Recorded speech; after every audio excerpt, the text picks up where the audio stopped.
no long rest yet. Oops, let me get that.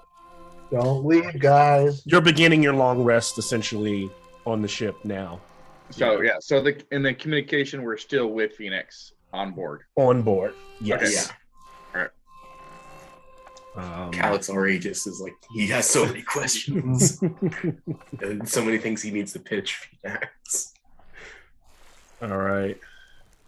And if we're all good, if you guys are all set, this might be the earliest we ever get started. We can jump right in. I think everyone's here. Good stuff. Let's do it, man. I've been waiting. I waited so many weeks today. You have no idea. No. Had a game last Wednesday. I was supposed to have a game this Friday, but okay. So we begin tonight's tale. There on this shadow of a ship that would almost would move through the night air and through the night ocean stealthily, if not for the faint glow of its crew members, those translucent, almost eidolons who commandeer it. Many of them constantly rowing while you all rest. The captain simply watching the sea, watching the night. The stars above cascade over you. Of course, this is from the sea is probably one of the most beautiful ways to see the Nyx. Every now and then you see a shooting star. Sometimes you even see the gaseous clouds of stars move and could possibly be one of the gods. For Calix, and probably for many of you trying to understand this moment, that's the least of your concerns, as you all are kind of laser focused on this new crew member who has now slipped that facial, that kind of meaty mask back on and looks like Baron again. But we all know is Phoenix, sitting there with his blue eyes and his blonde hair pulled back and his beard there. Otherwise, pretty handsome, slender man, as he kind of cracks a smile and looks at Calix with anticipation of clearly the questions to come. And I'll turn it over to the party.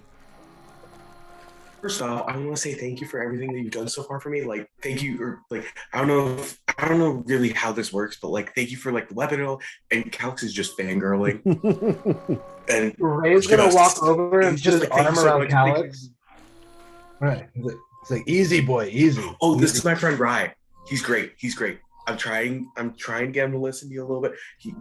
Trust me, he'd be super helpful with Calix, down. Yes. Thank you. My lord. My Calix, you must always keep your wits about you. Listen, I understand, but remember, I too was like you, just a man. So for now, treat me as such. My lord, may I ask you something? Yes. You have brought us here, haven't you? I wouldn't say that I brought you here, but I tried to move the pieces on the table to set you up to be here. Did you destroy my village? Why would I do that? Now, if I said I did, what would you do? What can I do? That's not the point of this conversation. I just would like to know if you destroyed my village to get me here. I am not that type of god. I am petty. I am deceptive. I can lie. Listen, I am a lot of things. But I don't take as much joy or pride myself in the destruction of the cities in the polis as such as Heliod and my brother Perforos do. I'm gonna lean over. I'm hurt, so I'm leaning on you, Calix. I'm almost dead. I'm gonna lean over kind of to you and look at you and be like, I like this one. You're probably the first. He's awesome, right? He believes in destroying to create new, and Heliod destroys anything anytime he's his weak, mind is ego. Every time his fragile ego is slighted. Well, He's I am looking forward to seeing what else you put in our way, my lord. Alex, I'm good, and I think I might take some rest. I had a demon. understandable. This might be something you could help with, or you might want to be looking into. So he was poisoned by Freaka. I don't know if you want to mess with that, because, like, I don't know. You might want to mess with that. I might be right up your alley, because.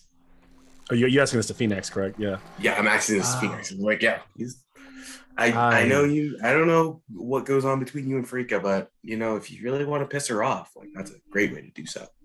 That would be. But Calix, my boy, right now I am not in the business of drawing more attention than need be by my siblings. You understand? Sure.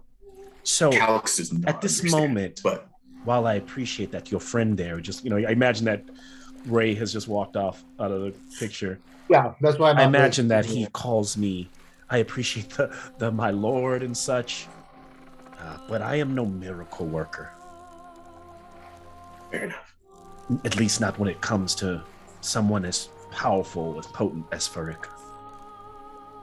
But I hear you are all on an interesting little quest. Yes. So this is getting to my second point. So Erebos, I don't know if you've heard, is trying to kind of poison the land. And you hating Erebos and all that, I just kind of taken it on my part that to stop. I'd be okay if we went to stop Erebos and screw up his plan, because his plan is to poison all the land. He's doing all that, and so we're looking for a cure to help the world. The purple orchid of Lycia. Yeah. That might do it. I like Faruka will be displeased with that, as it is a salve that comes from a different plane. She doesn't like people meddling in her backyard, but let's not worry about her. Yeah. If it makes Erebos upset, then I am all for it, especially if it keeps him busy while I tend to things that I need to do. I know I said I needed you at the edge of the world. Yes. But I'll tell you that some things have been going according to plan, and therefore I am good with you taking this mission first and taking your time on the latter. Thank you. Do you have anything to... I guess this is my ship, but you guys have anything to eat or drink? Only if you enjoy rations. I'm joking. And then he pulls out a fine jug of wine and sets it down and uncorks it. And then it's like coming, and he pulls out this huge bowl that has grapes and dates and everything, and then just kind of sets out in fine cheese. There you go. If you are hungry, if you're tired of eating those rations, fill your belly with some heartiness. I need my champions to be tip top, or Heliod's champions. I was gonna grab some, and Calix is gonna grab some and try to eat, but it's not working at all. Just to be polite, and then he's gonna and what you realize, Calix, is that you can taste it. The food is good, and it is nourishing, and it's strange, but it does. Where you've done this a million times before just to fit in, it is delicious. What? This is what food tastes like? You have forgotten, have you? I guess so. I never knew. I love to see the eyes of a returned light up when they get to do something they miss for so long. Alex, try it all. Tell me which one's your favorite.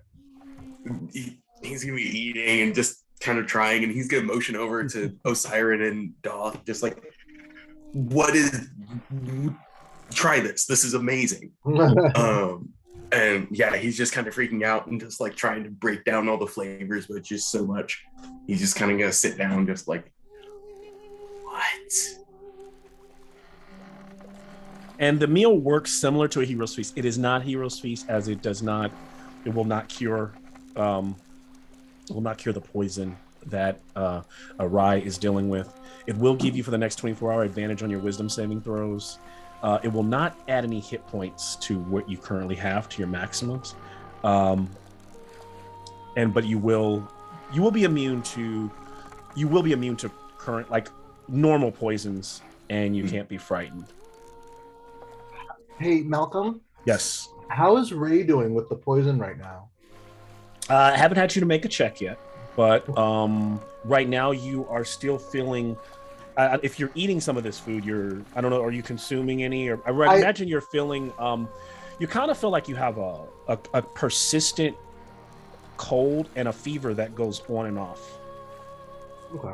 Cool. Sometimes, like the minute when you get some rest, you feel good for a while, and then it slowly starts to creep back on.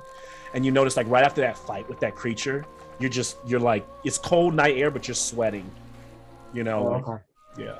I'm gonna kind of just start sniffing the air and just follow that, and just I'm really gonna be limping hard and just kind of just like plop into a seat and just eat slowly because Have him have some. It will make him feel better. Yes, of course. And Calix is going to grab some, give it to Rye, and then he's going to take some and give it to Osiren, because he's not too sure if Osiren's ever eaten anything. So he's like, try it. So this character now, it looks like the man doesn't have this weird mask like Phoenix, but he has the garments of Phoenix. So he's just kind of walking around like this priest on the boat. He looks at Alcides. He looks at the Minotaur.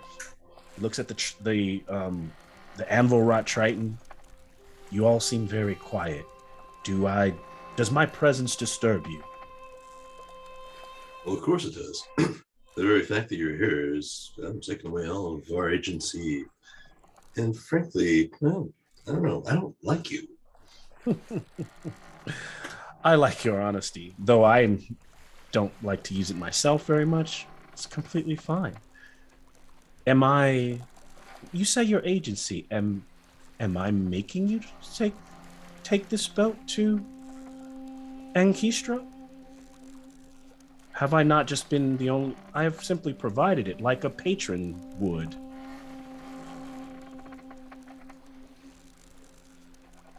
Osiris looks up from his map and says,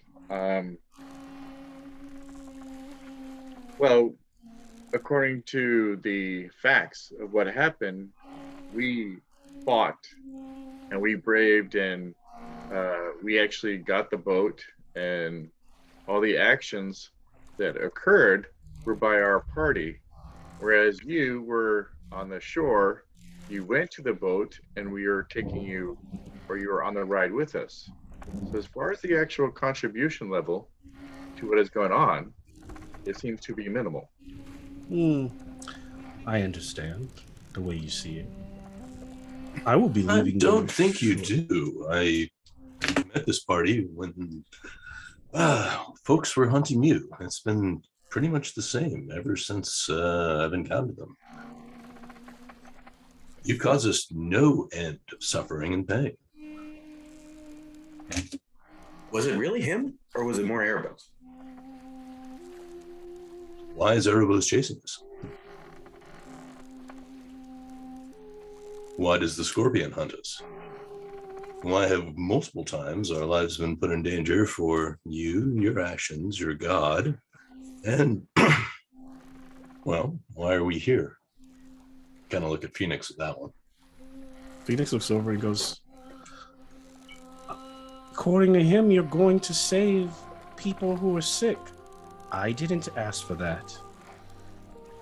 I could honestly care less, but that benefits you. It makes you heroes and champions of the realm for another god, which, if you'd like to serve my brother, fair enough. Or just, make people feel, people live and die. But listen, if I would prefer them not to suffer as well, which is why I just want to say I'm behind this action. But if you listen, Calix, I understand. If your group, I don't want them serving someone they don't understand. Maybe we'll talk soon about you disconnecting from these rabble rousers. Ray is gonna bash his hand onto the table and just kind of look up. And I'm gonna look over just at Cal, just like you're not going anywhere. Mm. They're good people. He just got off on the wrong foot. I understand. Many people do not. I do not think I am used to this. I have been one of the most hated gods in the pantheon for I don't even know how long. As you all come and go in your soul cycle, you all seem to hate the very thing that you all kind of are. I am more human than any of them. Yes, you ran from death. You're still running. You're afraid. And that is not something that I aspire to be. Interesting. And he gets very quiet. I'll cast minor illusion just so he can, just so you guys can hear this.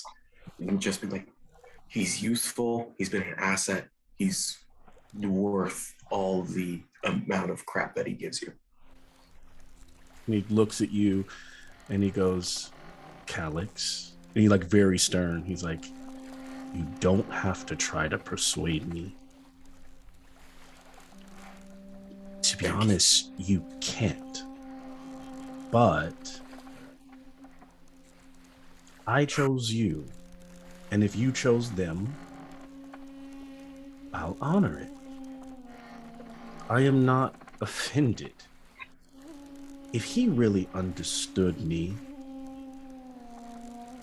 then he would know that my plans are to even the odds for all of the mortals. See, truth is, I'm tired of being a god. And eventually, when my plan is said and done, I'm going to give all the power back to you, the mortals who had it in the first place. And then he takes grabs his callus and takes a sip of the wine and goes and sits up in the corner. I'm in with this plan. Alex, drink to that. I hate all gods. And, that's a great plan for me. For Ray. Did everyone hear that? Yeah, I said that out loud. Yeah, Ray said that out loud. And then after that, as he goes and sits there, almost like he looks at Jack, he looks at everyone and kind of goes, well, I don't want to cramp your style. I'd like you to at least get used to the vessel, and I have also many things to attend to, so enjoy yourselves, carry on, and may I ask one last question? You will. Yes. We passed a large tree on the way here. We saw something break off from it, and I assume we fought it in the end. Do you know what that was?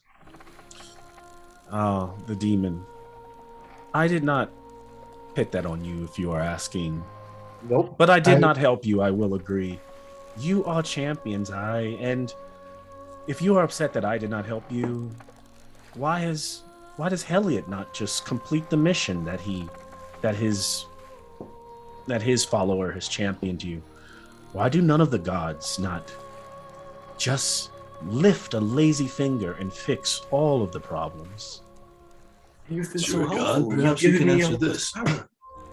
You pay attention to every organism on your body that calls out for help. When you stub your toe, do you immediately give it attention, or do you simply shake it off and be on your way? I shake it off. I have mortals that live in what you would call a brain. I understand this. I cannot worry about their every plight. So you get it, Doth. But I understand I am unlikable. It is my charge to be that for the people of Theros. Well, you said to speak to you as a man, so I have. That's all I can do. And I have taken no offense. And unlike some of my others, I will not cause you any harm. I will not strike you down. I will not cause lightning bolts to rain out of the sky, or the winds and the sea to sink your ship. I So start hope getting you nervous. understand. I'm looking over at Cal, going, what? You have agency with me. Can't say the same about my other siblings, but I always understand. And then his cloth just kind of like drops to the ground, and there's no man inside of it. And slowly over time, the cloth starts to kind of like turn into smoke, like in a black smoke, and slowly fade. I hope that doesn't stink. It's like my stuff. It doesn't. It's just It's gonna it'll dissipate stink. It's eventually. gonna stink. Surprise Calix and run over there and just start sniffing, just like, oh yeah. Oh god. Phoenix stood there and just licked the ground. Oh my gosh. So yeah, that was my god. He's pretty great. How do you feel, my friend? Ecstatic. He's like. You said you picked up the cloth? Did somebody pick up the cloth or no?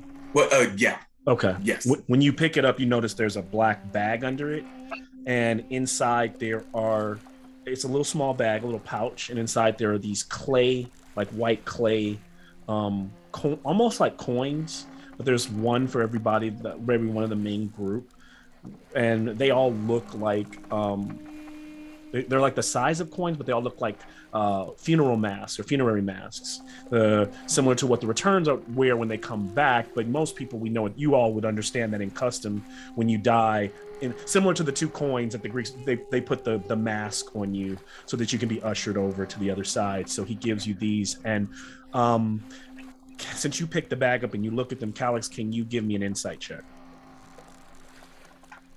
If it's a tell that's lying, I'm gonna fail. But 18. Right.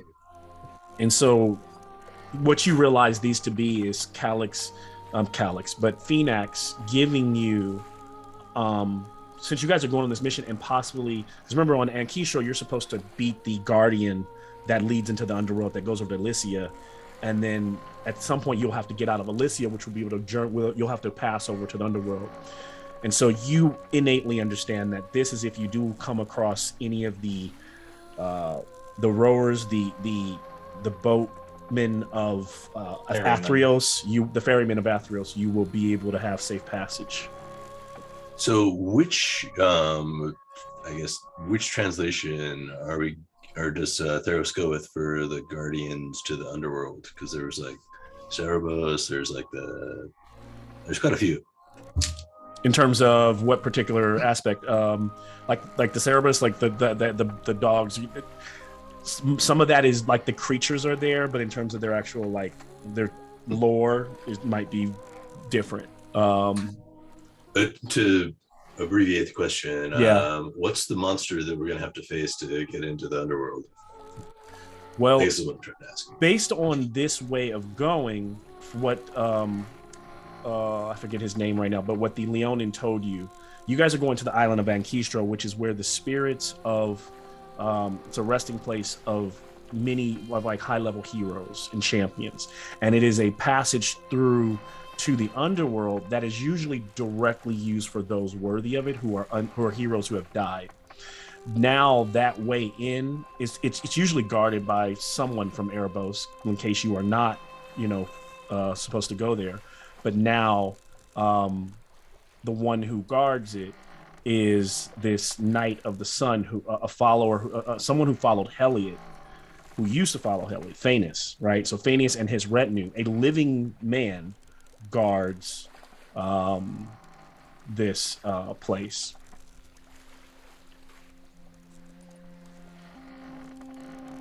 Okay. And you said we're a day away or so? Mm-hmm. And so if we want to, we can continue forward and kind of move. the story. Yeah, well, Calix is gonna go over to all CDAs and be like, so, Iroas and Heliod are kind of against Phoenix. Like, so, what do you think? Well, for right now, we are trying to stop a plan of Erebos. That is one reason I keep my mouth shut, as to not draw any of their attention. But I would say that we should have their aid when dealing with this champion of Erebos. Because, as Phoenix has told us, he betrayed Heliod, and I do not believe Heliod would take that lightly. Who's he? I forget. Sorry. Famous. Oh, yeah. Yes. We'll gladly help you with that one. And funny enough, when it comes to getting piety for Heliod, exacting revenge is one of the things for Heliod. Oh, that's great. And then he's gonna go over to a siren with the food and just be like, "Try this. I know you're busy mapping, but try this." I don't have a desire for food. Just try it. I don't either, but try it. It's amazing. But I have no organs. Just try it. I don't either. He's like, Okay. he's thinking that both of you are the same. So he's just offering full, just holding it super close to your face. Try it. Okay. I'll take Just a put it piece. in your jaw and crush it. Okay. And Put it in and clamp it down. yeah, and as the Aberrot does it, Siren kind of chews on it, and he looks at Calix kind of like he's crazy because it was exactly what you expected. Siren, you don't taste anything. It's matter. There's nothing to it. I do not exist. My nourishment does not. My nourish is the Nyx. I do not actually thrive on biological matter. Alex, this food is for you. But it's so good. Try it.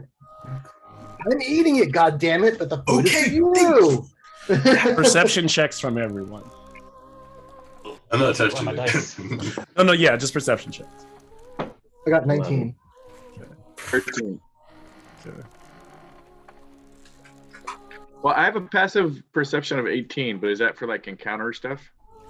Yeah, well, sometimes I will if it's sometimes I'll use passive perception. I'll just ask who's highest passive perception, and if it's high enough, that will notice it. This time, I'm actually asking for you to actually use that. Mm-hmm. Right. Passive is just it's pretty much me choosing perception without a roll. Okay. And usually, what I'll use a perception roll is when I know that it's very unlikely that any of your passive perceptions are going to spot it. Okay. 19. Okay. I got a 23. 13. 11. And as you all kind of sitting there and like talking, and Calix is like, try it. You're kind of like frustrated, and you move to the edge of the ship to kind of maybe like put the bowl down because you're kind of frustrated. And suddenly, like a blade, like someone grabs your head and holds it back, and like holds you like hostage with the blade to your throat, Calix. And it is a Triton, kind of wet with water, and about 10 of them have like all start hopping onto the ship. They don't pull blades. Some of them have like they pull like these arrows made of with the arrow tips look like pits of coral reef, and they go, "Why do you sail?" They begin to speak in like a broken common. Why do you sail these waters? No reason. Who speaks for this group? I'm gonna cast blink, I'm gonna cast blink on myself. Ha! Is this before or after our rest? This is in the middle of the rest. Oh. This is all within that hour right now that's happening. Oh no! If it's in the middle and my people aren't ready, I'm not gonna run away. Oh, so it's like, just having some fun. No reason. I'll look up for my crits and I say, "Oh, what goes on here?" We have been People want to kill me. Asa does not like anyone in these waters. The So, waters of like Sam. Ankistro. I'll come down Points to- towards them and say, I speak for Thassa. We are okay to travel through these waters. What are you? So whoever like the main leader is looks up at you, kind of like, and his like black eyes. He blinks a couple times, like. I am Osiron, the envoy of Thassa. You are a machination. You are not like me. I am not like you, but I am the envoy of Thassa. I am on a mission for Thassa, and it caused us to go through this way. Persuasion check. Persuasion. Ray is going to look over and show them the trident. I didn't. 13. Before I use the trident, I want to do everything before I use the trident. And so he looks at you, kind of like growls a bit, shows his like teeth, and then his gills kind of puff on his sides because they're mostly like shirtless with like leather strapping. He has a trident in one of his hands, and he had the blade to Calix's throat. He lets go and he pushes off on Calix. So Calix, because you didn't blink away, right? You just stayed there. No, I didn't blink away. He pushes you away. There's a bit of thunder, and he looks up as you all are kind of bathed in the moonlight. And he goes, and the wind kind of whips the ship, and he kind of closes his eyes for a second. And his men are like looking like that. He tells the truth. And then they all like tip backwards and fall back into the water. It would not have been good to fight 10 tridents. I tell you that much. How's the neck, my Alex friend? like rubbing his neck. That hurt.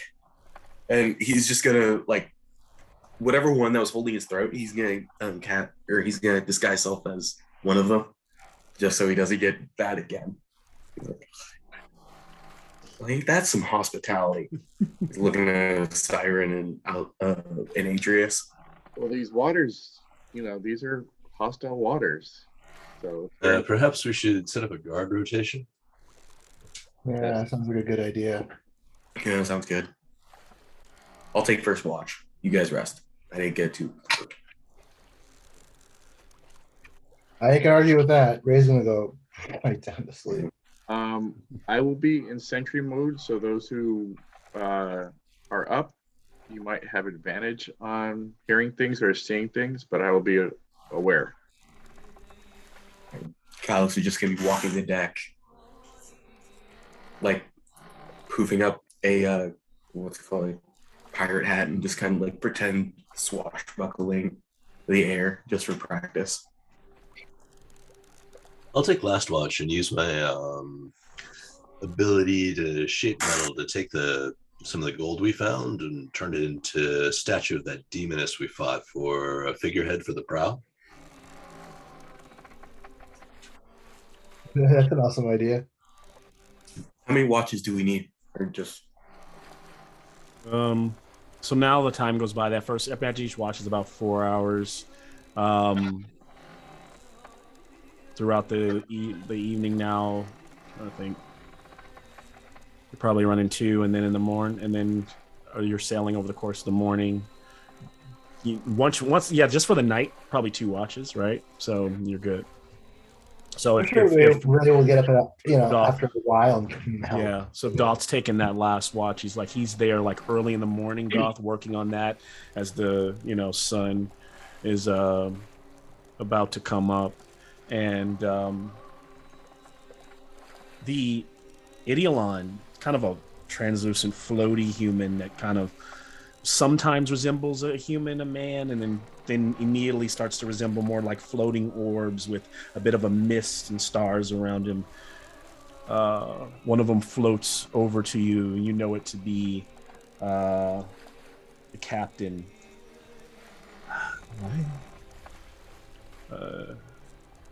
I am Nevo. May I ask what you are working on? Oh, my temper, I suppose. Oh, I understand. I don't have much of a temper these days, just a state of being. So you've been trapped in a bottle for how many years now? Oh, I don't know. That doesn't piss you off at all. I don't really I haven't been out long enough to consider it. Mhm. What were you doing before you got trapped in the bottle? Do you remember? I don't remember. And what do you plan to do tomorrow when no one's around to tell you what to do? What I've been told. That's what I thought. Oh. Well, remember this tomorrow when there's no one around to tell you what to do. Yes. Move on. Can I have a persuasion check?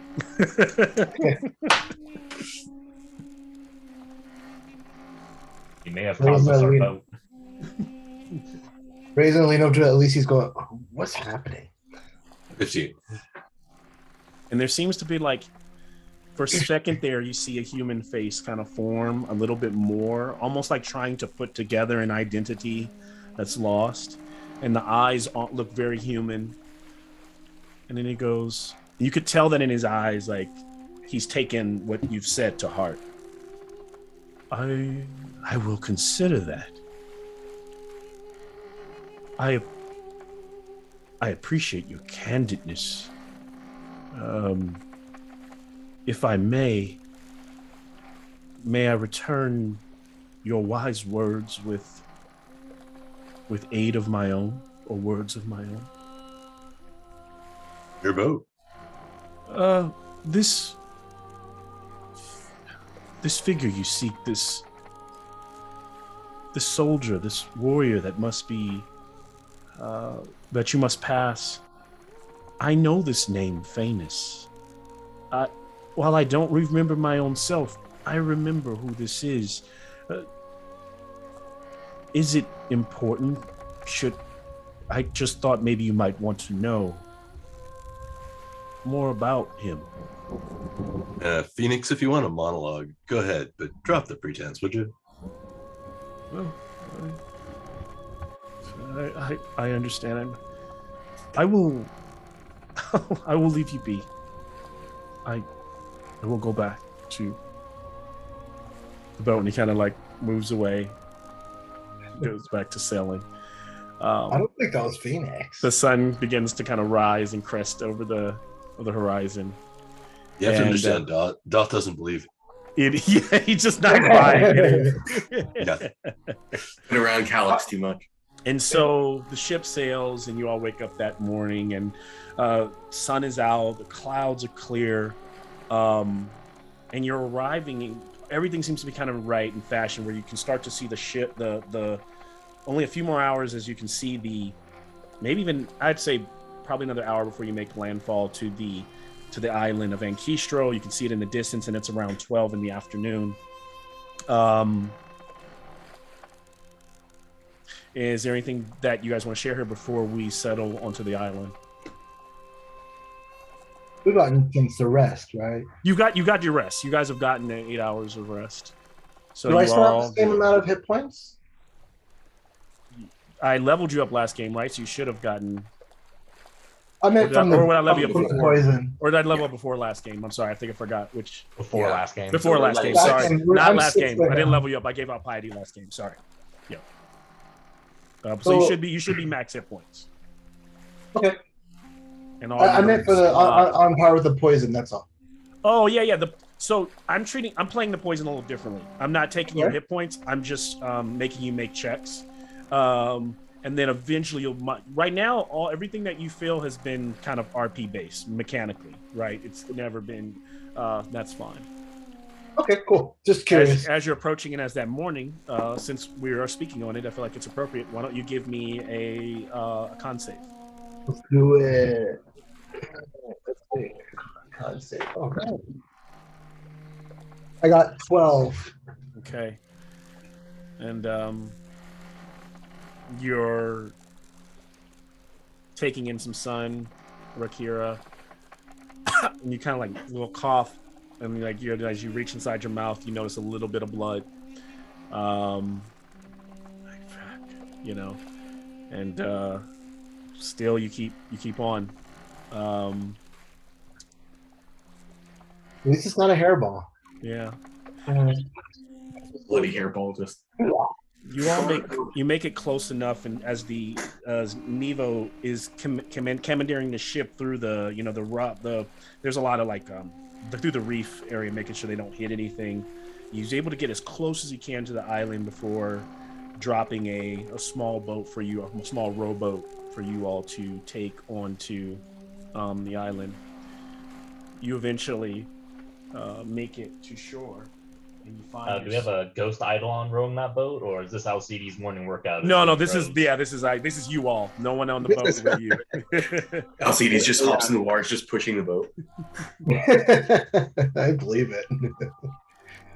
I'll probably make sure of actually rowing and then for legs pushing. That is this morning's workout. So Alcides rows and rows and pushing this entire group, and eventually you all make it, hop out onto the water. And this island is quite imagine that you have to row through this image of what you see behind me. There's almost like this huge gateway, but then like rock and chains. But once you get beyond that, it's almost like a beautiful garden. You get off and you go up some steps, and when you make it to the top of maybe those 50-foot steps, it leads into this garden with all kind of beautiful red, orange, and yellow flowers blossoming. And shortly, as you start to look around, you realize this garden is actually a cemetery. There are tombs lying like above ground, and each of them carved with the depiction and the relief along the sides of amazing what you could only imagine are champions that came before you. There are even statues that are all that look like were hand painted of many of the heroes that are depicted. Over time, the paint has kind of worn and began to chip off and peel. And there's a staircase that continues to wind up to a bluff where there are, as you go, there are these tombs along the way, and eventually you come to where you see there now, whereas maybe 50 feet ahead of you is a large opening or archway to appears to be one very large structure that is made up of multiple pavilions that lead, so there's one way in. But you could tell that from that one structure, there's a structure next to it on its right and on its left, and they seem to be all kind of stacked on each other, and more like maybe a labyrinth of pavilions, and you don't really know where they lead from where you can see here, but you can see them all there up ahead. Should we start marking our path in order to be able to find our way out? Having grown up in a maze, I kind of worry about these things. Just say. Alex never being in a maze is going to trust off on this one. Also, are we being followed at all by anybody? I guess I'd like to make a perception check to see if I can tell if somebody's tracking us. Yeah, give me a Triton, Zerabos, Heliod, Phoenix. Yeah, Goth, give me a perception check to see if you've noticed various anything demons. out of the way. Yeah. Hey Malcolm, can I see a raised figure really quick? He's not paying. He's not completing, but yeah, but I want to see how it looks. It looks cool. Yeah. It's hard to see there, but I've just started the red on him. I gotta Okay. get around to him, but he's well, he's gonna look great. He's gonna look very cool. Thanks, man. Yeah, no problem. I'll try to get a better shot of him a little later. If I can. No, let me just send me a good picture when you're done. You got it. And you can't really hero forge a good Spartan sort of figure. Like they all look like crap no matter what you do. Yeah. You need to mess with like their weight a lot, and that helps. Not like even doing that, like you can't like get the chest plate right. Like they like just released a good looking chest plate for it. Mm-hmm. But there's nothing to go over it well. Yeah. Well, it's tough because with that file format, you have to make sure that there's no interpenetration of the geometry when you're actually building it. So you sort of have to do things on a whole scale that can be like scaled and reduced, which is tough to do if you don't have the actual model itself. So They I'm download going. I'm the going to geometry imagine that. Oh, yeah. Also, on this journey over, maybe after seeing the Tritons that morning, Atreus is kind of like, well, I won't try to role play his character, but I think he kind of talks to everyone and lets them know he's out here in the water, and that he feels like this is something that you all are are on task to do, but he feels like there's things he need that are some things he needs to attend to, and so he knows where you're at. He knows where the island is, but he feels like he's going to be a burden and only slow you down, and so he leaves. And for other reasons, we'll imagine that that Jack is maybe terrified of this island and what could be there, and going into the underworld, and he feels that he's better suited to stay on the ship, and he says he'll kind of go through, see what inventory this ship has and what he might be able to make of it. But of course I'm reaching, just since we don't have those characters. But I mean, for Jack, I would say he never left Melitus, because I think we'll just say he never left Melitus. Yeah. But we'll put but so Atreus is no longer here. So yeah, as I've described, unless you have more questions about what you see, you can tell me how you would like to proceed. Yeah. So can Calix is kind of going to walk through the graves and just look for any non-Heliod. I wrote anything that the party worships. He's not going to go through, but he'll go through if he can tell that someone's not any of those. He'll try and go through the grave and see what he can see, if there's anything. Okay. He wants to grave rob. Oh, yeah, pretty much. I want to grave rob but not anyone that the party will actually be mad at. How's this one? This one good? Good? All right, let's go. Yeah, this is good. He's looking at the party. He's like, yeah. Give me an investigation check as you go walking around. Nat 20. Plus 0 modifier, so 20. He goes to a section. He kind of tries to not, he tries to look like he's kind of meandering around and reading the, the epitaphs and such. And then he's maybe 30 feet away from the party when he notices a very pungent, strange, like a smell of death, coming from over in the trees and the bushes in that area. But if he's 30 feet away from the party, he's gonna summon his bow and be ready to fight. Because last time he was away from the party, he got. And so he smells this. And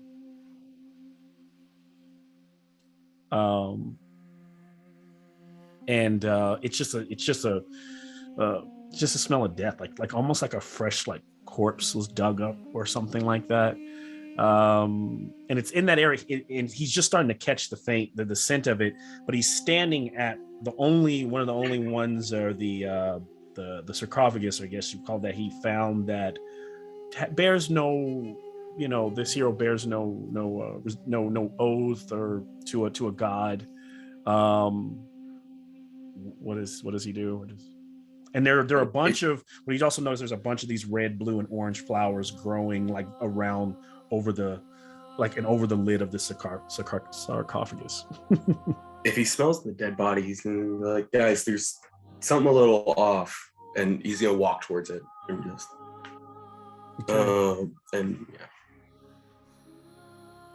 And so as he starts to walk towards it, can I have a con save from him? 14. Okay, so the first little orange blossom, as he starts to walk and kind of crunch down on some of the flowers and weeds around him, the one that's on the sarcophagus kind of sprays out a little smoke, and it doesn't affect him, but he kind of coughs, as what was that? He has a feeling it could have been some kind of poison. Then one of the yellow flowers starts to kind of spit something at him. Can you have a dexterity save?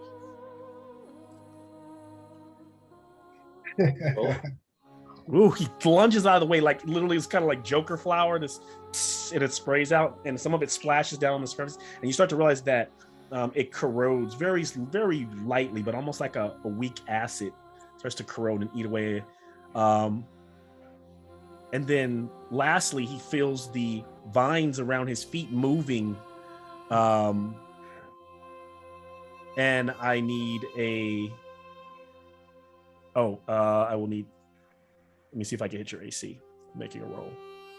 Okay, hold on. Before you roll, did Doth give me the half plate yet? I don't know. Yeah, that's a question for Doth or for Rick. Does 16 hit you? Well, I guess it depends if you have that splash paint on, but that it depends. Did Doth give me the half plate yet? Yeah, I gave it to you a long time ago. okay. Okay. Oh, then yeah, it doesn't hit. So you start to pull away your feet as you snap away at these leaves, and you realize that all of these flowers growing in this area. I'll just put you where I think you were, probably like over here near this one, and there's a bunch of them going towards that smell. The whole area is affected by most of those flowers. So as you step back, you realize going further, risks more of those reactions, even though you were able to navigate it pretty easily. I don't know if you want to continue. He's gonna stop moving. The flowers Get are up bad. on the casket. And can I get on top of it? He's gonna get on From top. where I'm at? There's flowers all over that casket and so forth. Oh yeah, all I- over yeah, that too. That's- yeah, they're like all over that area. It's like an area, a bunch of flowers. So if you want to continue to investigate that smell, you have to kind of actively continue through that, or you can leave it alone. I'm going to summon a. Actually, I'm gonna use. I'm gonna cast Mage Hand and just kind of brush the Mage Hand through the flowers Okay. and just kind of seeing if it sets it off. I'm gonna treat that as a what do you call it? Advantage. No, just a was that when you're using a weapon that's actually I'll just use it as a unarmed. You're unarmed attack to try to get rid of the bunch of the flowers. So go ahead. Just kind of if they're little flowers. But you're using Mage Hand, so it's almost like a ranged attack, but you're using a unarmed strike, but from a distance, from a 30-foot distance. Yeah. Okay. So what do you want me to do? Go ahead and give me an unarmed strike. Unarmed strike using strength or charisma? Because charisma would be spellcasting. That's good. Using charisma. I'll go with charisma. Yeah. Okay. I'm just gonna 17, and then hits. it'd be 5 damage. So you brush away a bunch of the flowers, kind of tearing up a bunch of them, as you can realize as you see that almost half of them, right, are off of the sarcophagus, and you can continue at it. If you're going to continue, then eventually you clear them away. But there are still a bunch of bed of them around the ground. I'm going to continue unless. Okay, so then they are. Oh no, he's going to do it at the ground towards the. He's heading towards the dead body or the smell. Okay. The rotting smell. So he begins to just. This Mage Hand is just pounding all these little flowers. I imagine just making a pathway, right, leading towards boom, boom, boom, and just kind of just. Is anybody doing this? Is he just making a path towards? I don't know if anybody's because it seems like no one's questioned. What are you doing? Osiris. I thought he was away from the party because Well, I called over that the flowers are dangerous. He's clearly visible. He's I guess he's visible what he's doing. Well, I would say that Ray is watching him, and he'll just call out. And he's like, if you get tired, I can just start throwing firebolts for you. So he's going to gesture over here, and the Mage Hand's also going to gesture. Just nice. Whatever help. So then I'm going to try and aim a little, and I figure it'd be hard because I'm a little dizzy, and then I'll just start throwing them at.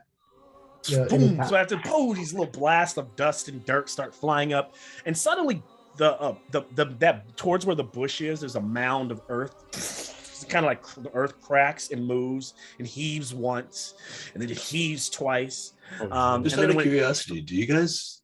I don't know. What do you expect to happen? I'm just curious. that dirt begins to continue to roll, and it pulls the Find roots out of one of the trees. That smell.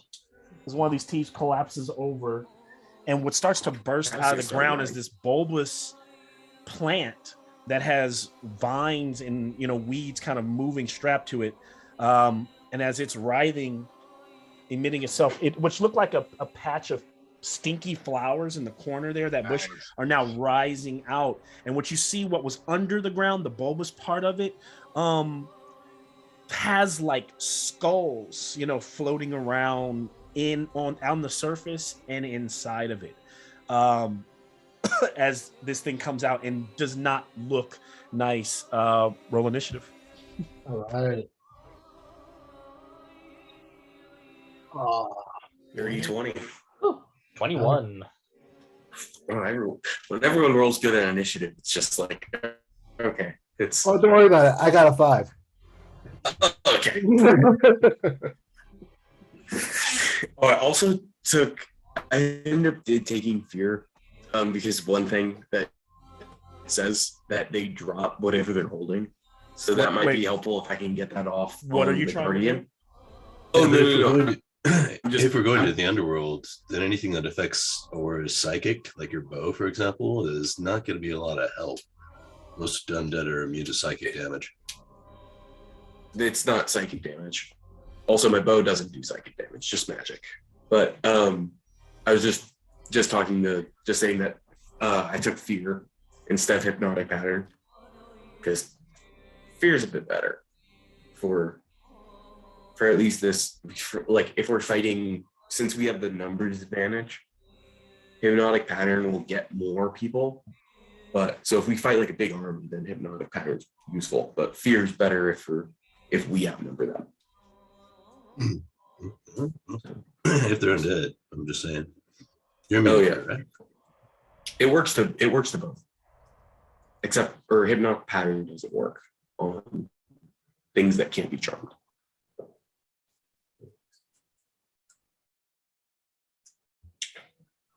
All right, so this thing is rising out of the ground. I know you guys are all rolling. 1 second here while I get those. I know you put them in a chat, but I usually like to just ask for them because I don't have to look at it. I'll see these. 21. 21. And second here. All right. I'll see these. I got Calyx. 20.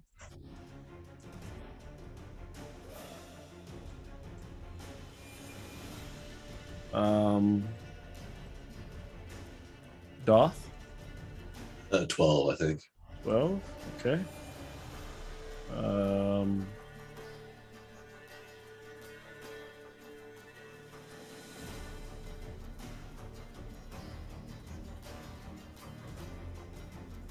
Sorry, I'm taking me a while to scroll through here. Okay, Osiris. 18. 18.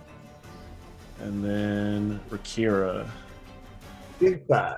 25? No, big 5. Oh, big 5. I was like, oh, snap.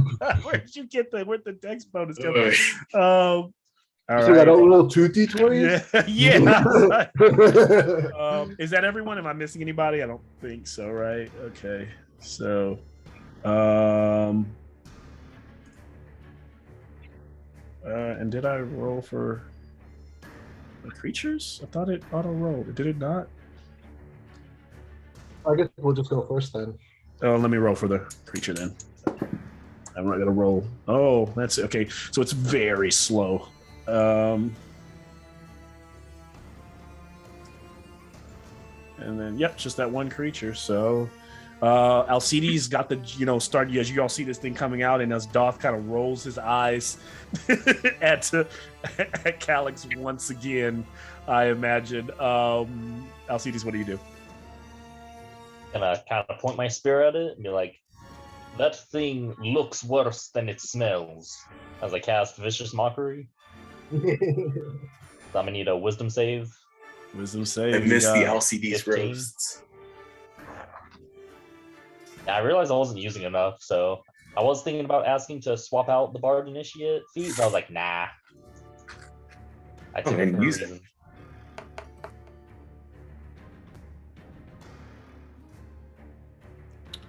Okay. I need a D. Oh, I know you're asking for wisdom save. I just forgot to do something, so it's sorry it's taking so long. Okay. Wisdom save it is. Let's see what I get. And whopping 11. So I'm sure that's a fail. Man, it failed. That'll be 6 psychic damage. And then it has disadvantage on the next attack roll it makes before the end of its next turn. You got it. It will take 6 psychic damage. Kind of rides back and forth. It's like tentacles whipping around. As Alcides calls out that and gets that done, we move to Calix, who's now standing there like, okay. I imagine that your mage hand dissipates as this thing is coming out of the ground, unless you're going to keep that up. Yeah, no, he's just going to rub his head and then bonus action, Hex. You got it. He hexes the creature.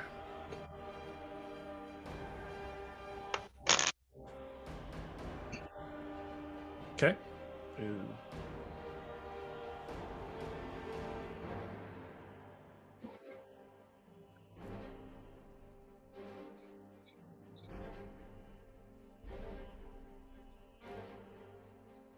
Calix, are you still going? You still done? Are you done? You did a bonus action hex, right? Did you freeze? Did we lose him? Did I freeze? Uh-oh. I think he froze. I think he froze. What we'll do to keep things moving, when he gets back on, I'll allow somebody else to take back over. So we'll skip him for now. We'll go with Osiris.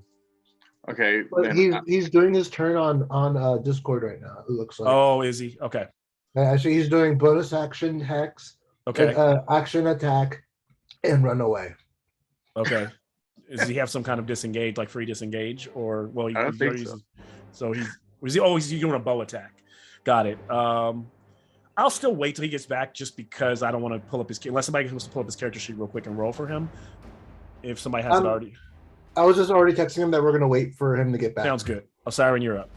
So we see him pulling his bow back, right, and then we cut to Osiris.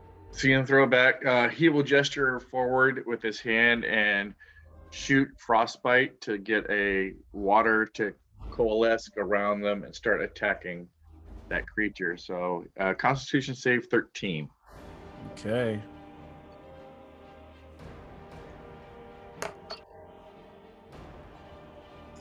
Jeez. All right. I will fail. So it takes 2d6 of cold damage, which is 9 points of damage, and it has disadvantage on its next attack on top of its disadvantage of its next. Nice. And disadvantage on top of, so 2 disadvantage on this next 2 attacks. I mean, if it's got multiple attacks, you gotta get disadvantage. Yeah, then it's disadvantage for multiple of them. Okay. And then what's the damage? It was 9 points. 9 9 points of points. cold damage done to it. So that And cold starts to break off some of the, the tentacles. They kind of shatter. And then I will summon the tentacles of the deep behind him as a bonus action. Okay.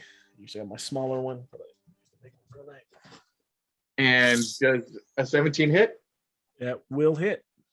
And then the tentacles will wrap around it Okay. and does an additional 7 points of cold damage around it. And it was slowed down by 10 feet. Okay. Slow down by 10 feet. All right.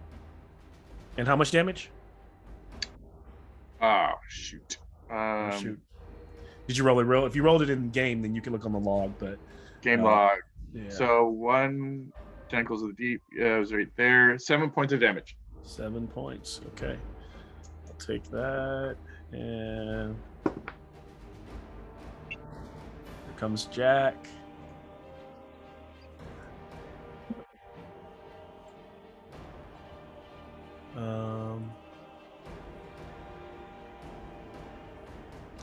Okay, so Jack, how you? All right, you want to take over and run your turn? You're about to fire. I've already hexed the creature. All right, sweet. The targeting strength saving throw, and then just running away. Okay, you just shoot. You run. Okay, so are you running away? How far? 30 feet, and then firing with the bow once he gets kind of stood up. You got it. Yeah, I don't have dice on me. I'll see if I can roll something.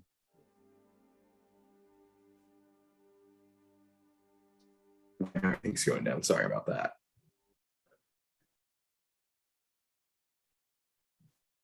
Okay, here we go. All right. Give me 13 to hit.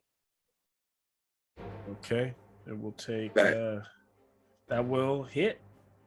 Okay. That's gonna be 11 plus 16 damage. And then he's gonna attack again. Sheesh. Okay. Yeah, I rolled pretty high on that one. Then 14 to hit. Okay. 14 Then hits. 7 plus. So 12 damage. All right, so total Takes was 16 plus 12, so that's 28 damage total.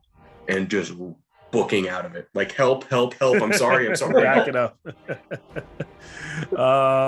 She's running behind Ray. All right. Yeah, if I can hide behind Ray, just sorry, help, help, help.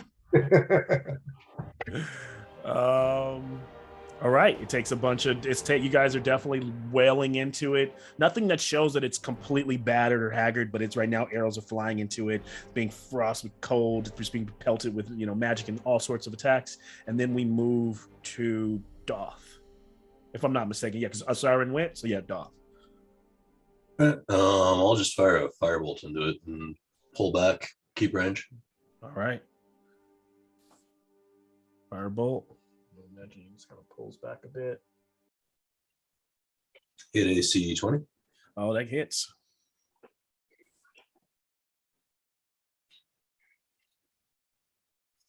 For 7 points. Okay. The 7 points of damage. It will take. That's little bits of just debris of the plant material coming off this thing as the fire kind of burning into the gelatinous nature of that bulbous sphere. And he takes that 7 points. Is there anything else? That's it. Take cover if I can. I can't really see very well. Okay. Cover. There's maybe I guess. Well. What I will say is that the only places or areas that this is going to be a very easy perception check, but can I have a perception check off? Yep.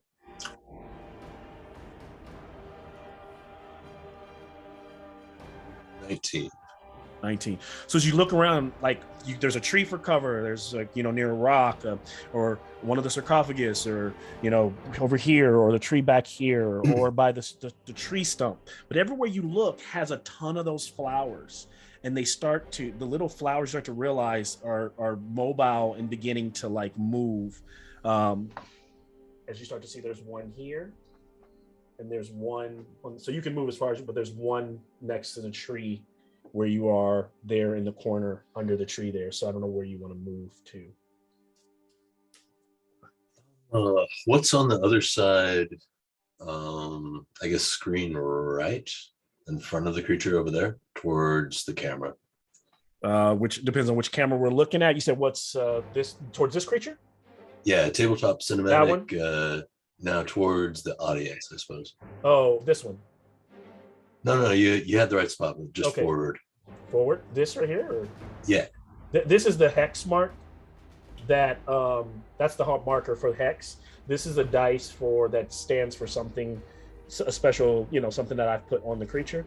And then no. I'm wondering, is there anything where you just had your hand? Can I move there?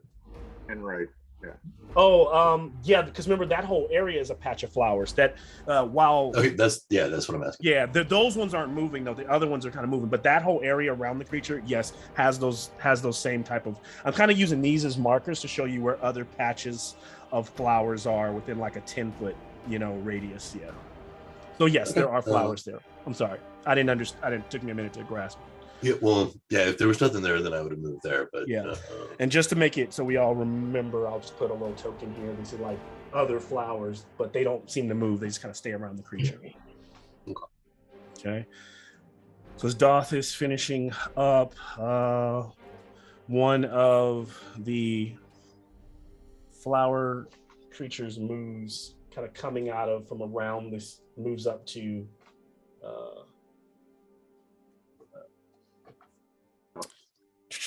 Calyx, and Calyx, let's see, the orange blossom doesn't do anything as it sprays, because within the 24 hours the feast that Calyx gives you, the poison doesn't affect you, so you're just like literally batting. Smells really nice. Yeah, it's like it's kind of like a sweet smell to it, like a pollen, like a perfume. Then the orange one sprays. You can see the whole little. You start to realize it's a small little plant with multiple of these stalks drawing out that have these pretty flowers. So the yellow blossoms tries to get you with that like acidic spray. So give me a dexterity save. You get a +4 within 10 feet of me. 9. Ooh. I don't know if that's gonna help with the +4. Some of it catches you. 9, you do fail that one. But you get a little spray, 2 acid damage. Kind of catches some of your clothes. And then the red blossoms are the vines in the bottom are trying to grab you. So then give me a I keep forgetting this one is one I actually have to make an attack towards you. So let's see what it is. I was so nervous that you were gonna say strength save. I'm like, please don't. The attack is not going to hit you. I know that for sure. And then, so that one doesn't work. Just dodging out of the way, hitting it with my the other move 10. And that one tries to get, reaches out, spraying that little puff of smoke. Now, I know, let's see, Rakira did have some of the food. So the orange blossom does nothing. The yellow blossom, give me dexterity save, and then the red blossom tries to attack. Okay.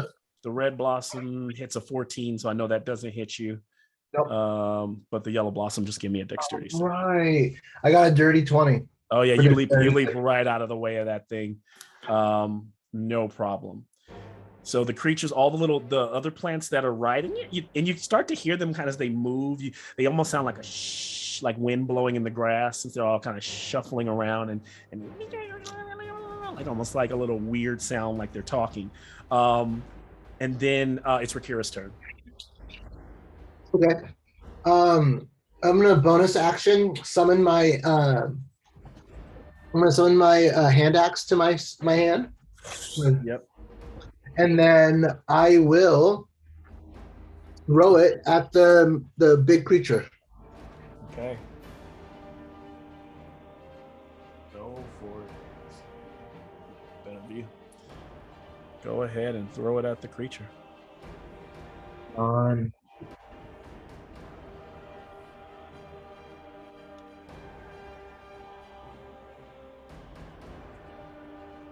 The 15 to hit.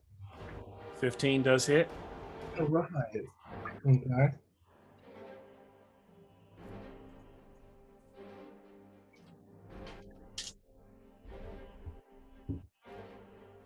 That's 9 damage. And then I have that creature right next to me, right? The flower creature. You do. Okay, and then can I? You said 9 damage, right? Oh, yeah. Okay. Can I make an unarmed attack against that plant creature next to me? Is there a reason you're doing it as unarmed? Well, because I threw my hand axe and I don't have another. Oh, you threw that. Got it. So yes, you can make an unarmed strike against it. Right. It is a weak creature. It's probably a more appropriate creature to do that against. Oh, good. Lucky me. Oh, well, yeah, that's a 25 to hit. So you just like snatch like the 3, like flowers together like a bouquet and just start pulling on them. That's 5 damage. So you rip out some of them. You rip out like a bunch of them, as there's still more flowers there. But they go the ones in your hand go and turn black and like droop down, Like, ugh. and the other ones continue to writhe, kind of like in agony. Kira, And does I'm that end done. your turn? Yeah. So then the creature that's being grappled by this Leviathan-like tentacle that Osiren has summoned, the creature, you start to realize there's figures floating around inside of it, corpses inside this corpse-like flower, and you hear like a crunching noise, and then as it's doing that, you hear like a burping noise, and you can see that a couple of the figures inside kind of dissolve away, like it was feeding on the corpses inside of its body. This allows it so that you see, and while it's eating those corpses, you can tell that like some of its burned or cold tentacles start to regrow and kind of put them, so it is healing some of itself as it's eating, and so it takes away 2 of those, and then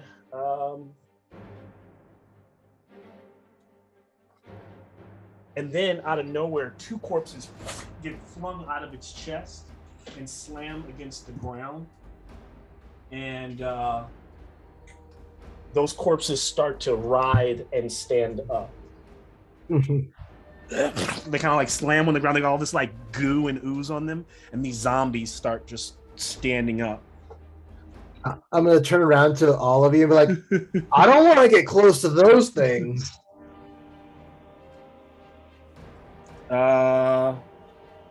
And then the zombies will move here at the end of the turn for only 20 feet.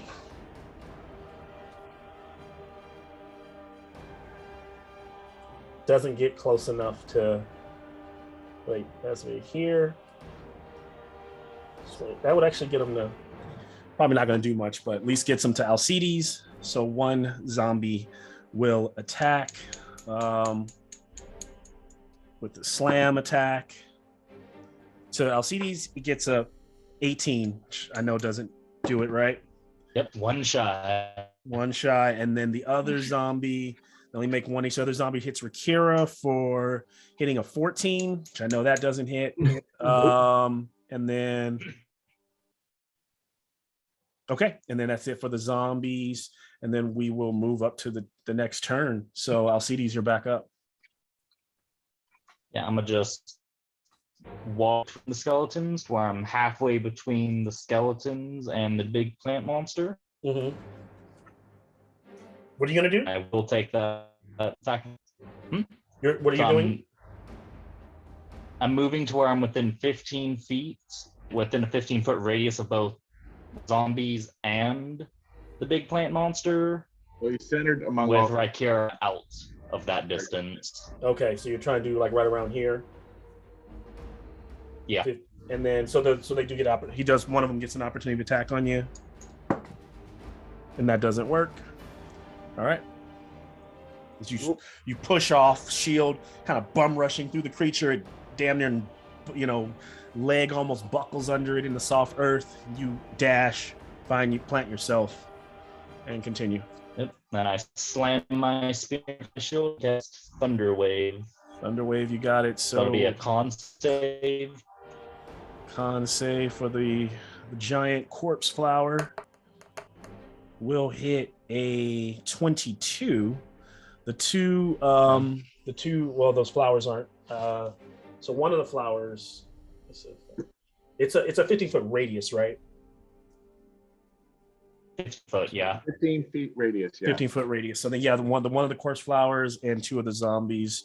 Con save for the little tri-flowers. That one is going to fail. And for the 2 zombies, one fails, and the zombie fighting Rakira got a 70, and I got a dirty 20. So 1 zombie fail, and pass. So 2 pass, 2 fails. That'll be 14 thunder damage, and then half on one save. Right, lightning, thunder damage, blast outward, boom, slamming into in half. So 7 for the corpse flowers. A bunch more of its flowers fall off of it. And then they're also pushed. If they fail, Yeah. they're pushed 10 feet away from me. one of the tri-flowers is obliterated and is gone. And see, one of the zombies takes 14. So and then one takes half. And so the full zombie, the one that looks really bad, is the one next to Calyx right here, and this one took half. Well, next to Calyx moves out 10 feet. Oh yes, and push. Yeah, it moves 10 feet further away from me. Okay, so put it out there. And then we move to who's up next? Calyx. Same thing as last turn. Just gonna attack with the bow. 10, that's gonna miss, and then 15 at the hexed monster. So that's gonna be 15 to hit, 8 damage plus another 6, so 14 damage. So just trying to use the remnants of the plant as like almost like a pool table, just like using it to aim. Yeah. Just missing with the first one, hitting with the second. Just and then does the zombie get opportunity attack On who? me? On me. Or you're moving? Yeah, I'm gonna try and move. You are within. I'm gonna say yeah. And I'm just gonna, most likely you won't get it, but yeah, I'm just gonna. It doesn't hit you. I'm gonna run over to. It just kind of lunges like and you kind of walk right out of the way of it. Yeah, I'm gonna run over towards the exit, just kind of around. Around here? Yeah, as far as I can get right over there. Okay. Yeah, perfect. Okay.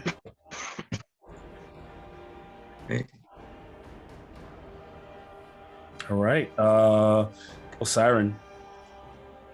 I will take out my Bident and Green Flame Blade.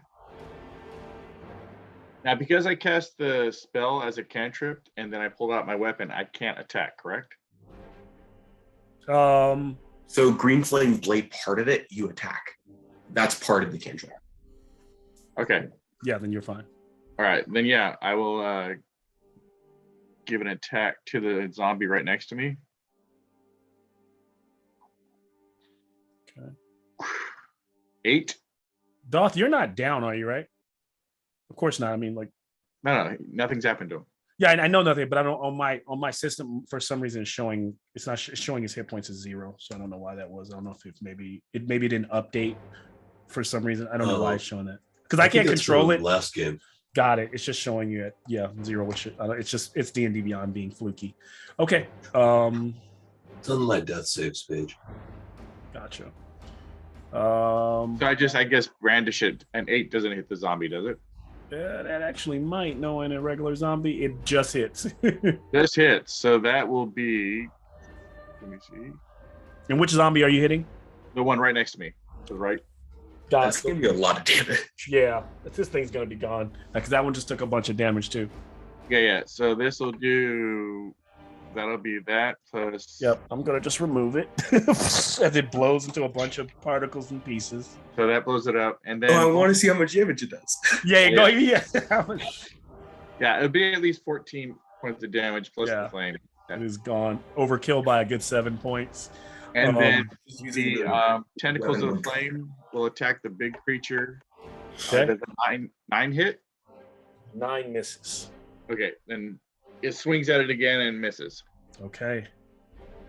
Then we move from Osiren to Doth. I'm gonna cast Bless on everybody I can fit in a 30-foot cube radius.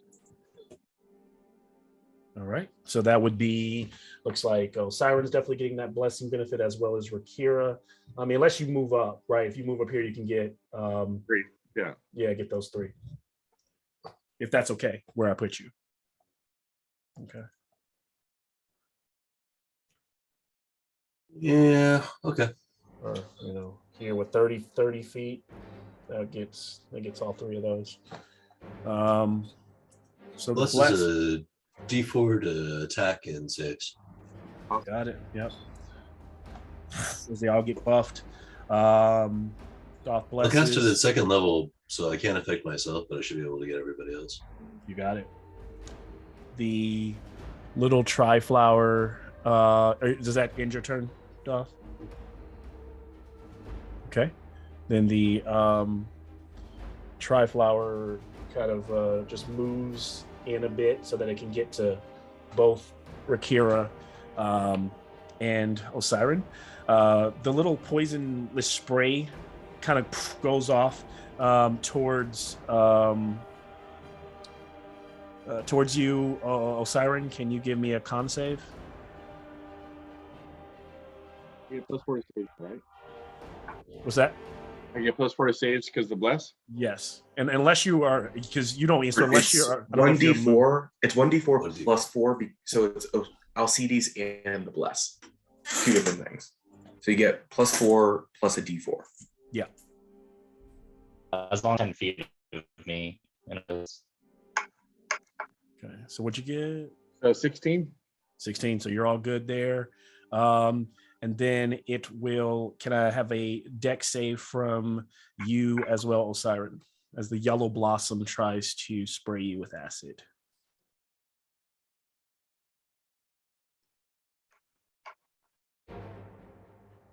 So 16. Oh, 16. You are good. And then it tries to wrap your feet with the vines of the red for a total of 14, which I don't think is going to hit you. So we're good. So yeah, it missed all of those attacks.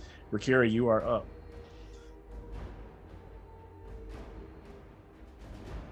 You're muted. Yep. I was. It took me a while to move my mouse. Okay. So let's see here. I'm going to just look at the zombie in front of me and then take my bonus action. I'm going to reach behind my shield and summon my sword, my scimitar. Yep. And I'm going to go in for the attack. Blade coming out. The lion roars. Attack. And you're attacking the zombie, right? Yep. Yes. Okay. And I get a +2 attack rolls, right? You get the bless. You get plus D4. Sweet. Get there. No, okay. So it's a 14 to hit. Hits. Sweet.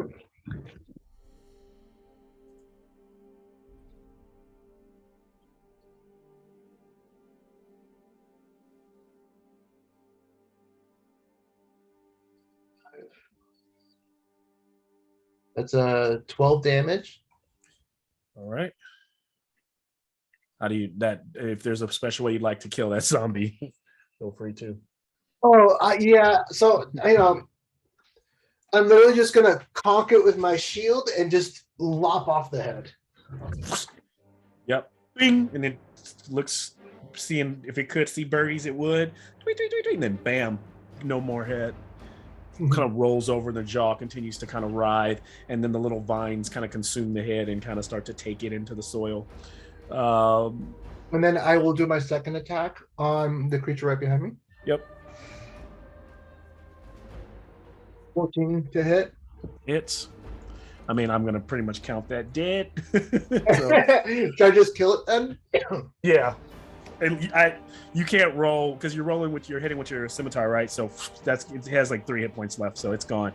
Yeah, it's a definite hit. So then I'll just stomp it down into the ground.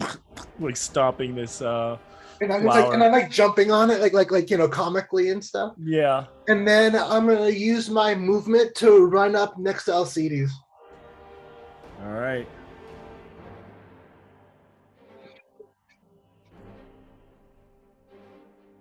All right, this leaves the corpse flower that was not struck by your tentacle, so I don't think it's grappled. So it moves in 10 feet. Has it made an attack yet?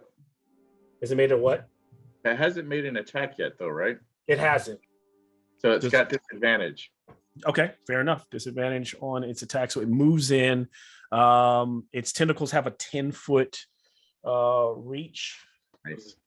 So actually, don't want to move. Actually, I'm moving here over here. I want to be able to hit.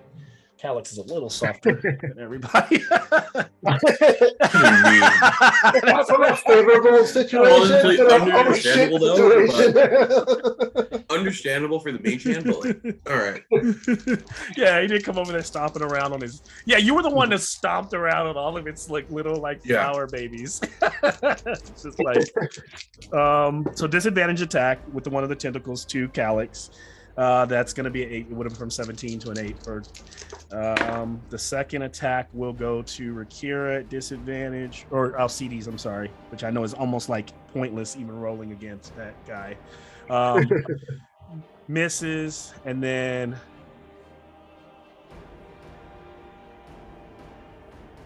okay, the third attack. So two. How many disadvantages did he have to take? With the third one would be fine, right? Because it was just 2, or was there only one to disadvantage? Because I have 3 attacks. I don't know how many were layered on there, or how many you had. 2, just only 2 were layered. Okay, so this one will be regular, and this will be towards Calyx again. Plus 5, that might do it at an 18. Barely hits, yeah. And so Tentacle slashes with a bludgeoning. And so you take 9 bludgeoning damage. And it can cause poison, but you are immune to that because of Phoenix's blessing. So sweet. You just saying around like, I deserve this, but I don't think I deserve this. And just feels the poison coming in, just like, it's not too bad. It's kind of relaxing. And also you notice there's this nasty foul stench coming off this thing that both you, Alcides, and Calyx smell. You could tell that it's poisonous, but that too is for you. Oh, actually, Alcides didn't eat any of it, actually. So that's actually not true. But I didn't touch him. So the stench, Alcides, I need you to give me a con save.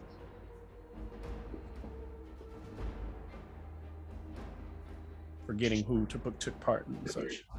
+6, then from us. Oh, you're breaking down a little bit. It's like you're in the Matrix. Yeah, it's a 15 +6, 21, okay. And plus an extra D4. You are good.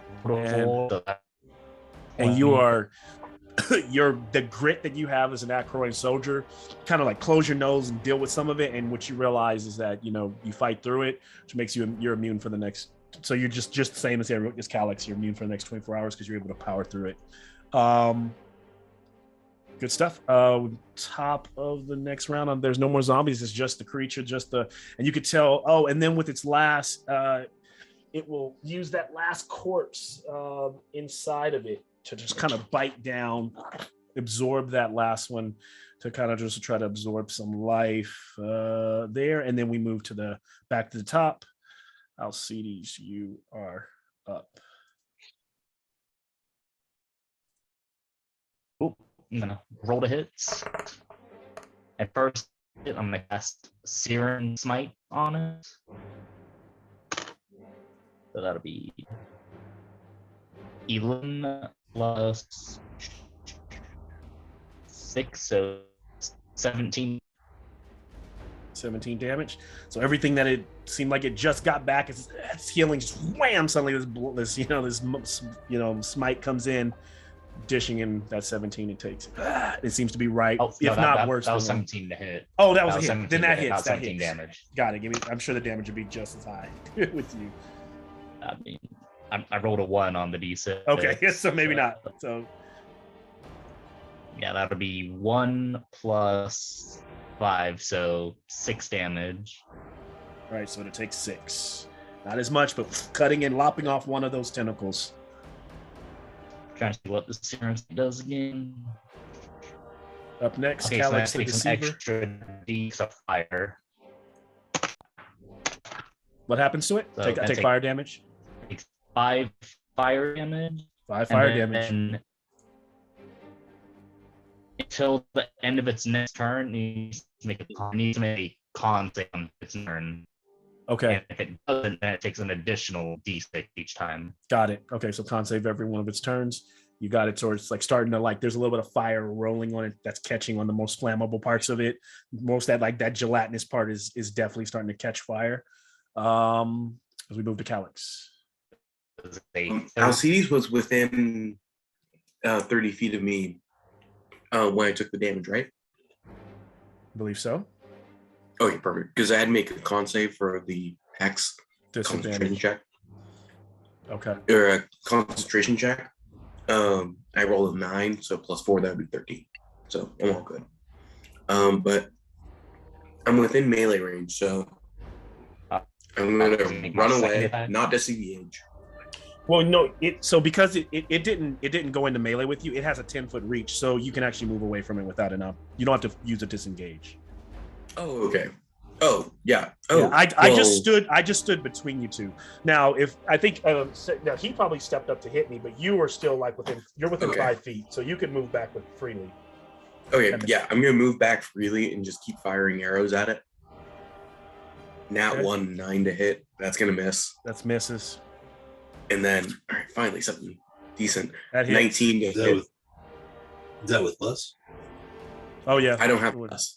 Oh yeah, he wasn't in your range. Yeah, so that's so 7 damage. 7 plus 1, 8 damage. 8 damage. All right, it's Just starting to get beat away, up. Starting to get back to its beat up state. It had bolstered itself a bit there by using its corpses, and you could tell that inside the gelatinous area it looks a bit empty. There's a few skulls floating around in there, but it is doesn't have any more reserve. Anything else? Otherwise, move to Siren.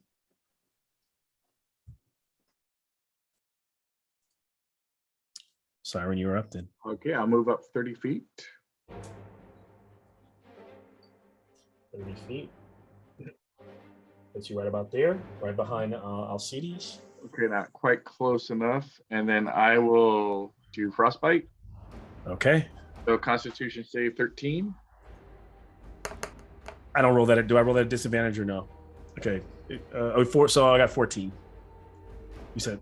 Okay, so it makes it. So let me see what. Just I can make sure what it does. On a failed save, the takes 1d6 cold damage. You roll 1d6.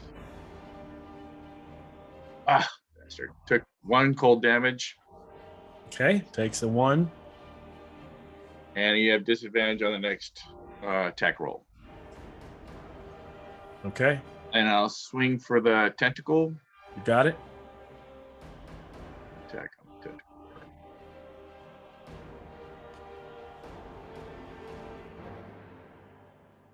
Hey, Malcolm, would you mind moving up Rakira? Is it 18 hit? Well, he's moving him up. Why? Oh, I never used a movement on my turn, and at the end, I asked to move up next to Alcides. Oh, you did. I didn't know that. Sorry. So that's okay. There you go. That's cool. Perfect. Okay. Thanks. 18 hits. 18 hits. 18 hits. And does 3 points of cold damage, and it's slowed down for 10 feet. So down by 10 feet. Okay. All right. So you see it starting to move a bit slower, trying to so it's you guys are starting to crowd it, which it clearly doesn't like. Doth, you are up.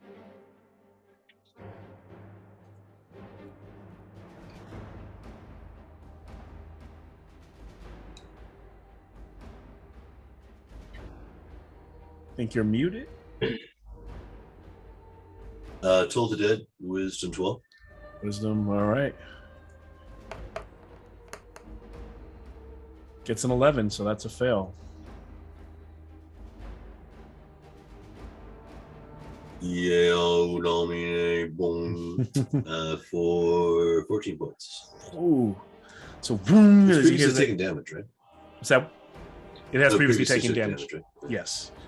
So that Toll the Dead is it hits it so hard that now it looks bloodied, even though it doesn't have blood. You see like sap pouring off of it, splashing against the ground. It starts to make this kind of squealing from inside.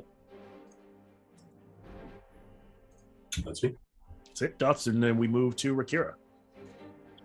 All right. I will make a scimitar attack. He's rushing in there.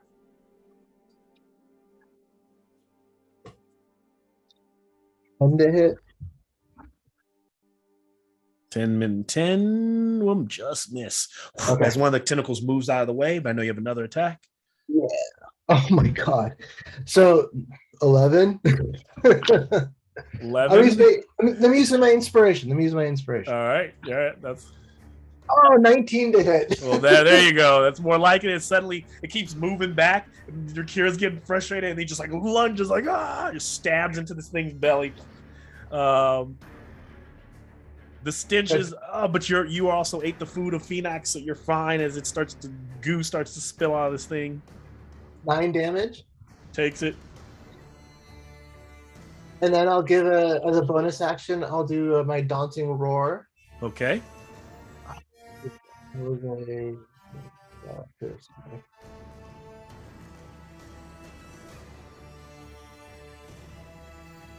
I need to make? Is it con? Sorry, I'm looking for it. Okay. DC 14 wisdom save. You got Wisdom it. 14. Tries to 8. It is. Is it fair? Scared of you? It'll become frightened of me until the end of my next turn. Okay. Then it kind of like as it reels away, it starts it just starts lashing out wildly at Alcides. I know it gets disadvantage, so the attack will be, that first attack is definitely gonna miss. So Alcides kind of moves and dodges. The second attack is, it's gonna miss. The third attack,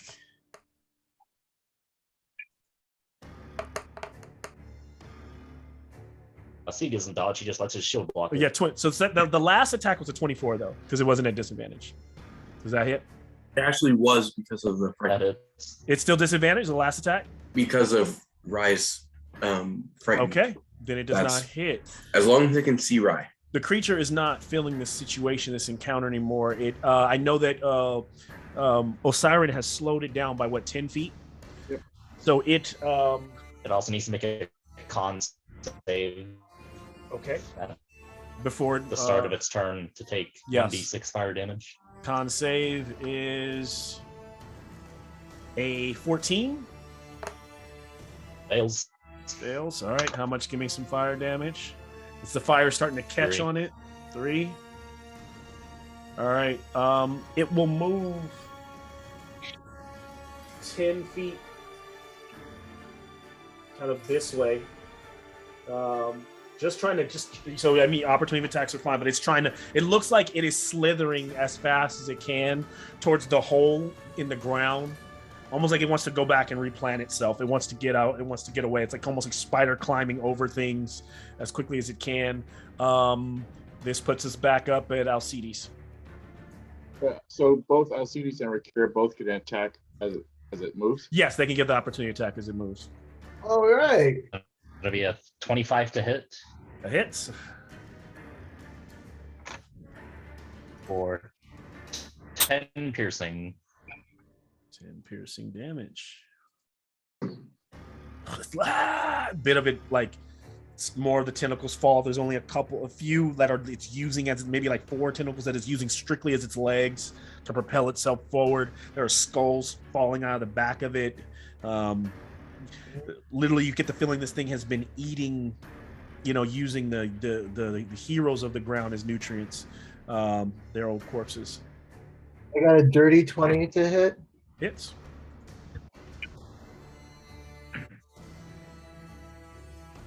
$11 damage. It takes it. Seeing as how slow the creature is, this should be the last turn. Alcides can now capitalize. Alcides, Calyx, Osiren, then Doth, if it's even still alive. But Alcides, what do you do? Yeah, I'm just gonna pursue it. I'm angered at this thing for just eating the corpses of heroes. That is very disrespectful. I'm just gonna assault. Does it finish? How much? Lost you there for a 13. second. That hits. Alright, for 6 damage. And then for my second attack, that'll be another 25 Hits. Starts just or sees another just working this thing. 10 damage. All right. It kind of like now it's dragging itself, leaving this putrid green like goo on the ground. We move to Calyx.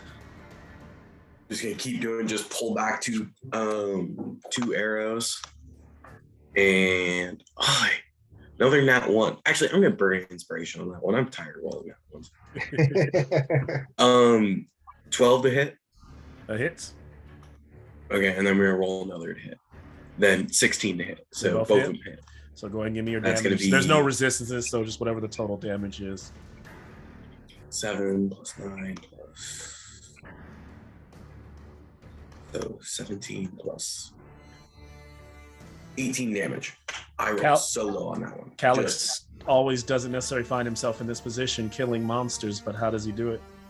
Just pulling back and just aiming for one of the skulls, just firing both the arrows at the same time, and then hitting the skull, and then almost summoning one of the arrows back into his hand as he gets his hex back. Nice. And it just slams against the ground. It dies. And as it goes quiet there, all the little, any of those flowers that look like the red, orange, and the blue ones, they all kind of wither up and die. Now, there are other flowers around that, blues and violets and other colors that seem natural and normal.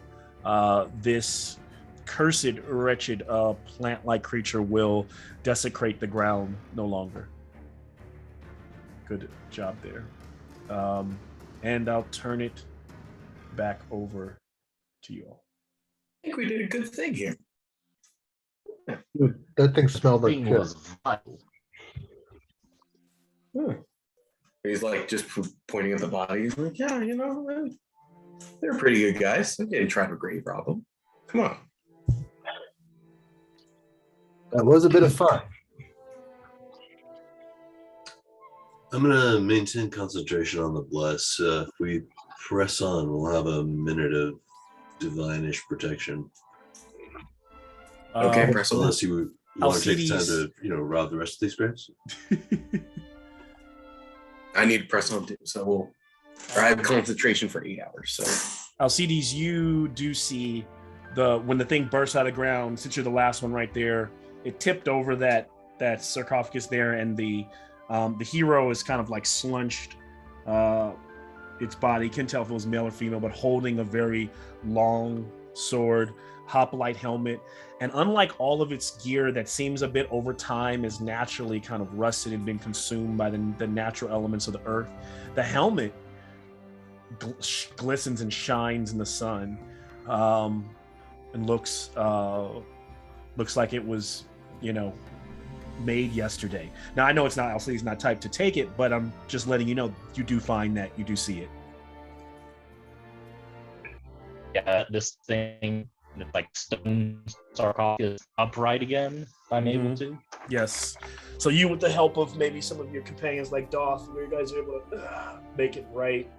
And even if you're willing to spend another 10 minutes, you could also put the statue upright as well. But if does the statue have the helmet on it? no, the body had the helmet on it. Oh, the body had the helmet. The body inside that had fallen out. Yes. Oh, the body with the helmet. Hold on, that helmet might be nice. It's good.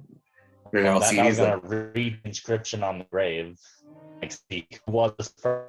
Like, who? You said you're reading the inscription on the grave? Because I know you're cutting out a little bit. I know you're Yes. okay. It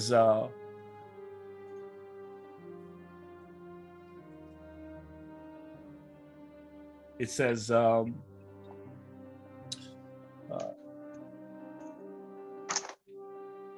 Trisha of Tessa, and it says one of the it reads like one of the greatest one of the greatest soldiers that Satessa has ever known. But so Trisha of Satessa. Yeah, no, I'll leave it be. Right. Could have been helpful. And Calix is going to help him. Perfect. So it all gets set right. You guys, upon arriving, all that happened in the first few minutes of Calix literally smashing flowers, and now you are deciding what to do and where to go. Calix smashing flowers is not where I thought the campaign would go.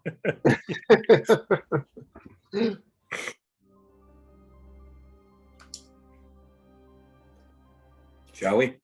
And Calix is going to point at the door or the gateway. Okay, let's just check it out. We do a perception/investigation check on the area just to see if there's been anybody that's been by here recently or anything other than the flower that may have moved throughout the area recently, or I don't know, has their dust disturbed from anything, cobwebs broken, that sort of jazz. Doth, can I have an investigation check from you?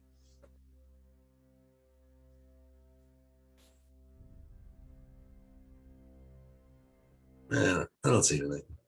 No. Yeah, nothing really looks disturbed. There aren't a ton of footprints or tracks anywhere. Just a lot of overgrown earth. And a lot of the fresh prints that you see are clearly from you all in this brief little, tussle that's just taking place between you and this strange nature. Beyond, are we stepping to the archway of the first room? I guess I'd request from Siren if you could detect magic.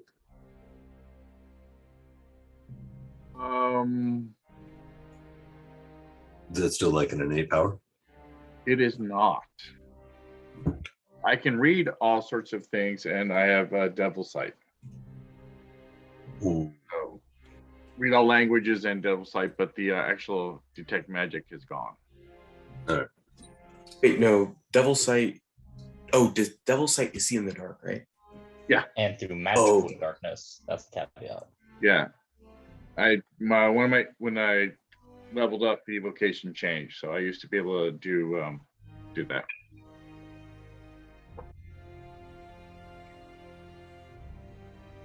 I could do it as a ritual, but it'll take a while. If we want to waste another 10 minutes. I got all the time in the world. Not really, but No, I was just hoping Yeah, if we it always have was the will. magical, we'd have an idea of what to try and save against or protect against, but I don't think it matters either way. Just out of game real fast. Evocations can only change during leveling, right? yeah, level up. Yeah.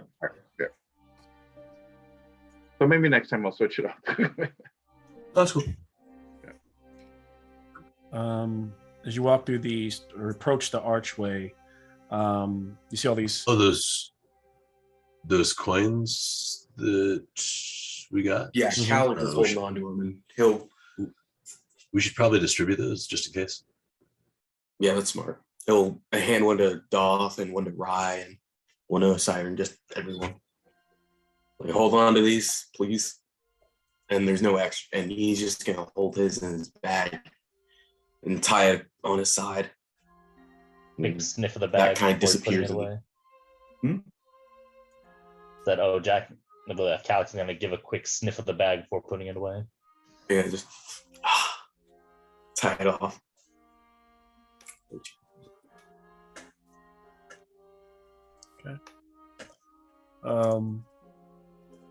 You, like I said, you approach this large archway to this grand central structure, and as you walk in, it is probably 40 feet wide either way, and it is a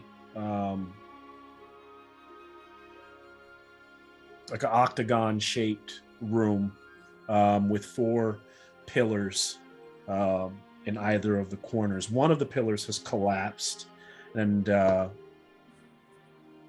you can see on the walls that are slanted are these, beautiful kind of relief, like of heroes fighting hydras and dragons and kind of praising towards the sky. And no one in particular stands out, but it just seems to be the motif of this place. It just is in honor. A lot of it in gold leaflet, and there are directly ahead of you.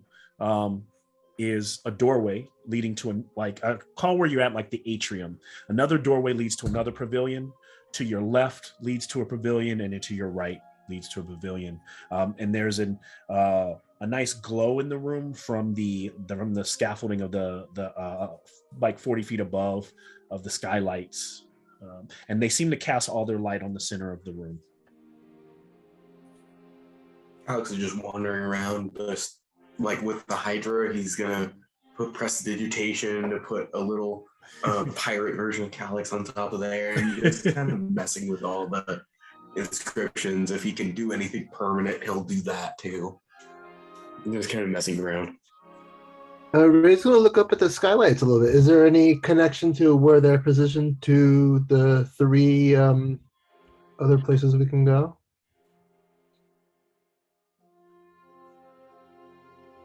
Say that one more time. Were you asking of the DM, Rye? I might have been thinking about something and I heard it. Oh, yeah, I was asking you. So, kind of. So Ray's going to look up and study the skylights and just see if they're oriented in any way to any of the doors or anything like that. Now, while they kind of goes up towards like an apex, right? They don't necessarily tell you anything about what lies beyond. You could walk up to each room, since there really aren't doorways. They're just like 20-foot halls that lead to the next section. You could kind of peek and see what you see down that hall.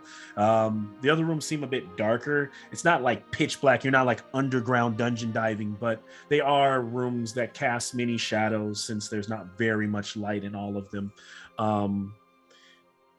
And as you all walk around, suddenly a 20-foot square kind of lights up in green flame around the center of the room, and these very tall, statuesque, would appear to be female hoplites, but unlike any armor you've seen, like they're armored head to toe, like full on, not just breastplates, but chainmail under, and thigh armor covering almost everywhere. Their hoplite helmets come in so close that they look like they don't even have eyes, and they don't even have a face in between the slits. And they do not pull their blades, do not attack, but they just stand beside each other. And then this voice rolls throughout the room. Be ye heroes traveling to Elysia? Heroes prepare to pass over. Those who have died heroically in battle.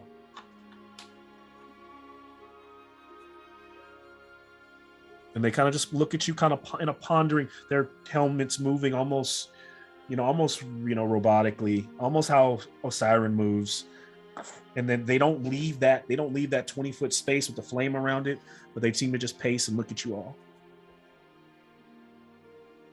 These guys, what do you guys think we should do? Well, technically one of us is a hero, or undead. Fair enough. You walk on. I've died before. I wasn't too sure if it was in battle, but I got this, and he's gonna hold up the coin. Let's do. And she's very one of them kind of walks up, doesn't cross over, and just kneels past just to get to get a better view of the coin. That coin is for the ferryman. We have no need. Kneel and let us touch. And her hand goes out like this armored hand to see if you are worthy. And sure. I will be able to see your heroic deeds. And if you pass, then you are good to move forward. Did fight, and he's gonna kneel down and just, with utter confidence, just thinking of Adelica. Now, is okay. So yeah, that's what I was actually going to ask you is what, because I imagine if he knows this, he's probably trying to he's trying to put all the heroic, or mental memories in order here. Let me have just a regular wisdom check, not insight, just wisdom from Calix. Almost a 119. Ooh. And so touches the side of his head. The figure is quiet for a minute. The other continues to pace the room. Show you kind of what the room looks like here. And after she touches me, I'm gonna drop disguise self, so she sees I'm a return. Okay, I thought you actually had your but yeah, that makes sense. Yeah. So you're like in this room. I know it's not completely, but there's this so offended. mix like That's really cool. That's That true. is cool. I like that. turning around the room. You all stand. Calix has walked up to receive. All right. And she touches his head, and then all these, you feel all your memories suddenly fluttering and flooding, going almost out of you and into the creature or the being, and it rises. Not what I expected, not what we expected. It almost says in unison. But you may pass.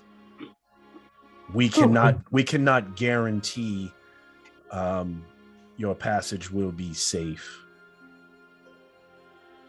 Can I have an insight check from everyone?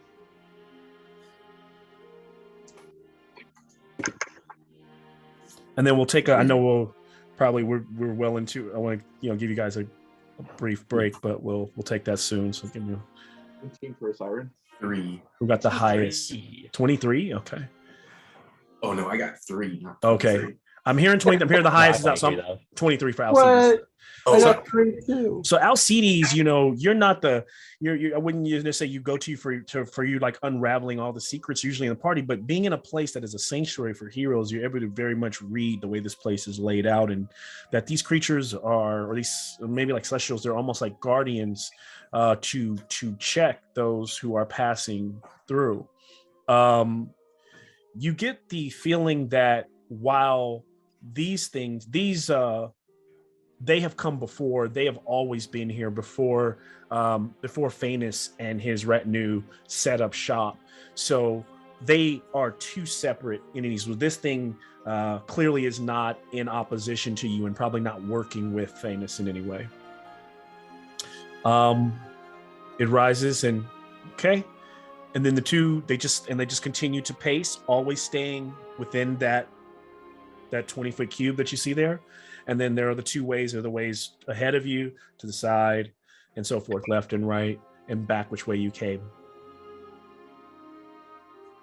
Osiren will step up and kneel. And then so the creature goes this, we have approved all of you. Okay. We were able to see many of your exploits through his eyes. He tries to make himself more heroic than he is. Yeah. Well, they're telling the truth then. Which way should we go? Give me like a little help. Come on. It is not for us to decide your path.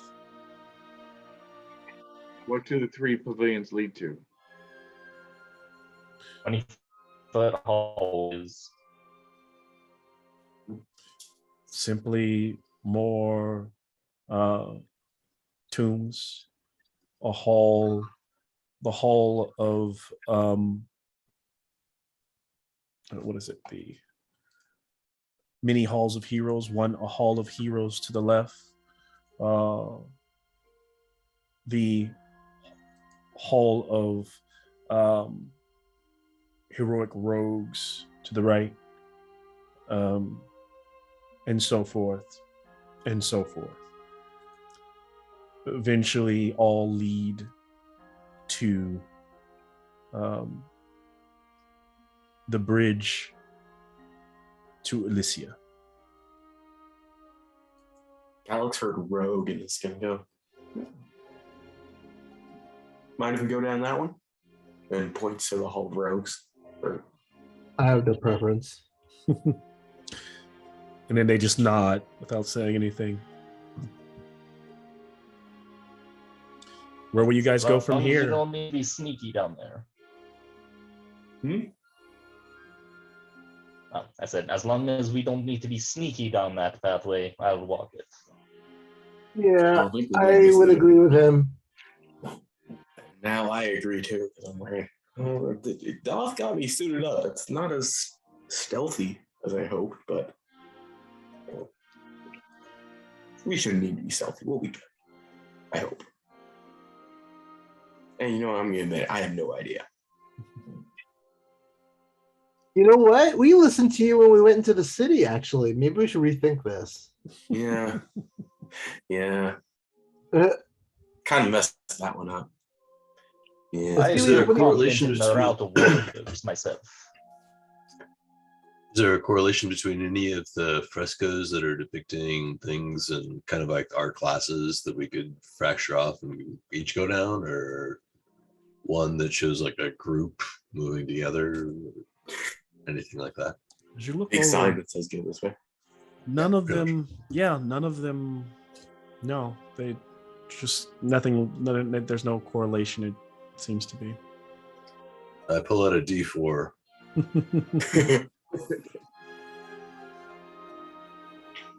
I got We a. go up. Yep. And you have a Right. feeling that's kind of the point. It is literally Yeah. making a choice and walking through the halls. And All right. Go that way. I'll take that one to the right. So you guys are separating. No, we're up. I thought we were going down straight down the center. Straight up. Yeah. Yeah, we'll go straight down the center. Yeah. The non-rogue path. Yes, the center Okay. one, not the rogue one. I'll check that one out later. Nice. So as they begin to head down that center path, very carefully, we'll kind of fade to black. We'll take a 5-minute, kind of set a few things up here, refill my water, and we'll get back to it. So All right, sweet.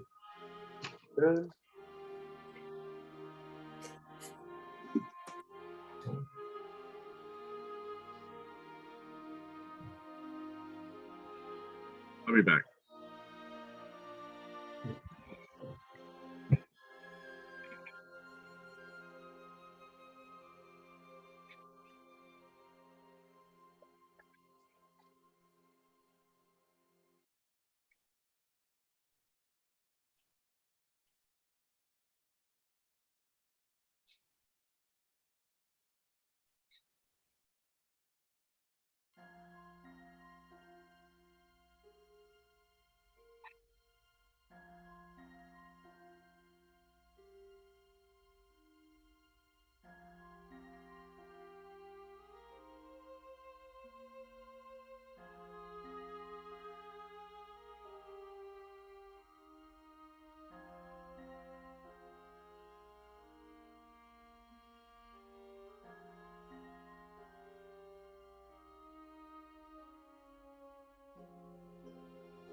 Alrighty.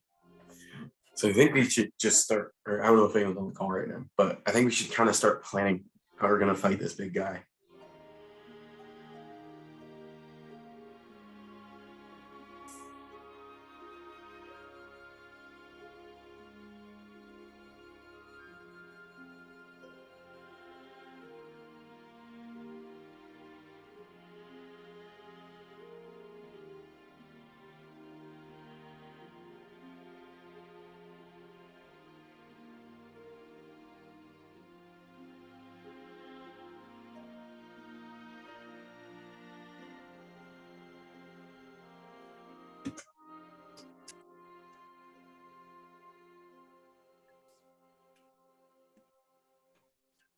The chain attacks from the Last fight worked pretty good. Yeah, but I'm more thinking because the guy we were fighting seems to use a weapon. So if I can cast fear on him, get him to run away a bit, we take his weapon away from him. Or he has to drop his weapon because of fear. And then Well, that's the thing is if we attack, then he's just going to come back, right? well, yeah, but then he won't have his weapon because we'll take it away from him.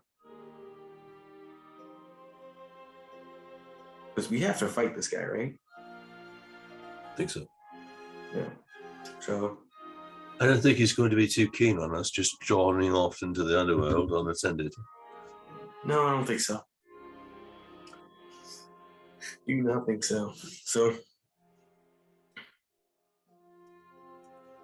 that might be an idea. I don't know. You're more the battle tactics guy. Got any pro strats? Any ideas? I don't know. We don't really know what we're up against, unfortunately. No. I was hoping Phoenix would have monologued a little bit more, but my goading went in the opposite direction. Yeah. I don't think he was too keen on staying around because we're not technically doing what he needed, but it's fine. It's what we're I supposed don't to do. care either way. So I can do my best to try and restrain him. If the fear fails, then I'll go ahead and do that. Grapple, restrain, and then that'll open up. I just need, if the fear works, then I just need line of sight. Because once he gets line of sight, he can start making wisdom checks to see if he breaks out of it. But yeah. So if that works, then You do massive damage from a range, so anything that gives you advantage, be it height I know, or I need one more level and I get Shadow of Boil. And then that's advantage on everything, and then 8th level I'm planning on taking Sharpshooter. our biggest damage dealers are Smite, Belial, CDs. Yeah. The Bident, which we haven't Funny, really I could seen. be doing more damage, but I'm not using the magical spear at all. Okay.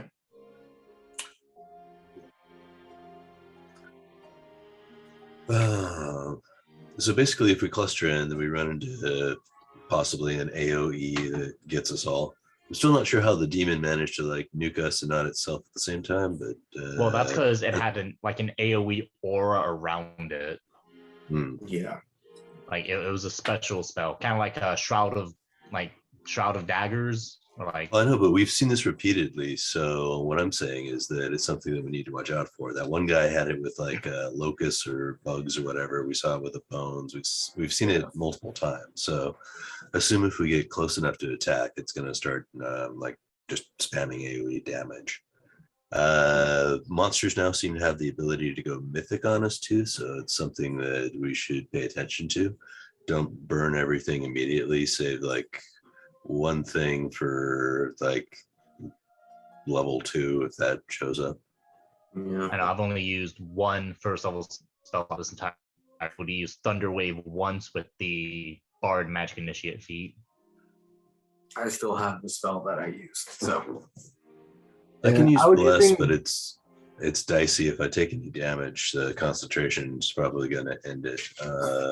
It'd be good for the initial salvo though. So anything that we need to save against, it's at least another D4 points. I think we should stay within your radius of influence on CDs for sure. Yeah, that's 10 feet, so that means I can walk like 10 feet in front of all y'all, and all y'all can be behind but still be in that radius. Yeah, we just try and spread ourselves out so that we're not like line of direct attack. Yeah, if we actually move like the traditional phalanx that would work for LCDs, it actually would work and keep everybody in that same radius. yeah. Also, if Atreus was here, he also has his aura of protection, though his isn't as potent, but he would be able to. But he is a ranged paladin. Right. Because he Fire took over the top. the blessed fighting style. I took the dueling fighting style, so that's why I get a little +2 to my one-armed, one-handed melee attacks. Okay, and then remember too that we can use fighting styles. So if we're not doing direct damage, which I don't think I'm going to be doing, I'm going to go ahead and try and like fight defensively or whatever that translates to in this version. No, fighting styles like if you're a fighter or each of the martial classes at certain levels get a fighting style. No, these are actions like fighting defensively, for example. I know they got it. It's like you take your action to dodge, or you take your action to fight defensively, or yeah, those are more class features in 5th edition. Let me see if I Like can find monks and rogues are able to take the dodge actions, but like normal fighters aren't able to. I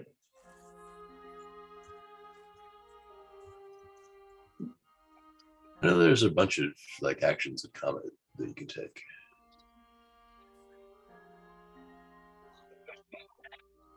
So what levels does Doth have?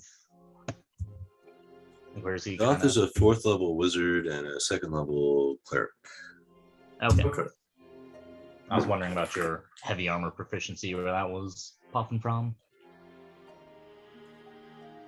That would be from cleric. Yeah, as soon as I hit 9th level paladin, then I'm gonna multi-class in a fighter. So in actions in combat, instead of attacking, if you chose the dodge action instead of the attack, until the next turn, any attack against you would have disadvantage. Right.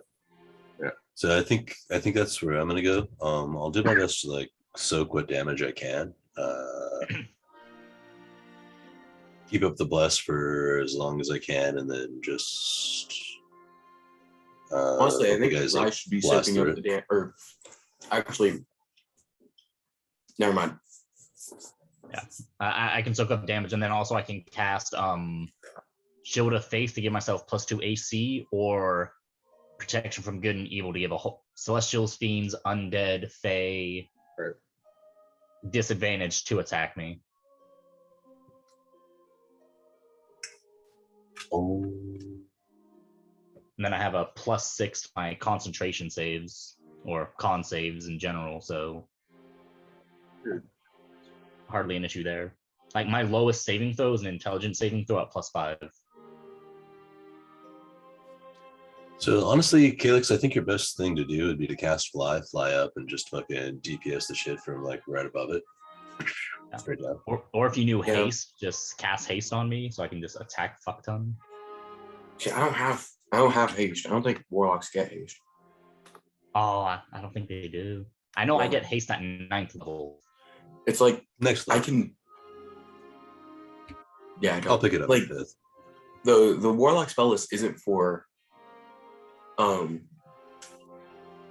what's it called? It doesn't benefit, or it's not like buff spells. There are very few.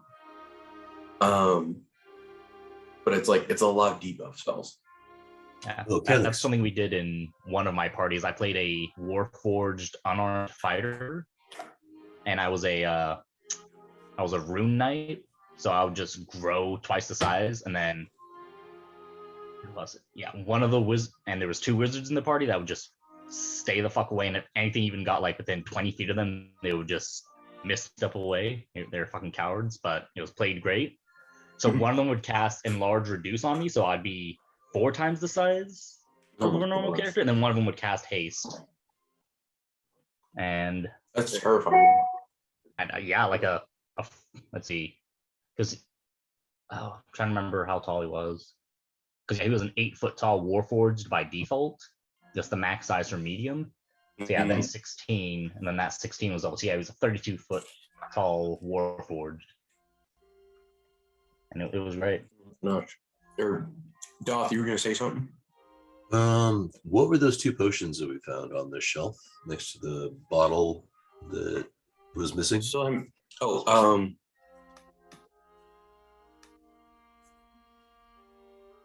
you don't have to tell us, just if either of them. Yeah, no, I'll tell you. It was 2 potions, or it was a potion of heroism. So if you wanted to go that route, LCDs, you could potion up. I could enlarge you instead of doing the bless. That would make you a bigger target for sure. I can also, because of my piety for Iroas, I can cast Compelled Duel for free. Like, I think up to my charisma modifier, so up to 4 times. Okay. So one-on-one fight, I normally do cast Compelled Duel just to that attention. And you'd get like piety and stuff for fighting that way anyway. So one other question I had is we've got the Wand of Wonder. Did we ever figure out if we can recharge that? It doesn't recharge. Okay. So we got one shot at that. Maybe that's our opening salvo. See what sort of chaos starts the day off. Half of them are good spells and half of them are bad spells. It's like you either cast like detect thought or like gust of wind or invisibility or lightning bolt or slow. It's like there's not. Slow could be helpful. Do we have any? Yeah, no, slow could be helpful, but I don't get to pick which one. Yeah, do we have any abilities to manipulate probability in any way? Rykira has a shitload of inspiration. I have 4. There you Yeah. go. So we give you the Wand of Wonder. If you don't like it, you reroll. Wand of Wonder, and if the result is bad or non-favorable, use your inspiration to reroll. Yeah, I'm fine with it. Yeah. If we could do that, I don't know. That might be. It needs attunement though by a spellcaster. Well, I am a spellcaster. He's an Eldritch Knight. Oh yeah, you are. Yeah, I'm an Eldritch Knight. Yeah. Good work. What else? Do we have any disposable? I know I got like a bottle of acid and some holy water and I think a thing of fire. I don't know if you guys have the same or not.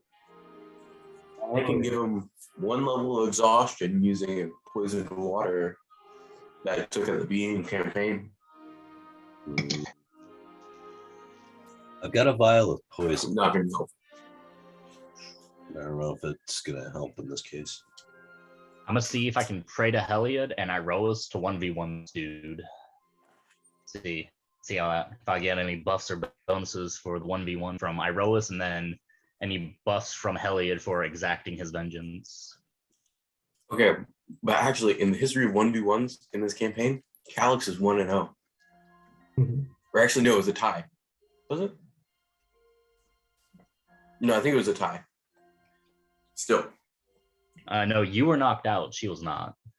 No, she was knocked out. Or no, I wasn't knocked out. I didn't get knocked out because I let off Hellish Rebuke. I don't think 1v1 is a good idea, just from a No, it's not. But perspective. Calix I understand it's heroic. Yeah, but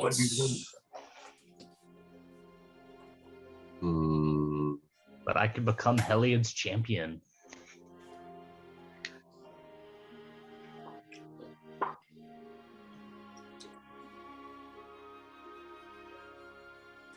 well, we can either try it first or resort to it after we got our ass kicked.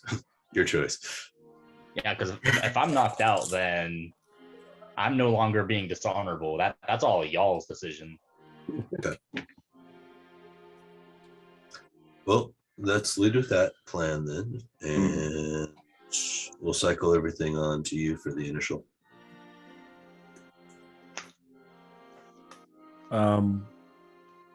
So as you make your way through this like 20-foot hall that leads to another large pavilion room, there are more of the same structure of just the adornments of the walls, kind of depicting heroism in all these ways. But for the most part, the room is probably 60 foot long. Each of these pavilions is about 60 foot by 50 foot wide. multiple columns along the hall. There's a feeling of kind of reverence, and you're traveling directly forward. So you just went to that first one, and as you look around the room, it's empty. There's nothing of sorts that's out of order from what you've seen in the room before, other than its overall shape, and there being another entryway to the next room, continuing on. Out of habit, I'll mark our path just in case. Okay. And how are you traveling? How are you approaching? Because before, Calix was just walking around putting hats on things. Is there a marching order? Is there just what you look like moving through this room? Like, was it like just a straight hallway, or were there pillars? It's a big, wide 50-foot by 60-foot hall with pillars on either side, right? Okay. And the Alex is, cascading like, lights of against the wall, kind of just messing with the wall and walking along with the party, but kind of like right next to him. Okay. I kind of liked Osiren's idea of moving in a phalanx. Mm-hmm. Got it. If we have enough room to do that. Well, the You do? reaction. Who would make the front wall? Who would make the front wall of the phalanx, and then who would be behind? Would it be? I imagine it's probably like Doth, our fighter, Rakira. I'd say and Alcides is in front. He'd be the spear, Yep. Spear. and then most likely Rakira and probably Osiren. The next on tier 2, Got it. and on third tier would be Calix and Doth. So Calix for the long range and Doth for the long range. Okay. Remind me if I get some space from y'all, because I was whenever I'm next to you guys, I get screwed over. So I mean, you're a ranged character, plus you don't have a shield, so yeah, you would be behind the shield wall in general. Kind of behind, but against the wall, just kind of looking at what all that is. Now, in the next room, as you're traveling, actually, can I have, as you're approaching the next room, what you can kind of see in this one? It's a little bit more light playing off of the sunlight casting down through the ceiling, and it glitters off of a highly reflective bronzed bull that is sitting at the beginning of the room, life-size bull statue. Almost shocks you for a second. You're like, wait, what is? And it's just a statue. And there's a pile of glittering gold and chalices and offerings bowls right at the base of the bull. And then instead of the hall continuing straight, you've now gone through one whole room that seemed to have nothing in it. And then in this next room, the bull statue. And then instead now it's a tea hall, right? It's still 60-foot long, 50-foot wide, but now there are openings that lead left and right. And then there's just a bull statue in there. Now, also what I think you notice as you take in your surroundings, there are, in this room, unlike the others, there are some scattered paraphernalia that just doesn't fit. And this wouldn't even need a perception check because you see it. It's like there's a couple benches, there's a couple crates that are empty and turned over. Almost like someone set up shop and was like living here for a long time. There's a table in one of the corners. And that's what you see. Does it look like there's I was gonna any go through all the disturbance in the dust or anything like that in the pathways? Can I have a investigation check from Doth?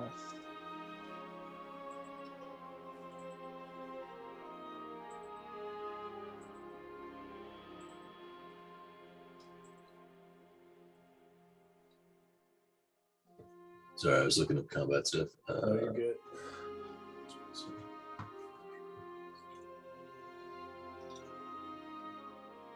13.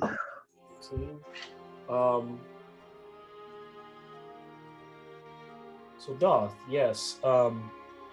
In the dust, you're able to pick up.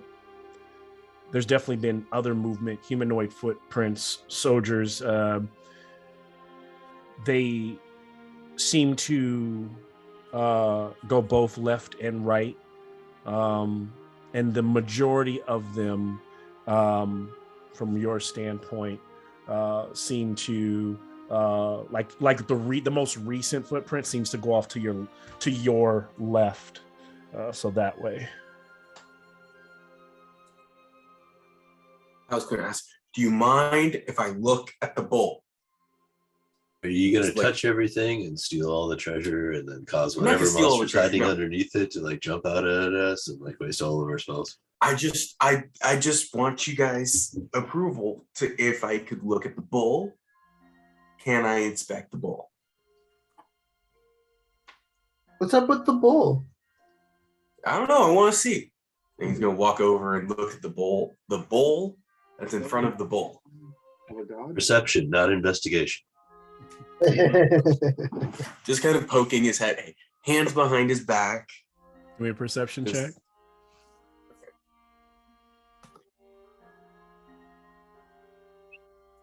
13. Okay, so he's looking over it. Okay, inspect with my mage hand. Yes. It from without touching it or looking at anything, it looks like an idol of some sort. It doesn't quite fit any particular.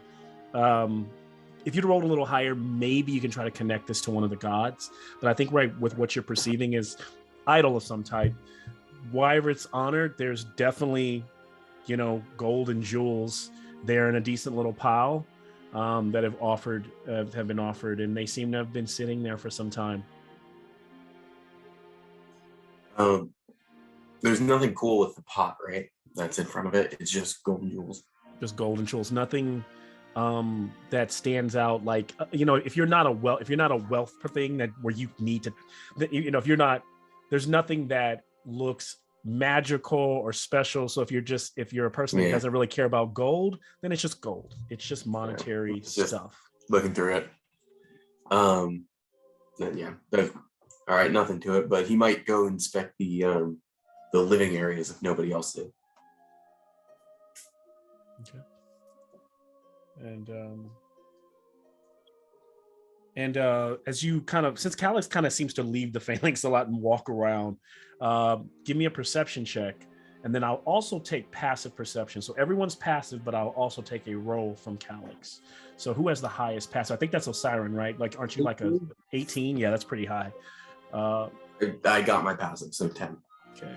So to the left, as Calix is walking around, looking at the bull and stuff, trying to look at these living space or what might be around,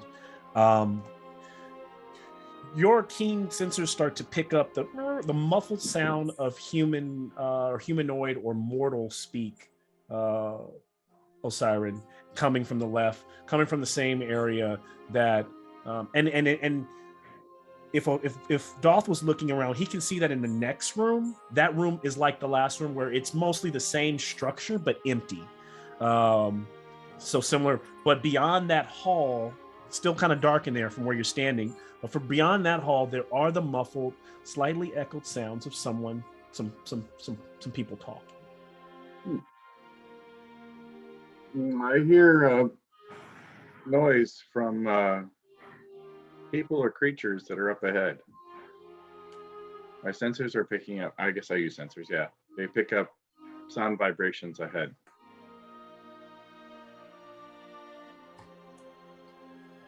Should we try and sneak?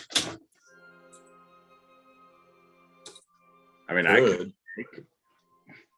could worst help. case I could scenario, help. we fail. I run well. I mean, I run well oiled, so I can sneak and do stuff. I suck at it, but if we have a chance to get an advantage, then I'd like to take it if I can. And If you're going to sneak, I will stay behind. And remember, there are two ways to go. One leads to the sound of the mortals talk, and the other is quiet. Both look like two large halls like this one, but both empty on both sides. So yeah. Well, I suggest sneaking, not for any other reason than to overhear more of the conversation before it gets cut off. Sure.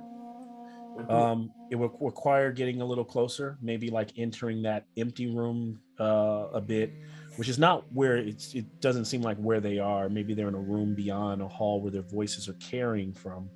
Who all is attempting to do this? Calix is gonna take off the half plate and just kind of like keep his chain shirt on, and and just maybe like leaving it pretty close, but just trying to. Okay, takes him a little Stay time to still. do that. Yeah.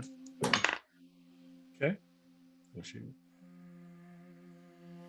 And then once he's done that, is it he and Doth? What are they doing? I'm wearing like full plate armor. Oh yeah. So probably not gonna be Okay. Doth. So Calyx is gonna go. Is Calyx going alone or Calyx going with anyone else? I'd like to take a Siren if you'd like Siren. to go. Okay. So Siren and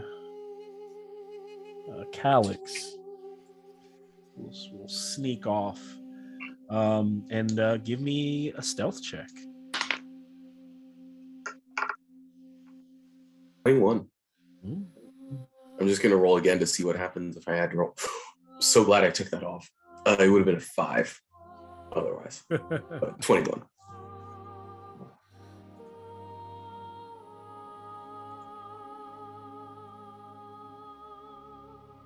How about you, Siren? What'd you get? 17 just to start. 17? Yeah. Okay. So both of you moving as stealthily as possible, as quietly as you move into this new hall. This one doesn't have the same amount of skylight, so it's actually quite dark.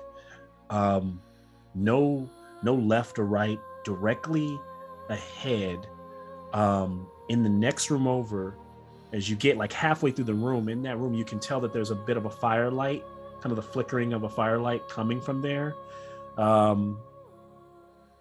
And as you get a little closer in that hall, you can hear 3 people talking. And they seem to be like taking a break. And what you can see is you can make the outline of 3 hoplites.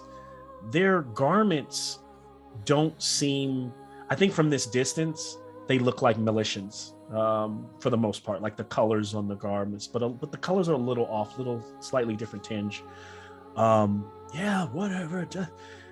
We should really get back to it. Famous would not want us taking, it's already been over an hour. He's like, Gresha, do not worry. We're fine. Okay. And to be honest with you, I'm kind of over the whole, like, sometimes I wonder why I made this decision. Do you ever think that? And one of the other guys like, I wouldn't say that if I was you. Listen. And it's just like, it seems like such a flaw. Like we went from being Heliod's chosen, and now we work for Erebos, and we just sit here and guard this stupid bridge, and we only do it so Phanes can see his begotten love. I want to be in love one day. I don't get to pick up and put my spear down. Oh, he's so in love. He needs to see his one begotten love one day out of the year. Ah, phooey. He's like, and then Gresha says, I dare you say it to his face. Whoever the other guy is shuts up. So you get the idea that they're talking about Phanes a little bit, their leader. While they're talking, Calyx will whisper to Siren, get the others. I'm going to cause a distraction. You get them up here, and so we can attack him if shit goes down. So wait for us, don't do anything. And Bill, you've gotten really muffled over the last. Yeah. so I said, hey. Oh, there it gets better. There you go. Sorry, let me position myself. So, hey, don't do anything, and I'll be right back. Don't cause it. Yeah, but they're going to make a lot of noise, so I need to make noise. No. If I get them talking, because they don't want to do this. No. Wait. They're guarding something. Whether they want to or not, they're guarding something. And if we show up, then that activates their duty or their responsibility. Sure. Yeah. So wait. If you wait. But then they'll know that I'm here. No. We're quiet. Stay quiet. I'll be back. We'll come back. Then you can distract, and then we can see what happens. Yeah, but they're going to notice you guys coming up. It's very hard from where you're at. They're in another hall like the one you're in, but a completely different hall. So you guys have probably 60 feet of movement. Probably 100 feet of movement before, now, unless you like knock over something or kick a rock, it's going to happen. But if you guys are staying, so right now, based on where you're at, Calyx, I wouldn't ask you for another stealth check, but I would ask Calyx for one to double back. Wouldn't be a disadvantage, wouldn't be an advantage. It'd just be another stealth check. Okay.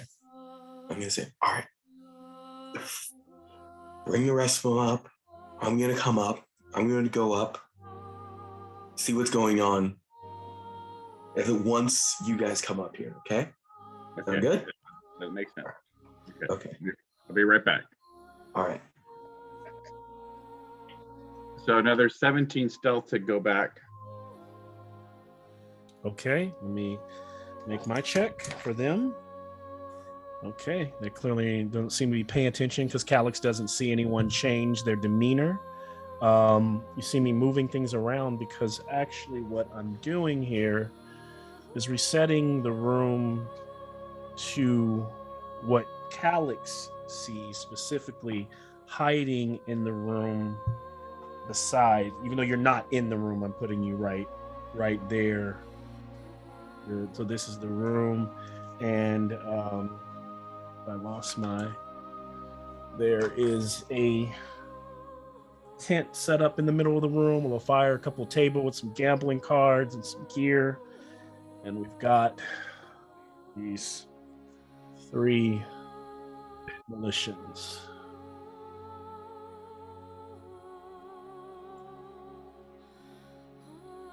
Okay, so you make it back, Osiren, and I imagine I'll actually turn over to you so I don't butcher what you're telling the party. So I'll see these off.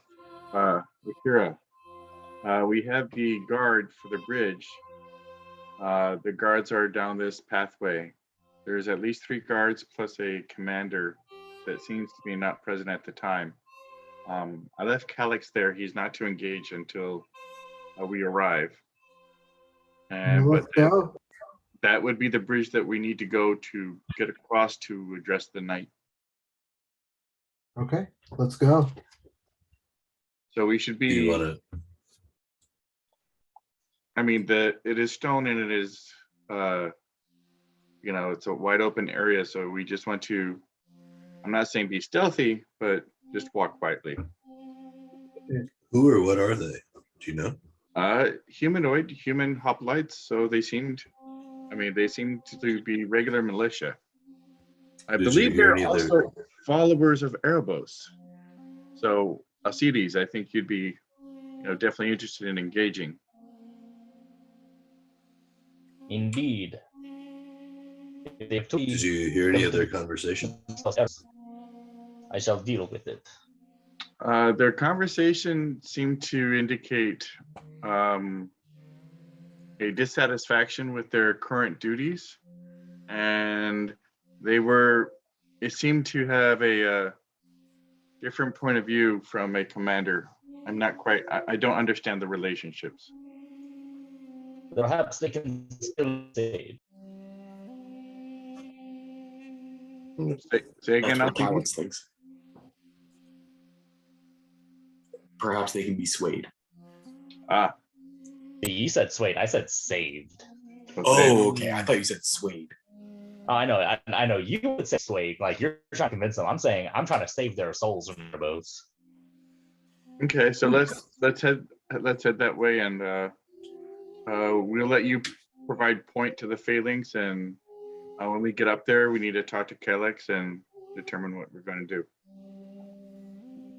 I guess I'll ready an enlarge spell just in case. You've enlarged yourself? No, I'm readying it. I cast the spell, but I leave the last word off so that I can activate it if Alcides engages in combat. Got it.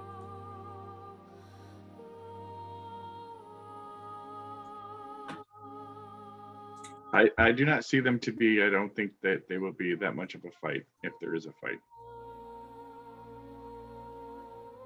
You said their boss wasn't there. No, he said their boss wasn't presently there. No. That's what I meant. Yes. I think it would be a good touch of fun for us just to get through really quick or to get more information. We may have gotten here at the perfect time where he's off with his love that one day of the year. Yes. I believe that was the privilege that they were talking about. Do we know if there are any holidays or anything corresponding to the current date and time in Theros? Because right now you guys are all having this conversation back, and Calyx is just sitting tight, right? Yeah, Calyx is just sitting tight, He but is. I kind of want to roll a d20 just to see if he'll ignore. No. He'll ignore Osira and just be like, Jesus. he kind of wants to just go and see if he can talk him out of it, and then you guys come in for backup. That's Listen, Now, Grisha, I'm no done. one to approach enough. I'm gonna go planets, around and 'cause have a smoke. And one of the guys stands up and starts walking towards the kind of. Calyx is gonna look him up and down as much as possible, and He doesn't see. I mean, he's just walking towards the room you're in, but he hasn't entered the room yet. So he is making. One of them like gets up and still he's clearly armored, but he's not literally at attention. But he's. Is he walking towards me, or He's walking towards the room that you are in. Okay. And he's starting to lights a cigarette. Starts to look around. I'm gonna cast disguise self on myself, and then cast. There's also the room is large enough, and there's pillars. You could try to hide as well. Yeah, I'm gonna hide and just try and listen to his voice as much as possible, and just. I'll give you, since it's dark in that room, I'll give you advantage on your stealth check. Let me give him his perception. He's not super aware, but you never know. Nat 20 for a 22. Okay. So you're hiding behind, you never really know, but you're like, you duck behind one of the, you try to move very quietly, you duck behind one of the pillars. He walks into the room, looks around, and then just kind of stands, and he moves towards the pillar you're standing behind and leans against it. So you're on the other side of the pillar. He's just kind of looking up at the ceiling. For a second, he listens. Dude, goes back to smoking. If they don't need to breathe. Yeah. Back on the other side, the party's still talking. What are you guys doing? So are you ready to go? I thought we were already running over there. All right, so now this will make his perception a lot higher as you guys are moving into that room. Can Calyx cast 30? How long is the hallway? The hall that leads to the room is like 20 feet. I think as you guys are moving down, so I don't really have this room set up. So you have to imagine, all these rooms have a very similar layout, right? So similar to this. And so in the room that you're in, Calyx, you're beside one of this. You're behind this pillar. Okay. He's right here. Does that make sense? Yeah. And the rest of the party hasn't come in. No, that yet, makes sense. Big ass empty room. And they'll be coming in from this direction. Now, if we leave this room, the next room over is this scene here, right? Where these guys are. Calyx is going to cast minor illusion. Doesn't have verbal components. Okay. That just in like scripture into the ground. Be quiet, please. Oh, but where's he putting? How far away? 30 feet into the ground as like a little drawing. Just maybe if they see it. Give me an arcane check. 9. So you put it out there 30 feet away, but they could easily be in the room because it's probably right there. By 30 feet away, it's probably like right over here. Yeah. Now I'm sure they're moving stealthily as possible, but they're a big group and Doth makes a lot of noise and so forth. So stealth checks from the rest of the group. That might have got you an advantage. I don't think it quite did. So regular stealth checks from everyone else. 21.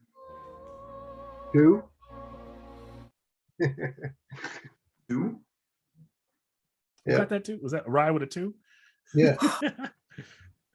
Clank, clank, clank. Wait, how'd you get it 2?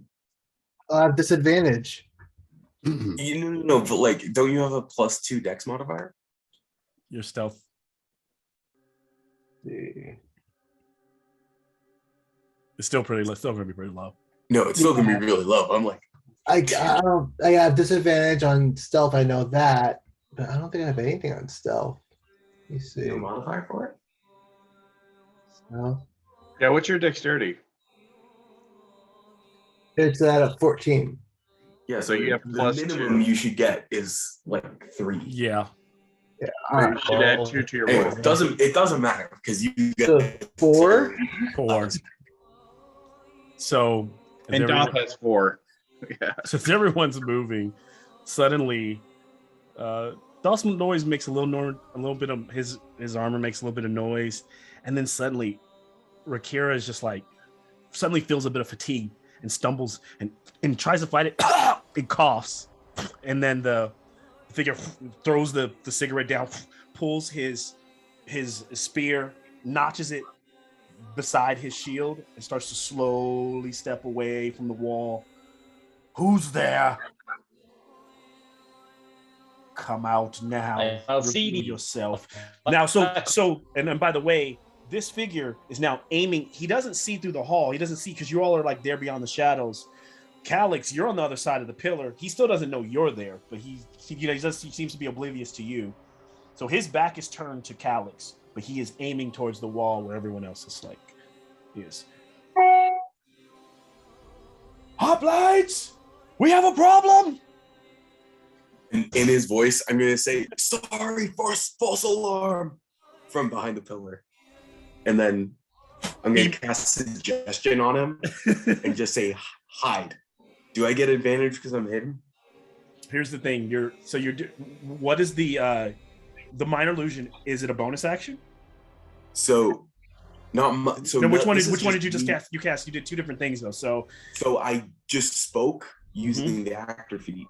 Got it. And so in his voice, and then cast using an gesture actor feat. Okay, actor feat is it performance based as the check you need to make, or? Oh, you froze again. It's such a critical time. Such a critical time. Like, the actor feat. I'm listening. Can you hear me? Yes, now I can hear you. Okay, the actor feat just lets me mimic voices that I've heard. Got it. Okay, so give me a advantage performance check against the. I'm gonna do wisdom of the hoplite. It's insight. It's insight. Yes, it's wisdom. So okay, perfect. Of the 1, 2, 19. Okay, so when they go, what? Get it together. Is it a false alarm or is it a problem? God damn it, I hate that guy. And you hear that from the other room. But the other guy's turning. So now, so suggestion. You're gonna give me suggestion. So what I need to give a wisdom save, or what is it for? He froze. Yep, I'll just roll. I think I got it. Ooh, that would have been a nat 20, but instead it's an 11. So I think that fails. So Suggestion that said, and so he just goes, shit. They're not coming to help me. I think I'll hide. And so he runs over to one of the pillars behind him and drops back and hides across the way from the pillar opposite of Calix.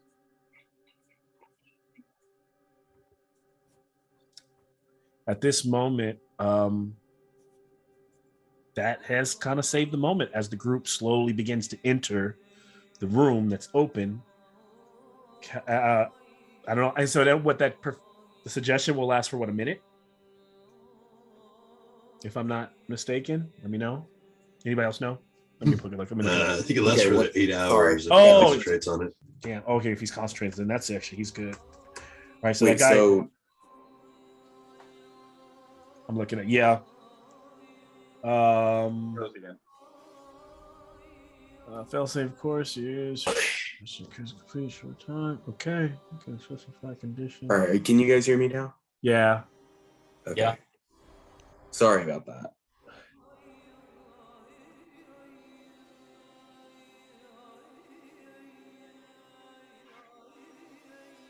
Okay, so the party would be entering into the area. We don't know Calix is there unless he shows himself. Yep. And I can I get a perception? Actually, I'll let me roll for that. I'll just take the without everybody. I'll take a Osiris passive, and so you hear the slight breathing like of the hoplite, and you realize over in the corner that he's hiding, and so you see the figure there. You know he's there, and then you start to pick up on the audible sounds of those that are in the next room, and you all can now see the same thing I described: a faint glow of fire, a couple of figures standing around it. Alcides, there's a person over there behind the pillar who seems to be a little panicked. And I don't know where Calyx is, but I believe there should be at least 2 more hoplites ahead in the other room coming up. All right. You try to speak with this one first. Okay. Rakira, do you want to go to the left? I'll go to the right, and Alcides goes forward. I nod my head. Sounds good. Okay. I'm gonna say bring him into the kind of other room. Are you able to alter the suggestion? Be like, hey, go hide in the other room. Yeah, he just said Or- hide. He didn't say where to go hide. Damn. Yeah, and unless Calyx shows up or says something that shows the party that he's here, we would just know that the hoplite is right here in the corner. And Calyx, we lost him, huh? Yeah. I imagine that Calyx would tip his hat and come out and show you guys. I was waiting for him to do it, but I realized it's because he's having connection issues. So yeah, Calyx reveals himself and he kind of waves across the room from the other side, and you see him. Now what?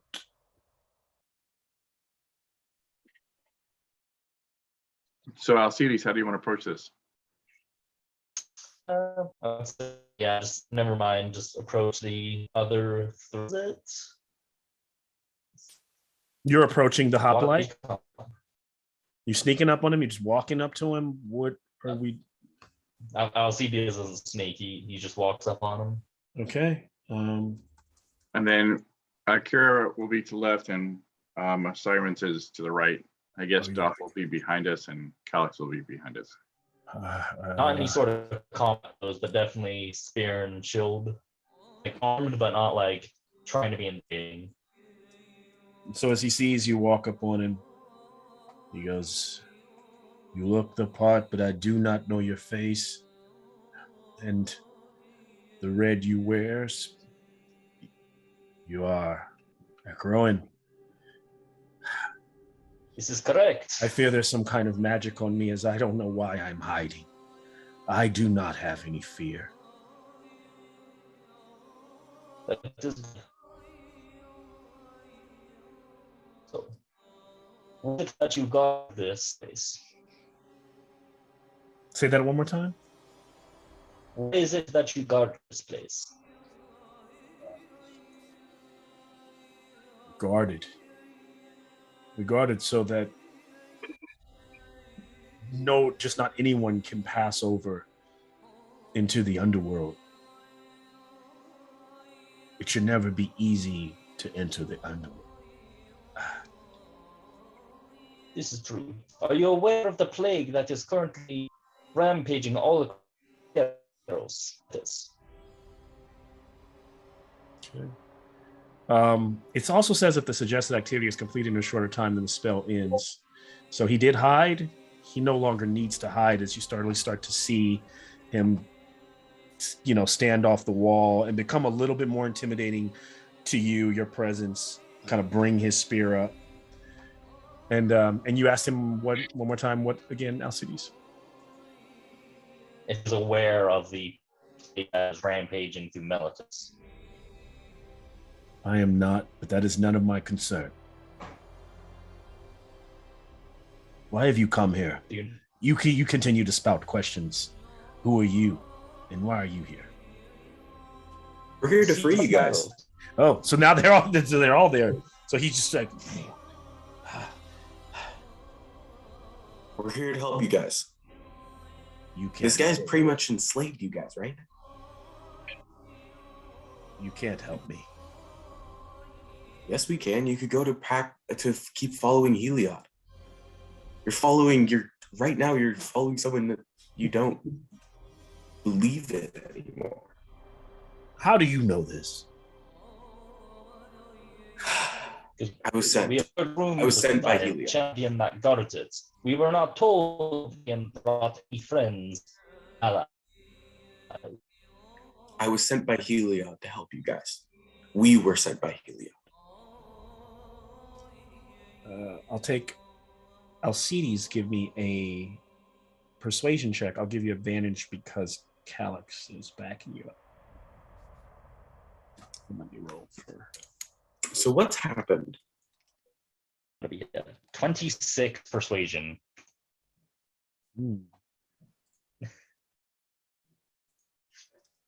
Still So that's a coming. 19 That's plus probably one 7. of the highest rolls I've had tonight, and you still beat that. All right. Okay. And so his eye perks and he looks at Alcides and he goes, your friend here lies. He does not understand the way the gods work. I have already made my choice. There is no going back to Heliod.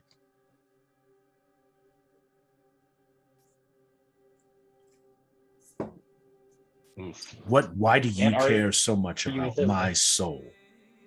You clearly are trying to get to something.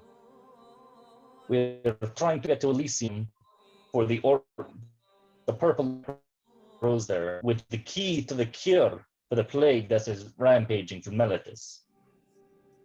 Do not do this journey for one's sake. Thanos will not let you pass. You know he won't, but will you? But will you?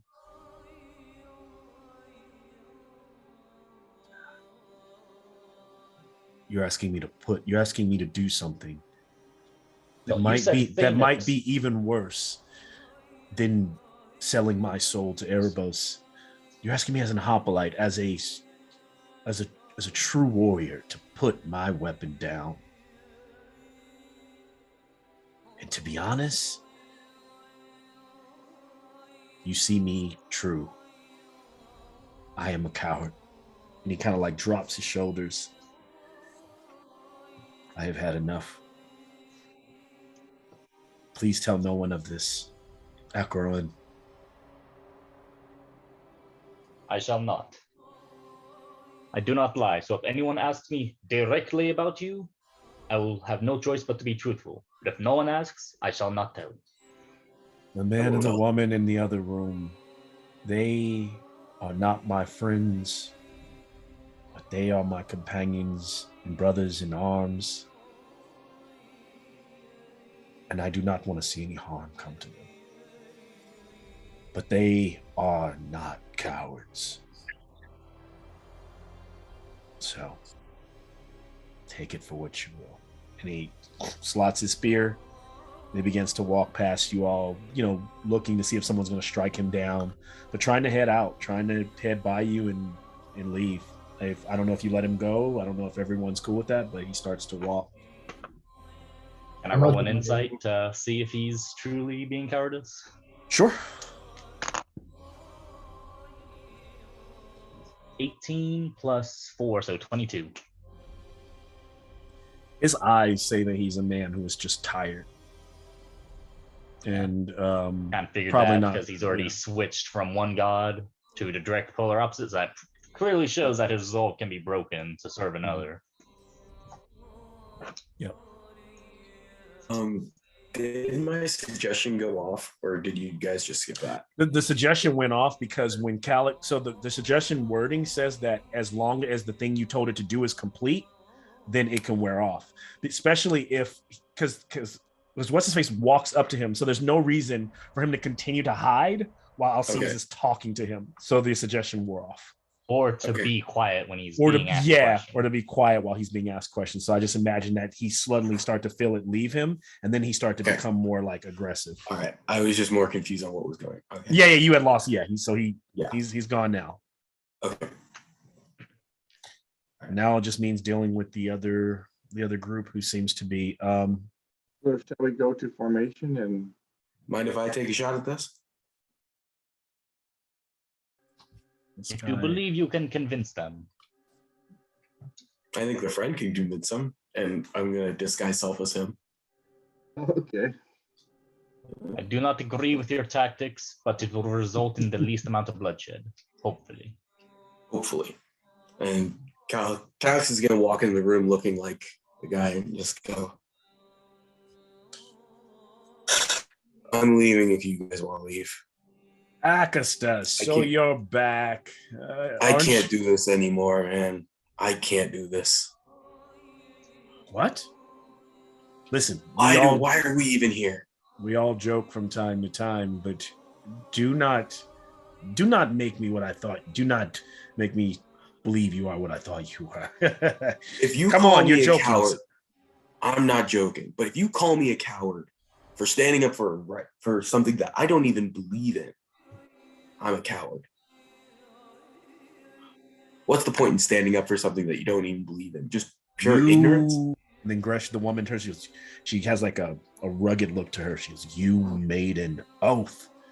Maybe we should just fucking spill your guts then here. If you don't see what's in that belly, it seems you don't have any." And she pulls a gladius. And give me a persuasion check. Persuasion? Do I get advantage because I'm pretending to be somebody? Or yes, you absolutely get advantage on the persuasion. The thing is, they get advantage because they're not because they don't know, they don't believe you are. It's because they think you're this guy and they already you're playing up tendencies of him being a coward. So they're not sure they would want to let 17. Him, it's not that they don't see through you, but they don't want to let him talk the way he's talking. So 17. They're fanatical. Yes. And unfortunately, as you look at her eyes, and she's not playing. That blade is out, and she's like, "Fine. So you're done. If you think you're walking out of here, and what boat are you going to take back to the mainland? So either, since you're done, either you do it, or I do it." She takes her glass and she flips it, and she hands the handle to Calix, like kill yourself then, be dishonorable then, so I don't have to do it. You know exactly what she's telling you to do. Yeah, I'm gonna take the gladius and walk to the other side of the room so they're not looking at me, or so they don't see. So you're going to do it in the shadows, says one of the other guys. Fuck you, man. He's not gonna do anything. Don't cry, just don't. He's not gonna do it. And the way he's gonna like stab kind of towards the side, so it misses him, but it hits his disguise. When they start to, is he serious? And then I drop down.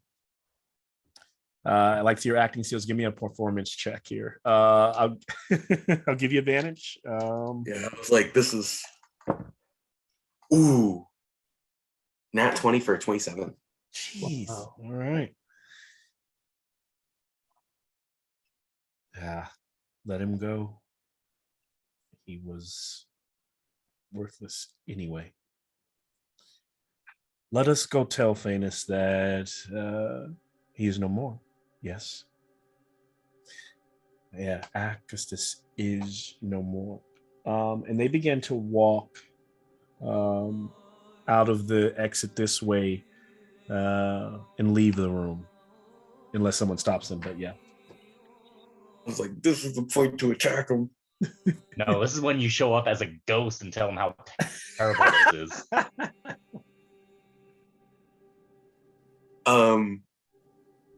Yeah, that's not a bad idea. Calix is gonna stand up and look like one of the and cast disguise self as one of the Eidolons, and as one of the Eidolons on the boat, just so he looks at least like something he's seen. He's like, really? After all we've been through, in a very ghosty voice. No, I imagine with you guys watching off in the other room, do you guys enter this room, or what is the rest of the party now? Yeah, what is the rest of the party doing before I do all that? Because I think Calix is kind of I'm going off you guys' vibes because I'm treating this like role play, so I don't know where so far so good. You guys have just been role playing your way through these guys. So can we get a rundown of where we are here on this board? Like I've changed. Well, what I'm doing is I'm moving it. So yeah, you guys would be, if you see the board here, you'd be coming in from the top here, from the next room. The room directly to what would be the south that you see here would be where they just walked out. And then your boy Calix is over here looking like a downed, dead, or now he's looking like a ghost, evidently. So he's not yet. I'm just waiting. Okay, so he's. Yeah, I just want to see what the rest of the party's doing. And the rest of the party's entering. I was expecting them to. I was trying to. I thought they were going to rush in or do something, but so far so good. So I'm just treating the character. I imagine that they would probably have to let Phoenix know this guy's dead. Okay, so when we left, Yeah, I mean, I would I'd be just ready to rush in at any time, just in case they started attacking him. But I wouldn't. They wouldn't. They would come in now just to pick him up off the ground. Like, get up. So Calix gets up and does he still look like the guy, or Yeah, he still looks like the guy. he looks like that guy there? He looks like this. Why are you just taking a nap? Come on. I'm trying to give you guys an opportunity to like attack. So I'm gonna run across the entire floor and hit this guy as he's walking away. Well, you could have snuck up. You're like a cat. You could like pounce, you know? Right? Yeah. I slap him on the shoulder. I'm wearing heavy armor, dude. Oh yeah. Sorry. so Let's go get him, big guy. Where did they go? All right. to? Well, we know which way the big guy is now, right? We just And follow what those guys. what you guys see on the opposite side of the room, the path that they left through, the one that leads down this way, it seems to be open air. The reason why you can see, even though it's a closed 10-foot hall real quick there, so about 10 feet, but you can tell that it opens to like you can see in the distance a foggy silhouette of like the tops of mountains, of a mountainscape that's here on this island. So you can tell you're up high because you did travel up a bit, those stairs to get to this point, to get to this bluff. And so clearly there's not another one of these rooms beyond this side. They went outdoors. They went outside. You can start to kind of hear the air kind of whistling out there, kind of the breeze, the crisp breeze. You can smell water. Part of it being the ocean air that's around the island, as well as water that may be nearby. Did you still want to challenge that one guy to solo combat? Variables? Yes, I do. We can take care of the underlings. Hopefully, we won't have to fight the underlings to their one-on-one combat. Well, this should help. I'll go ahead and finish the enlarge spell. Okay. It's all on you all. Just how you guys want to approach this. Alcides and Rakira lead the way, and Siren and Doth will be right behind you, and Cyrus Calix will be the archer from behind. Just floating around. Sounds good. I'm going to Rakira is gonna look over at Alcides and then just like lift up his fist and for a little fist bump going, let's kick some ass. I was like use my illusion to cast light behind both of them, just make them shining, and then like, wait, no, this is stealth mission. Stop it. kind of like the sun behind your shine. Wait, say that one more time. What you're doing? Oh, I'm doing nothing important. Yeah. Okay. He's not coming. Yeah. So we want to head out towards the bridge through that 10 by 10 way. Okay.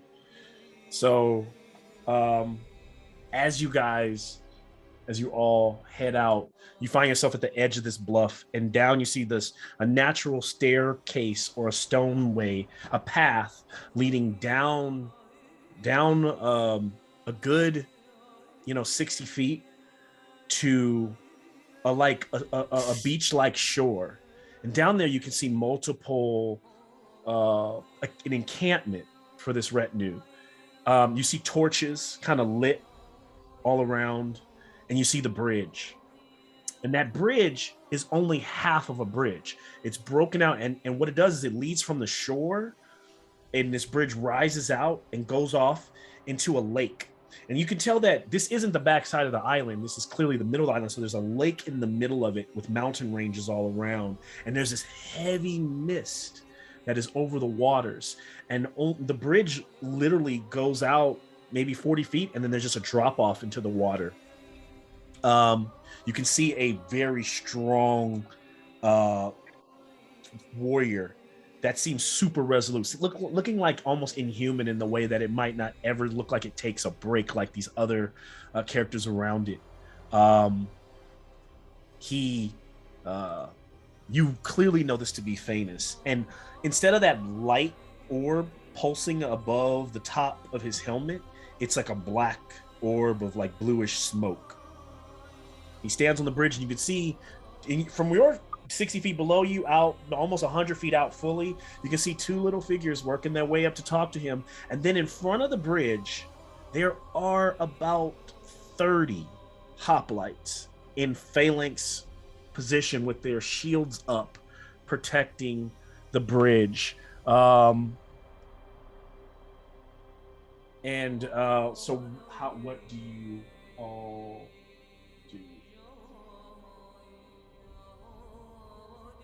Yeah, I shout out to Thanos. I say, Now you're "Thanos." pretty far away. You guys can approach. Okay, you guys, anybody do anything before Alcides just rips into talking to Thanos? What I'd like to do is let's get in front of the hoplites so I can use fog cloud for my piety, right? And fog cloud, because there's a bunch of mist everywhere around here. We could fog cloud our group up to the level where we're in front of the hoplites, and then you can call out to them. Does that make sense? So get closer, then call out. Yes. How far? So we go past all How far the are camp we away from- lights, get past all the little camp enclosures, and then be able to just approach the actual barricade of hoplites and then call out to him and see what he'll do. How far are we away from him? Did you say 100 feet? But so imagine this is you look around, like it's probably a good 60 feet from here, and then you're up 60 feet on like a little winding path that's going down. You can tell that they ran down. So you're like 120 feet away. Okay, 120 feet, but We're up. You're high. Yeah, So I'm within 150 feet. You are within to attack the what's his name? Who are you Big trying guy. Thanos. Thanos. Yes, Not you Thanos. are. Yeah. Okay, I'm 150 feet Thanos, away. Yeah, it's like with a feet, like a PH. Thanos. Yeah. Oh, Thanos. Yeah. I'm within 150 feet. Okay, I'm gonna say I can attack him from here. Please do not until I've issued No, my I challenge. I won't. But I might just have to stay up here. That is fine. But do not dishonor our combat. I will not. And so you call out Alcides? Yep. Tell me what you say. Thanos, I challenge you to single combat. There's it's through the wind, and since to look up and see you are, all these men kind of look up towards where you all are. Cast minor illusion behind LCDs. Just I could probably use thaumaturgy to make his voice boom. Yeah. And who are you to declare challenge on me? I am Alcides of Akros. Alcides of Akros. Continue. Oh. Champion of Heliod and Iroas. Champion of Iroas, Heliod, I care not for your challenge. I care only for my love. And I wait here, and I will guard to the end of my days. But if you would like to die by my blade, come at me. I accept your challenge. Did you cast the fog cloud? Siren, yes or no? Actually, I don't need to now. Yeah. There are still 30 hoplites that are if they're honorable hoplites, they'll let this 1v1 happen. Yeah. Let's walk down towards and see what happens. I mean, y'all can stay safe. And then I feel like they should see be if they'll let me. I'm staying within damage distance. I'm staying within backup distance. We're running up front, man. Also, with the enlarged spell, I'm currently 12 foot 4 inches. You start to march forward towards this line of, with a sheer point. Everyone else staying a bit back as Alcides marches forward. I'm going to be praying silently to Heliod and Iroas and sacrifice 5 piety of each. All right. So he begins to pray. So Rakira and Doth, are we going with him? No, I'm gonna stay back. I gotta maintain concentration on that spell, and I want to be within striking distance of levitating a boulder onto the army if I need to. This gives me height to be able to pull that off if I wanted to try it at least. I'm kind of ahead. I'm behind LCDs, but I still want to stay close to act as a kind of a buffer between you two, just to see if see And how like a the boxer's challenge bodyguard. kind of. Yeah. Yeah, Alright, cities, you'll have Rakira and Osiren at your back. The one to the left, one to the right, and then we Explain have again where Rakira and So we're just it's a triangle, moving Triangle. forward. Yep. So so it's Rakira at the center of it, and then Alcides is because he's the challenger. oh, okay. So you're still you are now moving with Alcides. Yeah.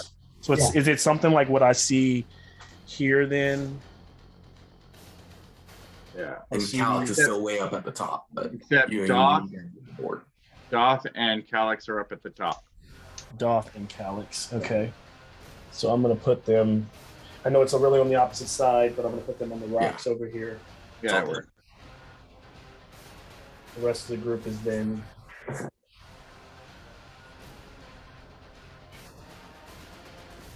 And Alcides is 12 feet tall. Oh, you guys made him large. Yeah. He's big now. He's a big boy. Yeah, I'm concentrating on the enlarged spell. And he does have a shiny lights and thaumaturgy booming voice, and Yeah. he looks like a god amongst men. If 1 piety of Thassa got us pretty much safe passage here, let's see what 10 piety from both Iroas and Heliod gets us. Good luck. May the blessing of your God be with you. Oh yeah. So this group, as you close in, the helmet tips. You see Phaenus tip his helmet. Say, kill them all! And the phalanx, like all their spears come in, they start to march and like rush forward towards the group. And as it happens, you hear the splashing of figures around them towards the water. They all close in. They start to realize that they're being attacked from sides where the shore is. And what you see is that from all sides, large groups of return are coming from out of the lake and attacking the group. So before you guys get there, they just start they start the because they attack from behind. The returns start to get in and break open the phalanx, and then this war starts splitting these groups that are warring with each other, leaving an opening for the party that's here to go through towards the figures that are on the bridge. Let's roll initiative here. No. Oh, before rolling initiative, I'm just gonna look to Rakira and Osai and be like, cover my back. Oh, I'm gonna give it big, like just this deep growl. I got a 13. 16 Gotta for get the him. initiative. 16.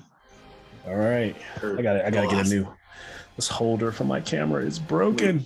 Could I tell if those returned are Phoenix? They're clearly from Phoenix. Sweet. I know, but I'm like, Yeah, you can tell. Yeah. and he's just Cal's just pulling back his bow and be like, "Oh, thank you, Phoenix," and just releasing arrows all over. Is Thanos also giant sized? He's not. You're saying you're like 12 feet tall. He's probably not 12 feet tall, but he's a good like 7 going on 8. Yeah, so you're like kind of would be towering above him at this point since they've used magic. But he's just like naturally that tall. So Alcides, what'd you roll? Initiative. He got 16. 16. Oh, my internet. Siren got 11. Siren got Getting 11. out. Yeah, we can hear you. Doth 8. 8. Okay. Rakira. 13. All right. And Siren got 11. Did I miss anybody? Seems about Calix got 16. Calix got 16. All right. So the two figures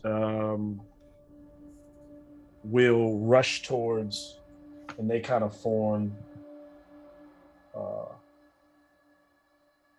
wall in front of their champion, famous, the two soldiers from down below, and they will set their action as delayed. Then we move to Alcides. I'm gonna start this out with a guiding bolt at Theros. All right.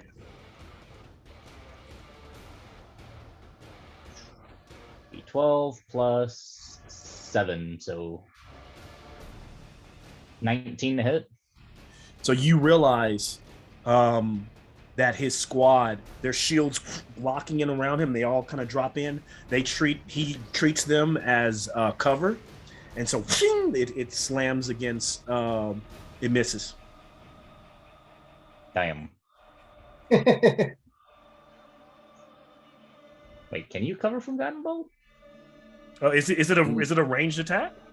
It is a ranged attack, but then it also leaves advantage where it hits. If it's a range attack, then quarter cover and cover should work just like they boost your AC. So if you miss, you don't hit my AC, it still leaves advantage. Or usually effect doesn't take unless it hits. Yeah, Does it say regardless?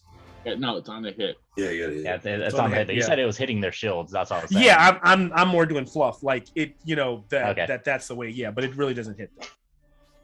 Bastards. And then I'll continue moving forward. All right. 15, 20, 25. Let's get a little bit of different terrain here. But yeah, you're marching your way up there. Calix is up. All right, I see the guards that are way down there. I'm gonna move my hex to one of them. 2. Okay. And then attack the one that I think here's my actual hex. It's actually green. oh, perfect. Okay, so where to which guard?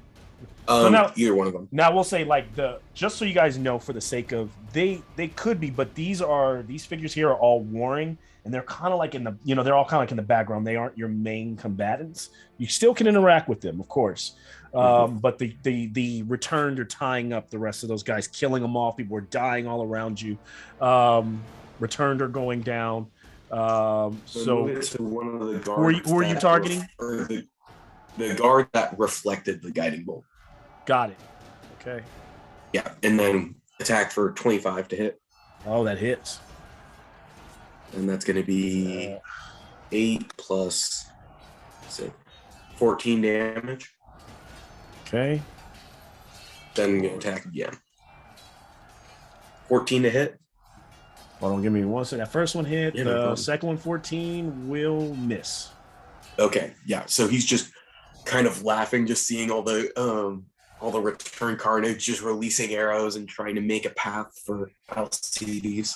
And how much damage was that again? 14. 14. Got it. Yeah. All right. That was something stupid high to hit, and then 14 damage.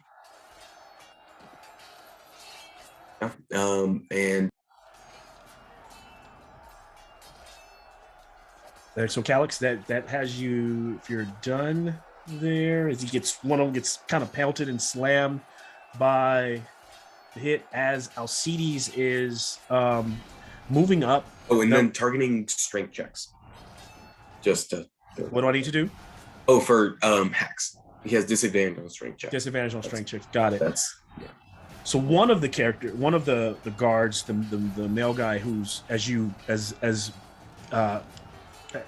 Alcides closes in, uses his whole held action to it looks like he's gonna throw his spear or thrust his spear. He thrusts it out, and a tip of like blue, like frost on the end, flies out towards Alcides, and the attack is a 19. Me? Yep. Beats it. Beats it. So 8 cold damage. Just smashes into your armor, kind of crackling like frost over your shield and wounding part of your body. We then move to Rakira.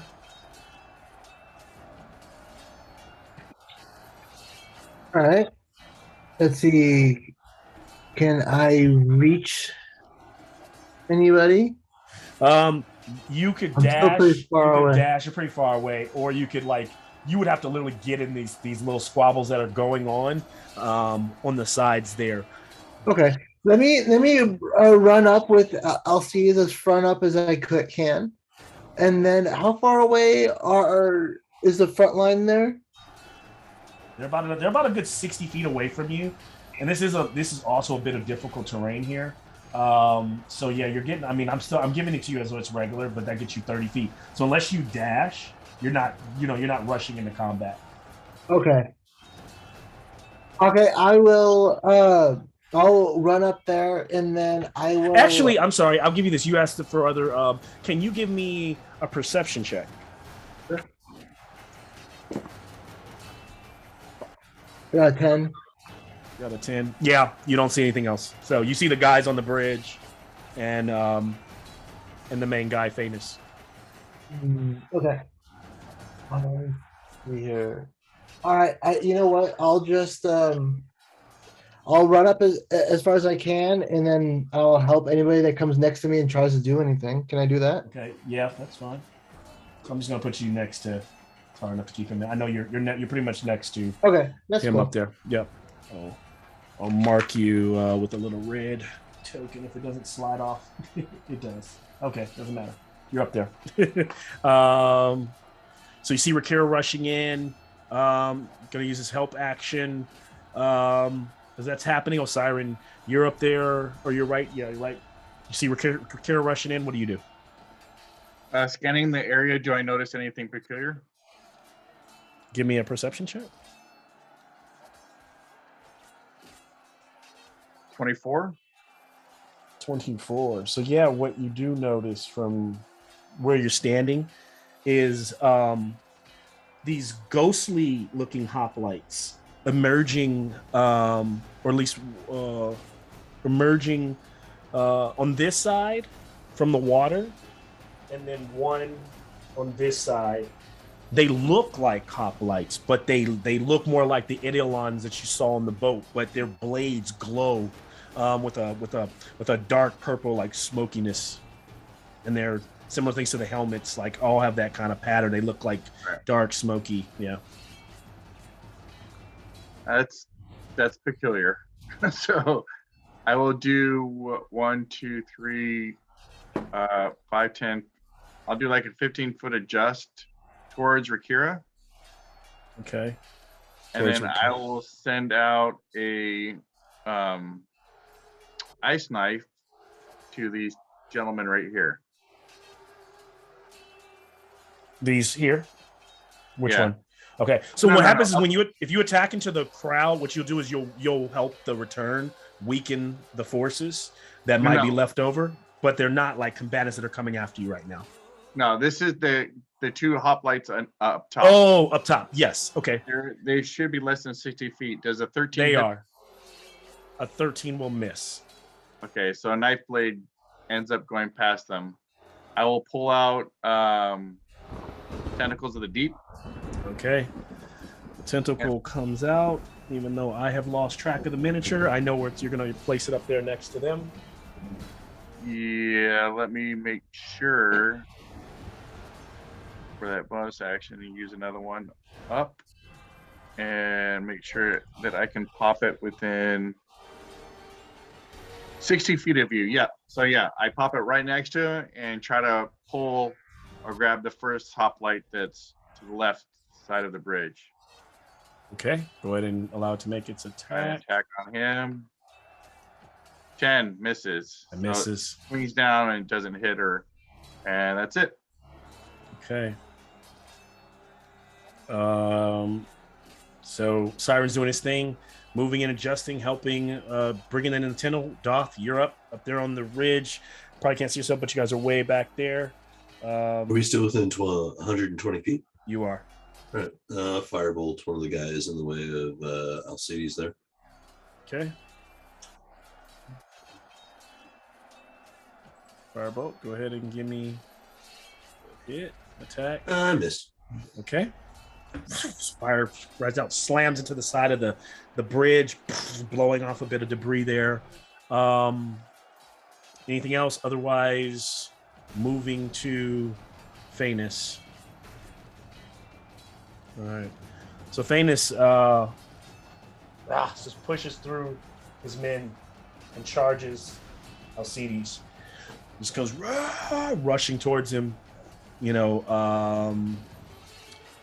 with his gladius out. And it's a large, for the size of a normal gladius would be like a short sword. It's while it's shaped like a gladius, it's actually pretty big, pretty massive looking weapon.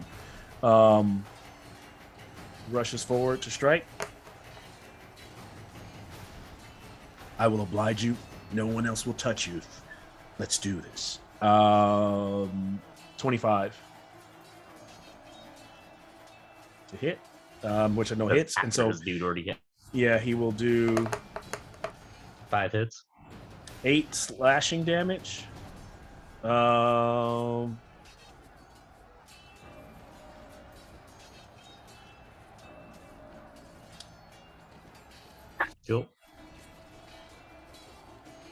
Okay, and then an additional 5 slashing. And it is radiant damage. The one thing you notice about his weapon, unlike everyone else's, the weapon is glowing bright like the sun. Unlike all the dark motif on them, that weapon still looks bright. And you when it sears you, or when it hits your shield and pushes you back, Alcides, it leaves a mark. It's clearly radiant. He then attacks again. Missing on that second strike, and then battering on your helmet, attacks again, looking for an opening. 17. I don't think that hits on that third one, so he does not get in on the third one. We then moved. He is done. These Eidolons begin to move. It's cutting out. Oh, am I cutting out? Nope. Oh yeah. Moving in. Yeah, I heard the miss. One of them floats up too, because Rakira's up next to you. So, always happens. So those two are there still fighting. So yeah, Rakira, while you're next to him, he doesn't seem to be paying any attention to you. Doesn't mean you can't get in there if you don't want to, because you are up there. So since you're there, and I know where you are, this guy comes in and he's attacking a siren. This ghost, this Eidolon creature, and it looks like it kind of moves in like a blurred form, and attacks with the blade, the ghostly blade. That for 23, doing 8 slashing damage plus 16 force damage to Osiris. Say that again. What was the first one? Was 6 slash, and what was the second one? It was 16 was the second one. Game log. Let's look at it one more time here, because it was 8 on the first damage, the slashing, and then 16 force damage. Kind of force. Okay. Yeah, force. Sorry, and then and did I make one of those attacks right? So then the second one, and he misses the second attack. So I'll do a hellish. Oh, hold on, wait, 1 second. the other Idiolon rushes 60 feet towards the mountain where Doth and those guys are, but it moves out 60. In dashing, so of course it needs another 60 to get to you. But because it's ghostly, it's like floating upward, so it's not there. It looks like it's at the base of the mountain. It looks like it's like running up the side of the mountain. So then we move. I think everyone has gone. Next round, we're at the top. The one of the soldiers that she's been pelted. She's been hit by a couple of attacks here. She moves past. She actually moves up to Rakira, so and attacks. Come, let me bring you to your destiny. Yes, and then she swings her scimitar. That's gonna miss. She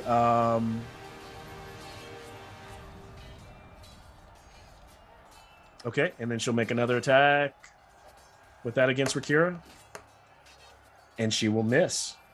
She does not do well there. As we move from her to Alcides. Alrighty. Bonus action. I'm going to cast Divine Favor, which all my weapon attacks get an extra D4 Radiance. And Okay. yeah, just use my spear. All your attacks get what? An extra D4 of damage, Okay. of radiant damage. The concentration spell. Got it. Okay. That is a 3, so I'm going to use my inspiration the first time. At 20. Fuck. Oh, Nice, shoot. All right. That's the way to do it. Yeah, second level smiting that shit, because this guy big.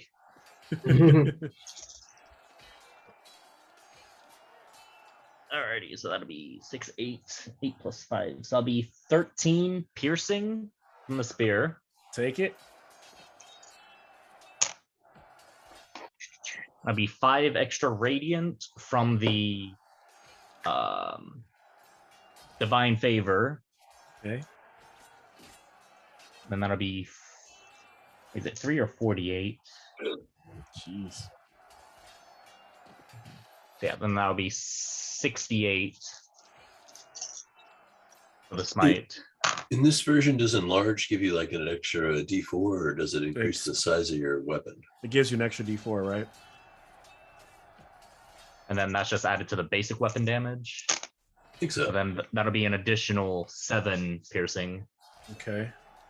Does it critical do to this? Yeah, critical doubles all damage die.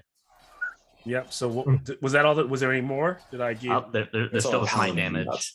Okay. 6 plus 6 is 12. Plus a 6 and an 8. You said plus 12?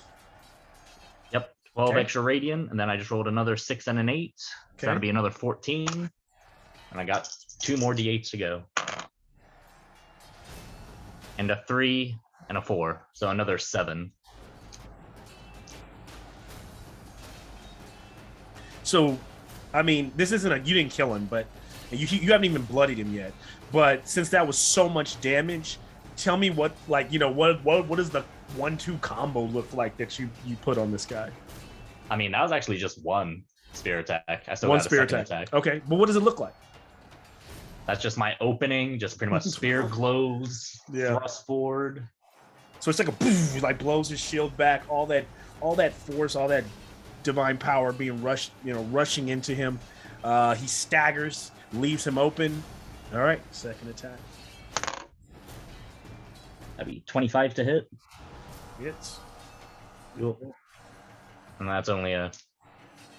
Now, is enlarge only on the first attack or all attacks? as long as you are enlarged and you haven't lost concentration, you still get it. Cool. I'm not concentrating on it. Cool. So that'll be 6 plus 3 plus 5, so 11 plus 3, so that'll be 14 piercing and then 3 radiant for the second. Okay, he takes it. So he's just whooping on him. This next stab like hits him in the side, and you see it pierce, and he starts to kind of bleed, staggers. He kind of look in his eye like, "Why are you like? What are you?" Kind of look. A champion of 2 gods, not just one. Mhm. And that's that. All right, so great opener there, working him.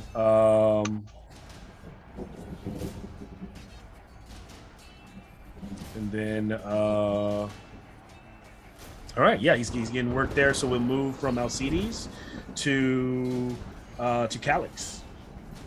All right. Just gonna keep doing what I was doing and attack with my longbow. Okay. At the guy who was hexed. That's gonna be 21 to hit. And which it was one of the guys on the bridge, right? Yeah, it's one of the guys on the bridge. Okay. Was there a One particular that- one? Was it the female or the male? The one who had the male is the guy who has the frost spear. Female's the one who rushed up to Rakira. The one that rushed up to Rakira. Okay. So that's gonna be 14 for the first hit, or That 14 misses? damage. Oh, 14 Yeah, damage. 21 Okay. to hit. 14 Oh, okay. Yeah, that hits. Yeah. And then attack again. 14 damage. 14 to hit, and that's gonna miss. Okay. I'm rolling bad tonight. It like it's almost like from your position, you have a good position, but they're so far away. It's like boom, Yeah, like just commotion and chaos going around. You're trying not to hit with Kira. You know what I'm saying? Mhm. Like as he jostles back and forth with her. All right, we then move to the to Rakira. All right, I'm gonna attack the guy that ran up to me then. Oh, there we go. That's very very Rakira E. He kind of flips up over onto the. Actually, Yeah. do an Ooh.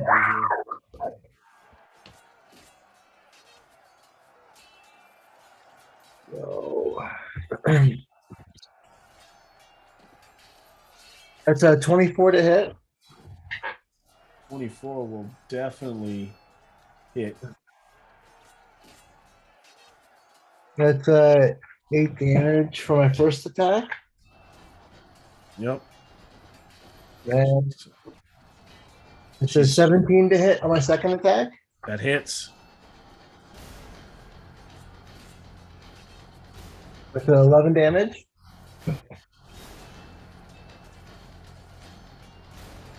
I would say I'm done. So she's looking haggard and bloody off of a few blows from Yurakira. So greatness there. As we move to from Rakira to Siren. Siren will take a swing with an 8 towards the ghost-like hoplite. So obviously, kind of missed. Is he attacking with the Spirit Thassa? Yes. That's crazy. Just like, I should have asked to borrow that thing for this fight. Yeah, that would have been really cool. So, but that actually missed. Okay. So, and then what I will do is, I can't. It's an action. So if I try to run away, it's an attack of opportunity, right? It is, unless you spend an action to disengage. Can I Misty Step? You can.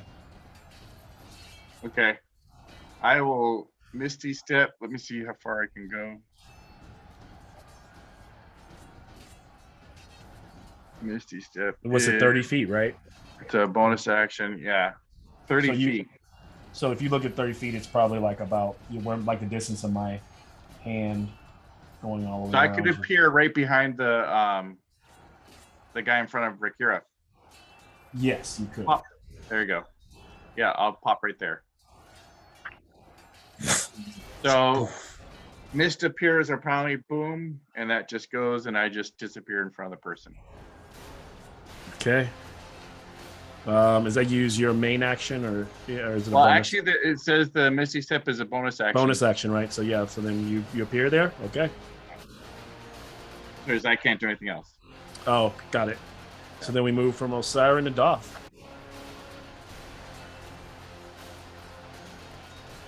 Are there any big rocks I could like roll down on this thing? On the thing that's coming down on you. We're still up, right? Yeah, you're still up high. Sure. You can definitely try it. You do see that the thing is like a spirit, like a specter. But I'll still make it. Yeah, go ahead. I was gonna green flame and blade it. Okay. Make it avalanche. Green flame. Okay. Green flame blade, the side of the rock. That would okay. I'll allow it, but it has to be a pretty nice arcane check. Roll. Good shot.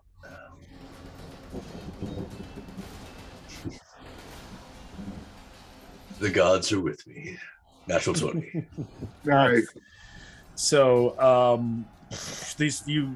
you slice through, creating this breaking of rock that starts to fall 6 feet down. These tons of rubble and rock plummeting down towards this creature as it's pushing up, running up the wall.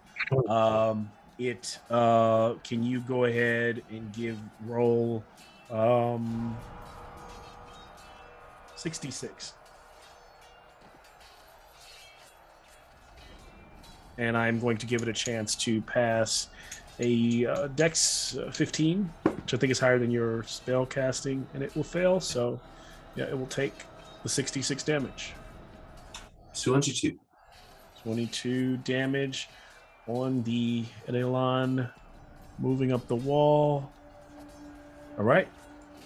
And you said it was 60 feet, so I guess I'll back up like 10 or whatever. Okay. Backing up pushes you into the hallway where you're about to go back into the other room. Oh, I just didn't want it to be able to attack me when we got here. So. Oh, okay, I got you. So he backs away a bit. Okay. Yeah. That's me. Move from Doth. The Ghost Blade charges all the way up.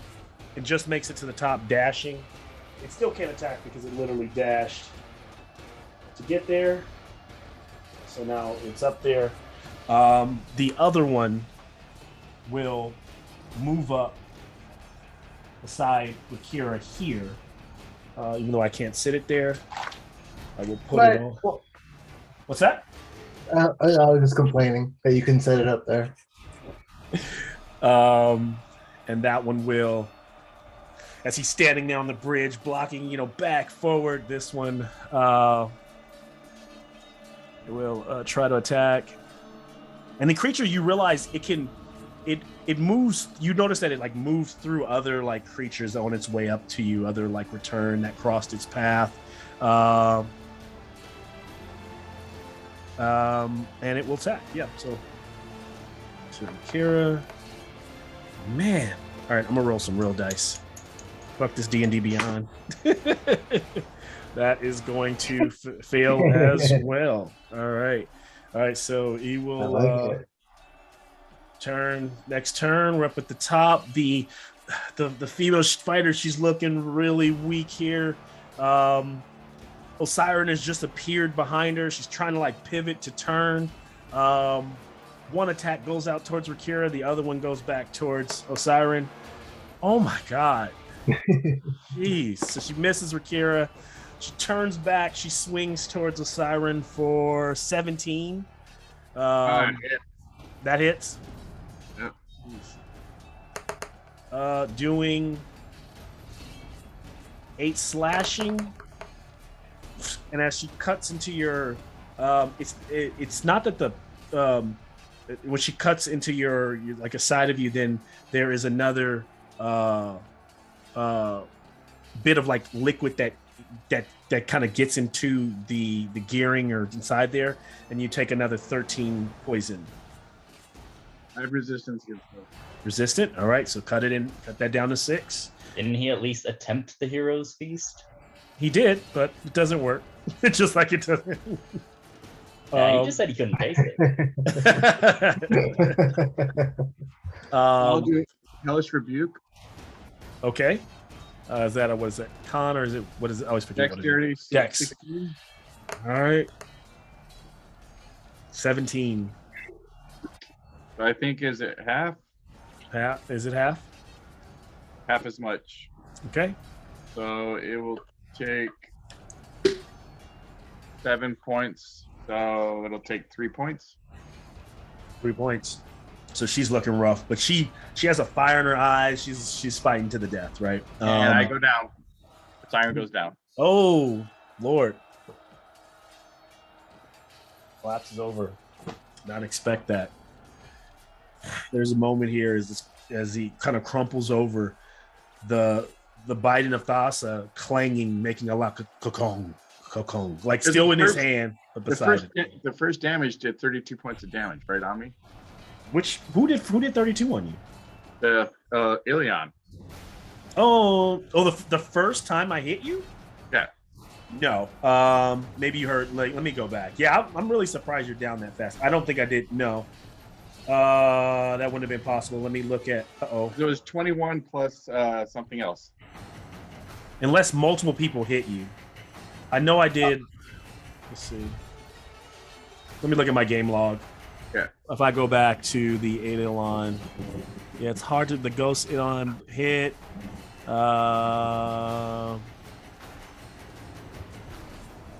Calyx. I'm trying to find it.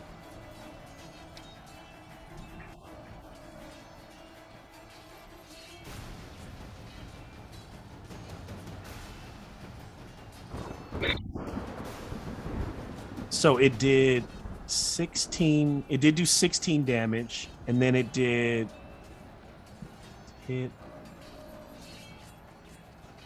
24 because it did hit you twice, and one was a really large hit.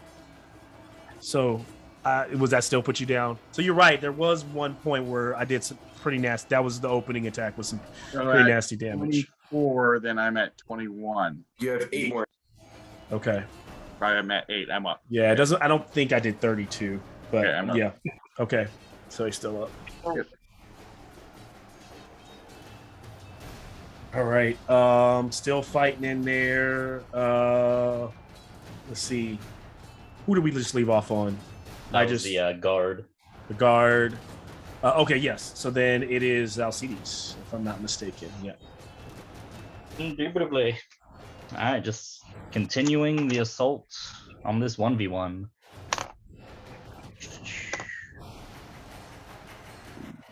Does a dirty 20 hit? That does hit him. Alrighty. That's 1d6 plus 2d4. 14 piercing. Wait, did I go? Oh, yeah, he did go last turn. Okay. And 3 radiant. Okay.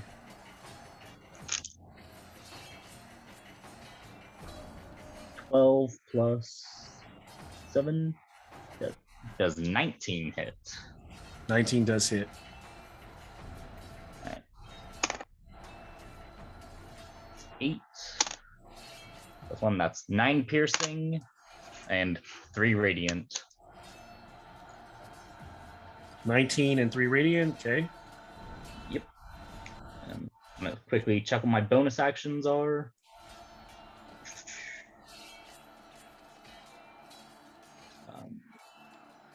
So Heliod has finally sent an assassin. Hey. An assassin would not challenge you one-on-one. A Heliod assassin would. You think your god is so honorable. You will eventually learn.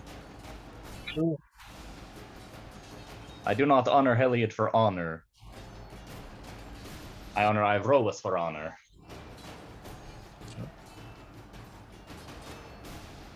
Any more? Was that all the damage? Yep. Okay. So you're working him. He looks tired. Alcides, and we move from you to Calix. You're doing the same thing that I've been doing. Yep. I know the person's right. The Just one's right in front of me. sound like materializing in front of you. Move.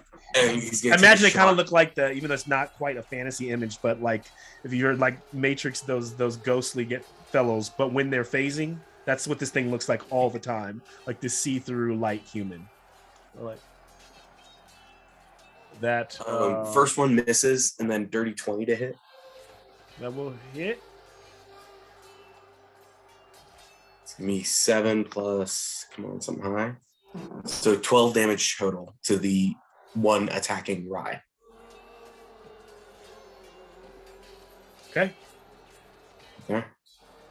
She's still up. Yeah, still up as you're like cutting through this spiritual. Oh, the one attacking Rye. I take that back. Yeah. Let me change that. You're not attacking the ghost character. No, how much not damage is attacking the that? ghost. I'm Let me getting put that her out of damage the, back on. What was it? the one that was attacking. What was the total amount of damage 12. that you? 12. Yep. All right, let me trace that. That will kill her. So how do you Yes. do it? Okay. All right. So just right in the back of the neck, and she drops as she's a humanoid, right? Yeah, she's a human. You just see Calix way far away just raise his hand up. Was it an arrow? Yeah, it was an arrow. An arrow hit her in the back of the neck, and she drops. But And it went right his under hand the raised. helmet. It like went right under the helmet through her neck, Yeah. and so Rakira sees it come out. And she's like, and she's like gargling on blood. She clutches then she it. drops, Mhm. and all of a sudden you see a ghost start coming out. And I'm gonna do my cursed inspector. Oh, So a specter shows up from out of that and be like, "Don't worry, it's a friend." I'm just gonna look at you and be like, "What the fuck?"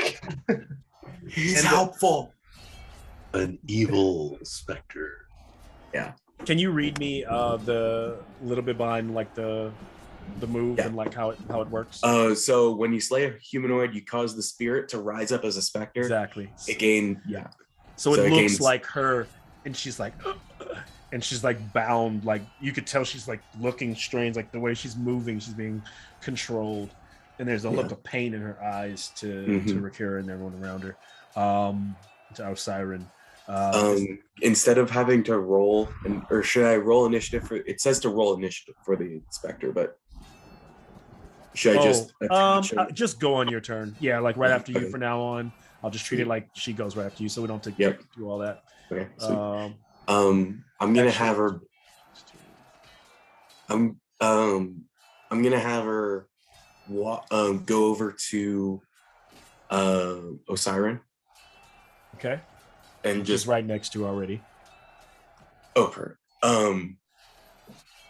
And just try to and maybe see if I need help stabilize him, or at least roll for something to help stabilize him.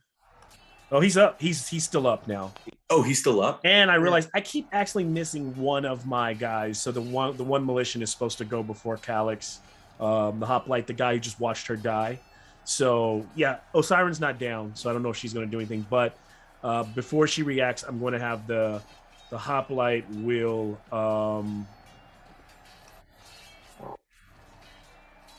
Shit, you guys are off like a good. The hoplite will Ray of Frost at Osiren. So if this works, then yeah, he will.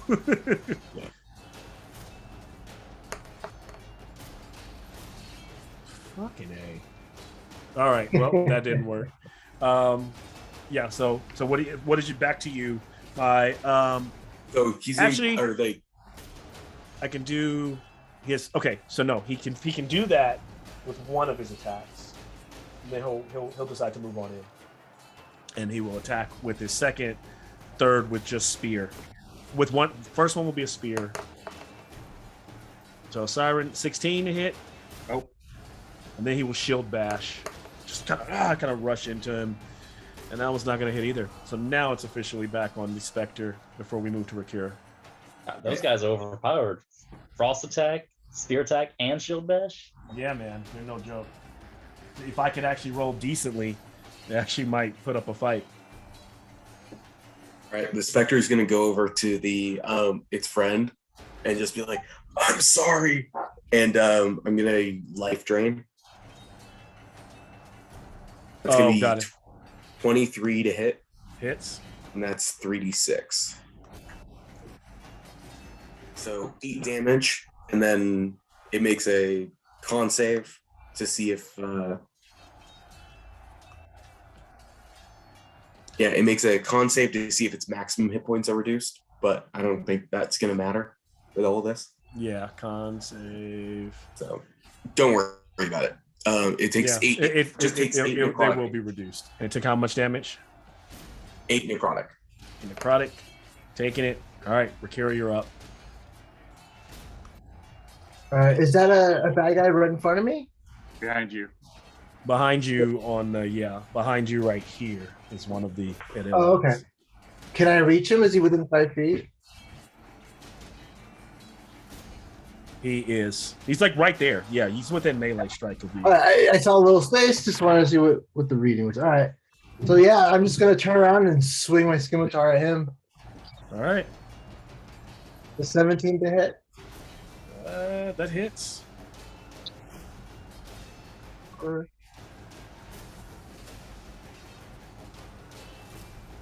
How much damage?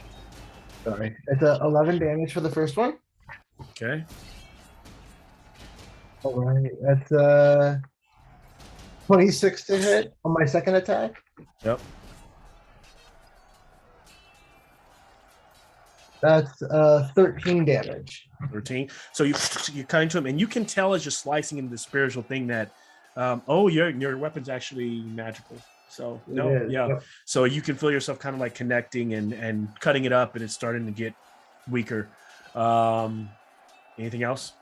No, that's it for now. All right. I also skipped my own, so then we would move to, I got to go back up to the actual. Oh, actually, no, he's after Doth. So the champion has not gone I yet. forgot to use on my bonus action to move the hex to. It's fine. You're moving it to the next guy Or to the Eidolon right in front of me. right in front of you. Okay, got it. It's all good. So that's being moved, and then we move to Osiris, I believe, if I'm not mistaken. Then Doth, then Famous. So Siren will try to bite in on him. Man, 11 hit That on who? Who are you attacking? on the soldier in Oh, front the of him. soldier. That does not hit. So Ting, I have is a it? ting Yeah. going against him. And then, you could tell it hurt, like just slamming into it, but he was able to hold it up and block it, keep that shield up. and then a tentacle from behind will attack. Okay, tentacle No, with a 6. So the tentacle moves there, but just moves doesn't- there, just doesn't do anything. So yeah, I know it's right there behind him.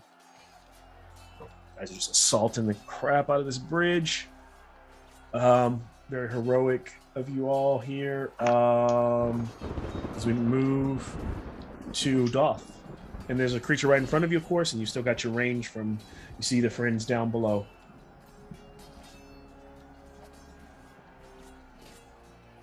You muted. Bonus action, Searing Smite, level 3, attack with magical hand axe. All right, go for it.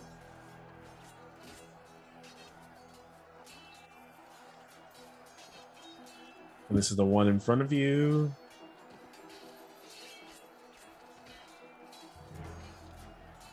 — 16. 16 hits.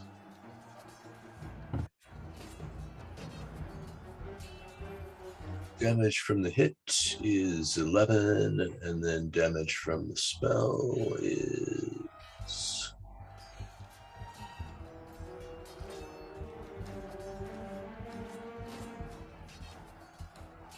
nine. So 20. All right. It's okay. It's kind of just getting weaker as this use a lot of its energy just to get to you. This thing's fighting tooth and nail, but you guys are got it on the ropes already by the time it's arrived. if there's not anything more that Doth can do here, we move to Phanis, who is being worked right now by left and right here by our boy Alcides. Now, Phanis kind of buckles back and puts his shield up and breathes, and Alcides can see that he's kind of taking a resolve, like a second wind to get a little bit of like his health back, and then he just launches in, bringing that sword out to attack.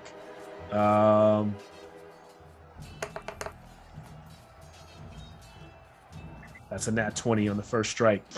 So I imagine that blade blasts through, opening up Alcides' guard, and doing 15 slashing damage, and followed by, and the minute it slashes through that time, you notice that like the blade is really bright.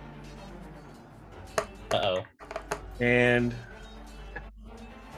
only 11 radiant damage for all that. My D&D Beyond stopped working. Oh no. Oh, So, I accidentally turned off my cellular data instead of just turning off my hotspot. Whoops. So 11 radiant from that sec. So did you hear all that? So the first attack, and then 15 and 11. Yep. So then that was the first attack. Then he rushes through, striking again for. Are you serious? Literally for 11. So you jump back, ching! The blade drags along your shield, and then he kind of spins and brings his sword backwards the other way for one more attack. That one being 23. That'll hit. Slashing with 15 slashing and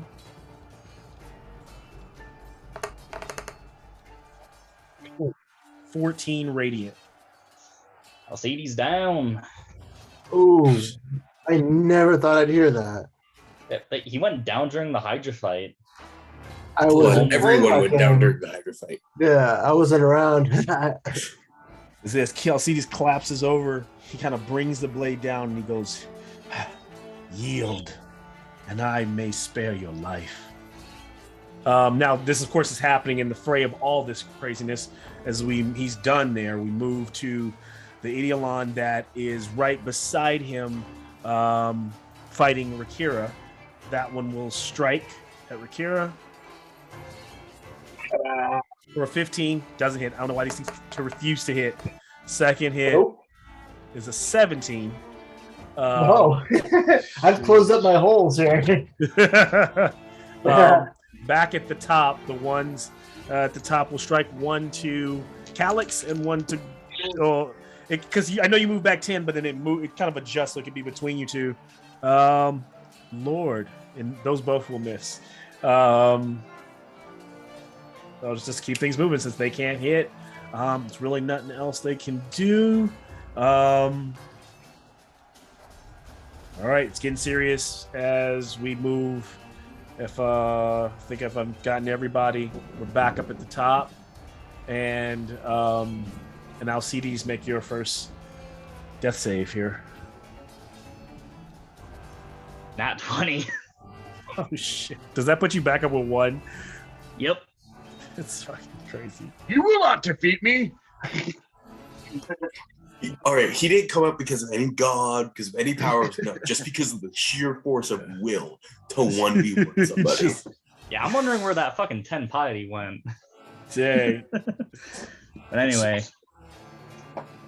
So you come like rising up back to life, kind of brings himself to his feet. Just like straight back up, I guess. just speared, prop myself back up, stand up, and all right, thrust it forward. That'll be 17 plus 6, so that'll be 23 to hit. Okay. Wait, would I still be giant size? Because no, you wouldn't be giant size anymore. Well, Doth was the one focusing on that spell. I think the spell lasts as long as you're up, so I think the spell drops automatically when you go down. I don't think you can keep a spell up after it's no longer on the thing. So by the time it comes back up, Joth would literally have to recast it again. I think so. I'll take a look though. Yeah, take a look. Let me know, but I'm ruling it that way for the night's game. Does he go from an animate object to an inanimate object? Is the question. Oh, is that's what it for? Inanimate? Because the spell is It's a enlarged. creature It's a creature. Yeah, he's in a creature. or an object. So he goes from a creature to an object. Anyway, that's 11 piercing. I'm gonna just I throw guess a you could first. argue that he's still enlarged while he's down. I guess. I see that argument. Since it's being cast on. Because I know my spell would have dropped, guaranteed. Yeah, I'll say you're still large because you weren't dead. You were just down. You're like knocked out. Okay, you're still large. So just add an extra 3 piercings. That would be 14 total piercing. 14. And I'm throwing in a single level 1 divine smite. To add 10 radiant. He's still up because the target. It doesn't say anything about the target dropping. Or the target reduced to 0 hit points or becoming incapable. And then I'm going to use my Channel Divinity for the Inspiring Smite, which gives... I can distribute temporary hit points to creatures of my choice within 30 feet of me, which can include myself. Total number of hit points equals 2d8 plus 6. Okay. 5 plus 7, that's 12, plus 6 is 18. And Okay. since I'm 1v1ing this, I'm giving that all to myself. Sorry, Osiren. No worries. Makes sense. These guys aren't doing well anyway. So Alcides is upping himself, inspiring himself here. Calix, you are up. I know this game has gone long tonight, but I know you guys probably want to finish this fight. So It's all good. almost there. So the hex is on him. So I'm gonna back up. I know I'm gonna be taking an opportunity attack, but I'm gonna back up so I don't have to roll with disadvantage. Okay. And he will strike out at you. 16 It's for 6 slashing plus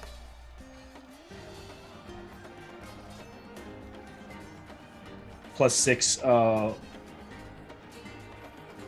right. plus 6 force damage, so 12 total. Okay, how's that 5, not an 18? What do you mean?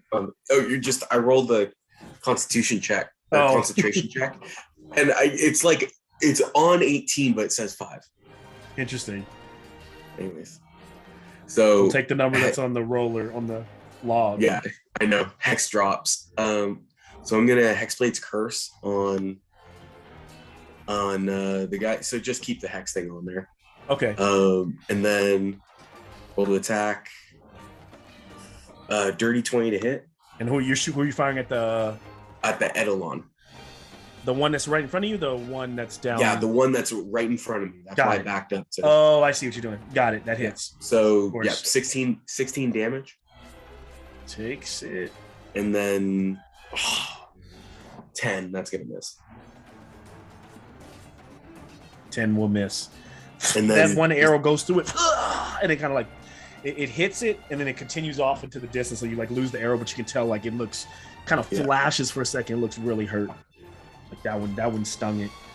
And then the Spectre is gonna run over, or actually because Alcides up, he's fine. He's gonna. Is there anyone with Right him? now, you have the Spectre fighting that one hoplite yeah, that's still he's alive. yeah. So The friend of he's the gonna brother. attack for 14 to hit. That will miss. Okay. So she's just clawing out and just like trying to like force herself not to claw at him. Mm-hmm. And All right, and then I'll respond with that. That figure will try to shield bash Osiren. Not gonna do it. doesn't want to attack her friend. And then no, he's like Gresha, this isn't you. He kind of keeps like pushing her off, even though she's like cutting him and damage him. And then he spears at Osiren. Real dice roll. 22. So catching him for 1, getting a 4 damage on the piercing, or 7 damage on the piercing, and then just 7 damage on the piercing. So on that second strike, and then he spends it and will strike once more with the shield.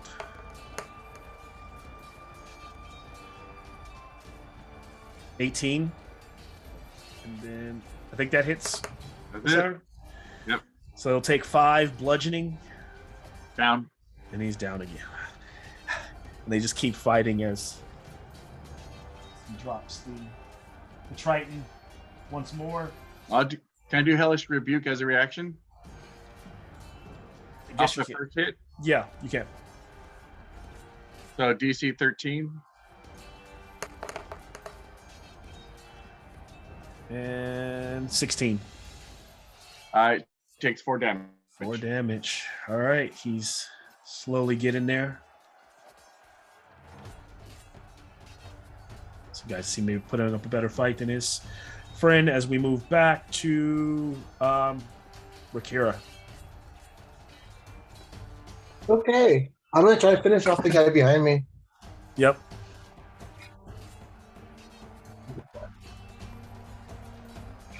Oh, there it is. That's a 13 to hit. That will hit. All right.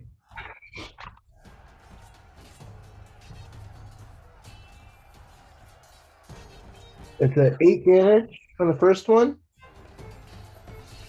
Okay, 8 damage. Yep.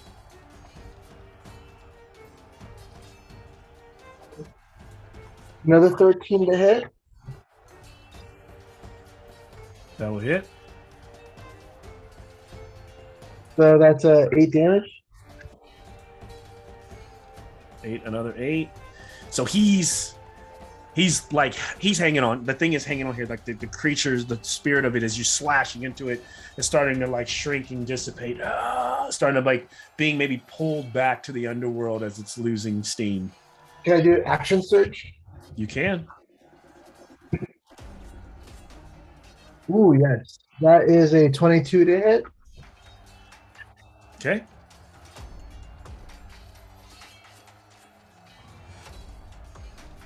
$22. Go again. 9 damage on the first attack. How do you send it back to the underworld? So I picture that I'm just going to swing my sword vertically down and it's going to catch on its head, and then I'm going to put my arm in and just rip him in half. Nice. And then he rips in half, kind of peeling backwards, and then poof, bursting into smoke, and is no more. So that leaves literally just the one fighter fighting beside Phaenix, and then the one Ghost Blade. And you're starting to notice that the battle below around you is looking stagnant. There are literally mostly returned, kind of wandering around, staggering, and many dead, hoplites all over on both sides. But now they have literally cleared the playing field for you. It's literally only a few of the returned. And once the battle, they kind of wander endlessly there in the as we move to. Is that only one attack? That was 2 attacks, right? You did. One attack? Did you do 2 attacks? Let me see what it should show here. Did you roll those regular? Did you roll them in? No, I rolled them right here with me. Okay. We could just move on though. It's fine. I killed them. Because you did an action surge, so I would have. Yes, you did 2, and then you action surge. So then you didn't do a second attack on the action surge. So all right, cool. That's cool. true. Yeah. So All right, thanks, man. Yep. So who do you attack from there? Oh, do I still have one more? Because if you did 2 attacks and then you action surged, So then I did 1 attack. and then you did 1 attack, And then, so unless you missed the other, then you have 1 more. I do have 1 more. Yep. I can still move, can't I? So can I back up LCDs on the guy that's hitting him? Yes, you can. So you would just literally kind of move, kind of step over Osiren's body, basically standing over Osiren to fight that guy in front of you. Okay, so I'm I'm gonna picture it as I'm gonna jump over Osiron and just land in a more protective way, and then just rush the person that LCDs is fighting. Okay. And then we roll for that. You're rushing. I'll see these guys or the fighter in front. Yeah. You're not supposed to. You're.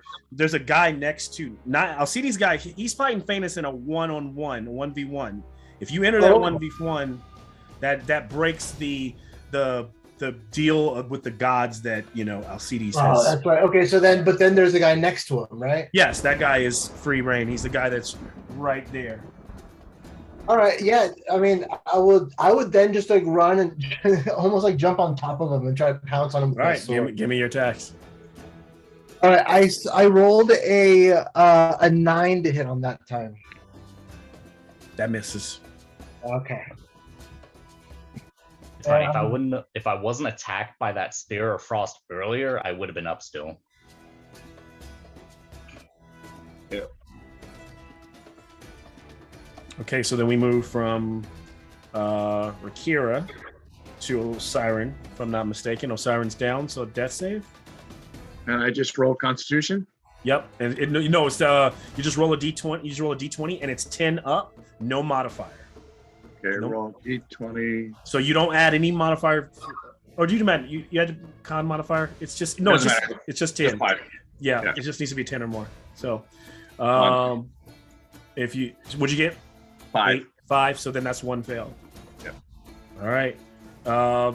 As we move, as kind of going into this dreaminess from Osiren, we move to Doth. We still have the guy fighting us, or? Yeah, you still have one guy in front of you. Right. I'll take a swipe at him with my axe.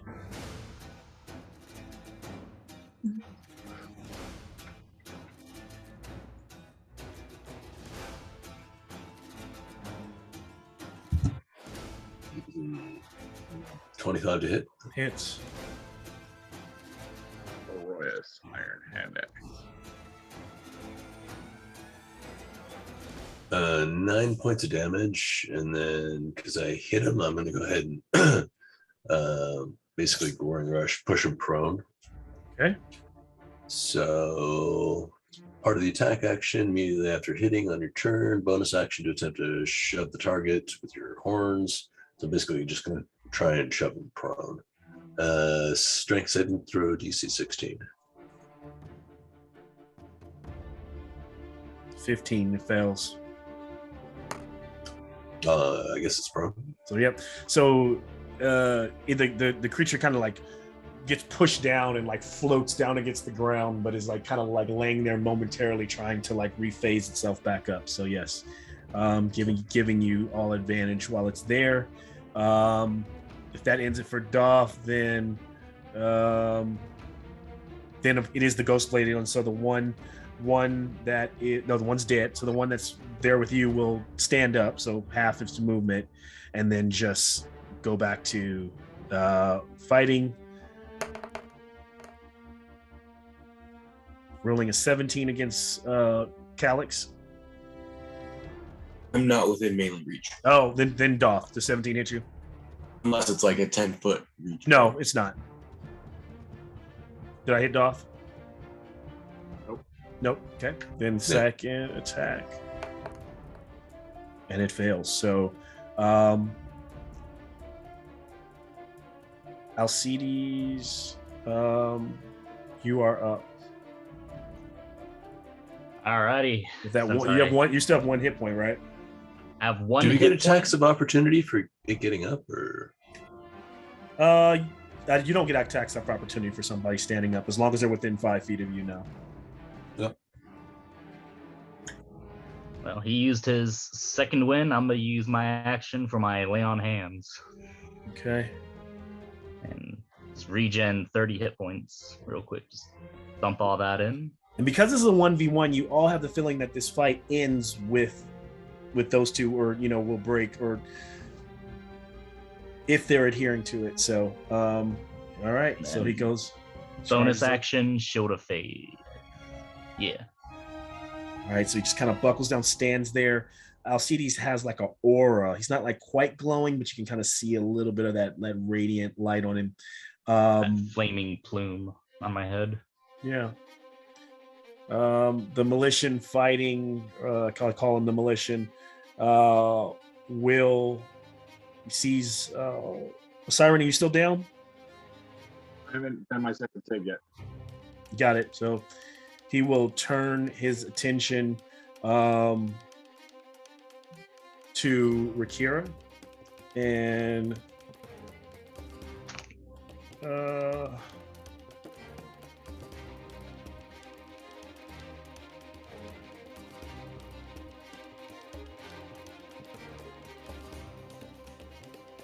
he kind of does like a flourish with his because Rakira has moved in right next to him. The Spectre is right next to him as well, right? So yeah, he'll just pivot. He does like a flare and he moves like really, really fast. And you can tell that it's a kind of a spell effect taking effect. And so Rakira, you will only take from the move alone, you'll take 8 points of slashing damage. Okay.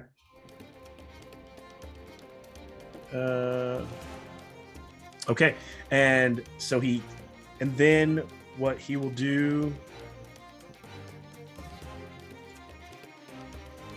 and then he just kind of drops back into like a protective like style, and but the cube, there's like between you and him that little space that he made where he's flourishing, it continues to feel like that. Just the wind there is like punching at you.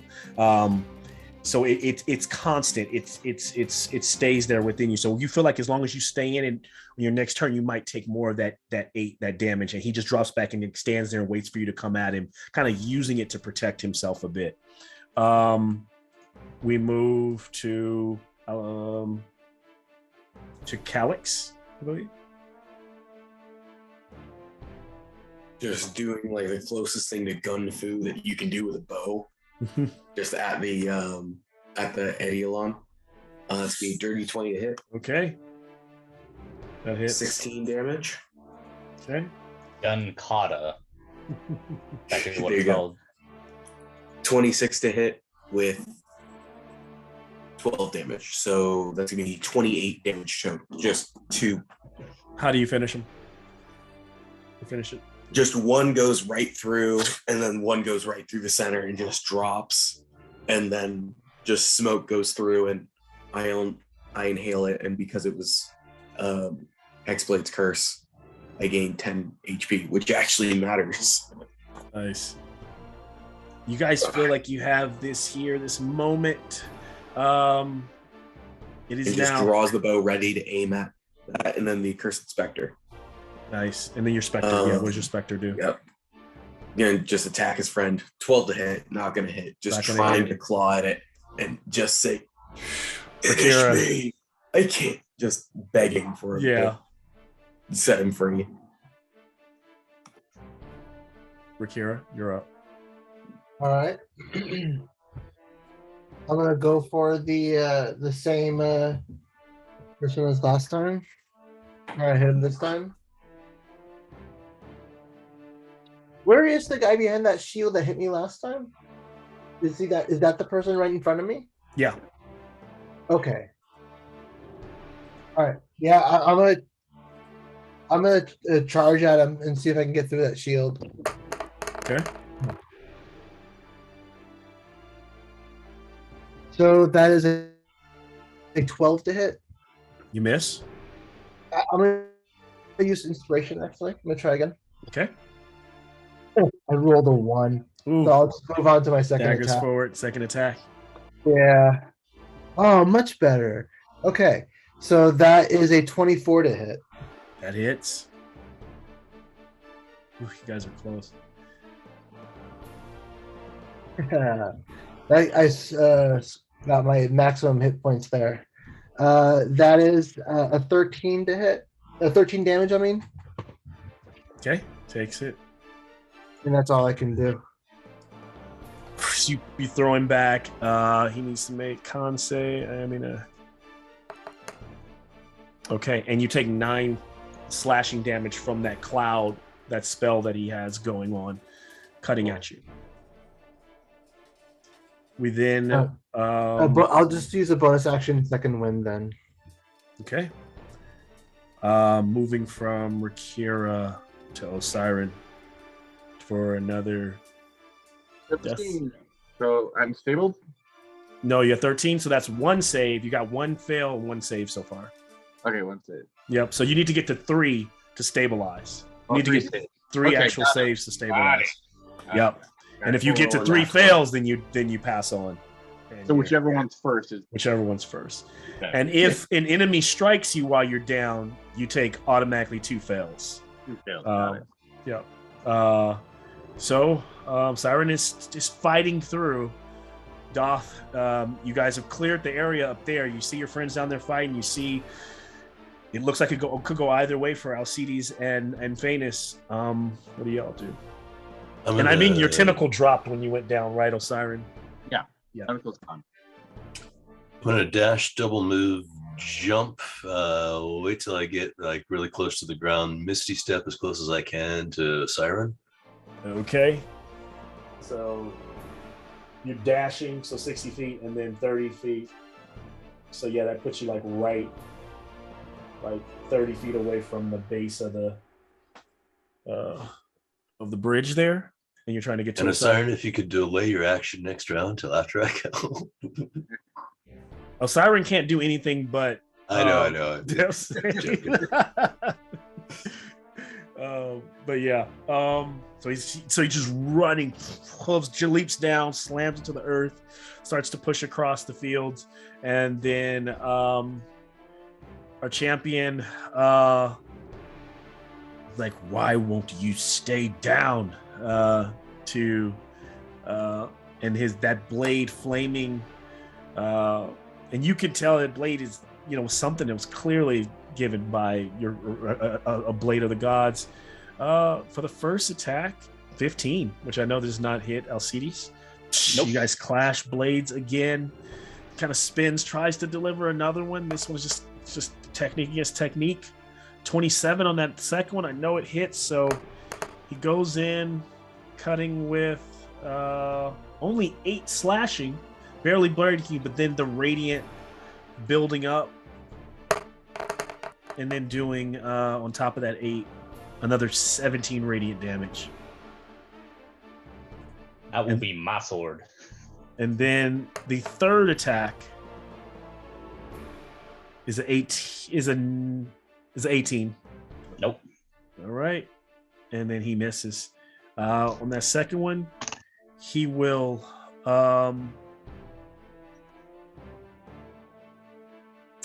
Would a 25 con save make that? For the concentration? What do you mean? Because I have Shield of Faith up right now, so I'm seeing if I rolled a 25. Oh yeah, how much total damage? You would be fine. Yeah, I didn't. Yeah. As long as he didn't take 50 or more damage, he's fine. Yeah. Oh, okay. The best way to do it is just double the con save. Now Okay. I'm gonna take some liberties as you guys are fighting here. You guys kind of move to the center. This isn't him moving or you moving away. It's kind of the dance bringing you to the center of the. And as you kind of push back towards the end of this broken bridge, this portal flourishes and like opens up. And as you're fighting, you can see on the other side of it these golden wheat fields and like beautiful rolling hills and a sky that is unlike any other, bright and perfect in every way. While that's not what you're focusing on, that just is what happens. Everyone kind of sees it opens, but I think Alcides is very close to it there in that moment. We then move to from the champion to that's it. So yeah, this could be top of the round. Alcides, you are up. Another nat 20. That's 3 tonight. This is awesome. No But unfortunately, I have no more spell slots, so one's perfect. but that does. Thank goodness I'm a big old boy. So 9 plus 8 plus 5. So 9 plus 8 is 17 plus 5. That's 22 piercing for the first attack. Yep. Ah, that hurts him. He kind of starts to bleed on one of the strikes. And that'll be 17 plus 6, so 23 to hit. For a whopping 9. Takes it.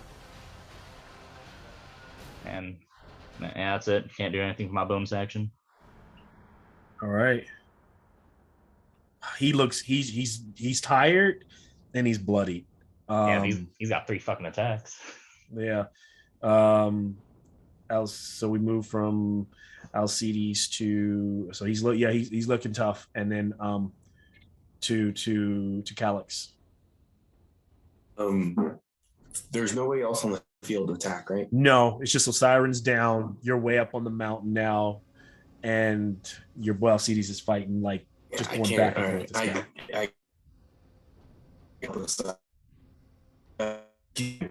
Go back. You ready? And say, whenever you want me to shoot him, I can shoot him. Alcides. But he's in the middle of battle. So. Okay, so for what I heard, I don't know if everybody else heard you breaking up, but you're calling out, asking Alcides, do you want me to shoot him? Alcides, what do you say? No. Yeah. I'm just waiting for him. I'm holding my action until he tells me to shoot him. Got it. I decoded it. Yeah. Sorry. All right. And then the Spectre is gonna go over kind of behind Alcides, and if he drops, the Spectre is gonna just try. Remember I'm actually the militia is still holding on too. The one fighter still, so your Spectre can still attack him. I actually keep forgetting about him. He has a little bit of hit points left. So, do you want your Spectre to attack? He's like the militia is. Yes, yeah. The other guy who's causing damage to. I would attack the other guy, but yeah. Man, I can't really make out what you're saying. Just maybe roll your attacks in D&D Beyond. Maybe I can see them, and then for the Spectre. Sorry, it's just it's breaking up. That hits. Wow, good hit. Give me damage. 11. All right, he's slicing. He's holding on. He looks at, and he kind of looks worried. And he looks at the Spectre. She's looking at him, and every thrust she doesn't want to be doing, where she's like killing her friend. And they both have this look like, no, that hits if it has 2 attacks, and then This fight's dark. And then she thrusts it in the final time, and he looks like he stands there with her blade in, and then he realizes he's still standing, and his body is collapsed already, as they're both specters.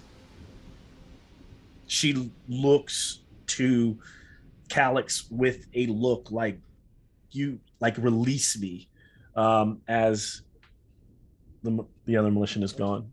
Does Calyx release the specter?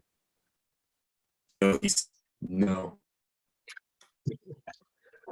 I mean, he stole that soul from Erebos if they were Erebos worshippers. This is payment back to Phoenix later. Not yet. We might need you. And her friend fades away. You tried to kill my cat friend. She looks just devastated as one of her soldiers, fades away. All right, and then we move to we did Calyx, so then we're moving to Rakira, right? Mm-hmm. All right, here, let me switch cameras and see if there's that specter in front of me is a good guy, right? Yes. What is there for me to do? Let me switch the camera. Yeah, there's 2 cameras, so yeah, no, the one is hard to see. But there's really nothing. I mean, there's really nothing combat-wise rooting your friends on or waiting to see what they do, and unless you guys decide to jump in. I don't know. I would just stay close to Alcides' back, and can I help him in any way for his turn? I don't know. You'd have to try to sell me on what you're trying to do and what that's like, and if it's. Yeah, no, I get you. Mhm.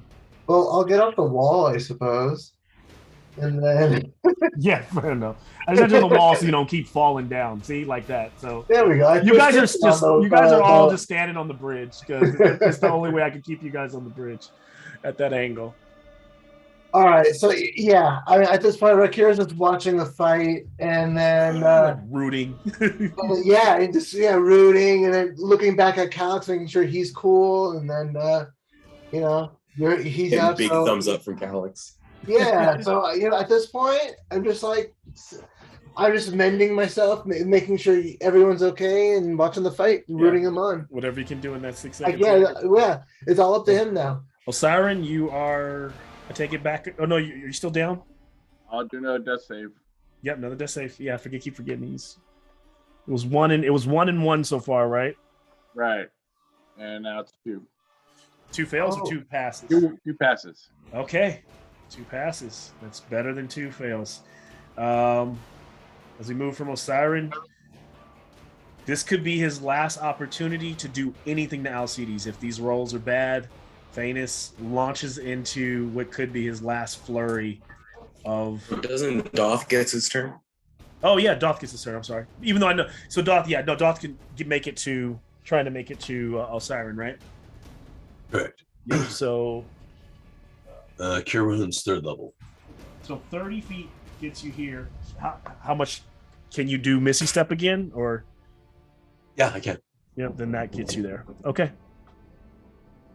And then you get 8 points back. That was a crappy roll. As you start to come to, that was a close one. Siren, even though you were fighting through it, was there anything that you were seeing while you were down, while you were there and like swirling in the dark? I would just picture that unless there's a deep connection, you're being blank at the moment until I think I probably get a higher level of piety, then it might be like ocean and stuff like that. But right now, just blank. Got it. All right. Oof. Okay, so Thanos just rolls straight out 2 dirty 20s and a 24. So only the 24 hits. Okay.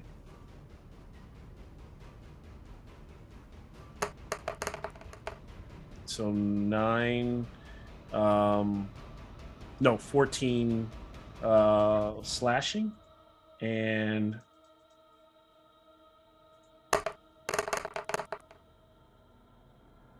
plus 10 radiant. I'm at 1. Oh shit. And that leaves him open, and we'll just say it's Alcides' turn again. What happens here? Well, let's see if I can actually hit the damn thing.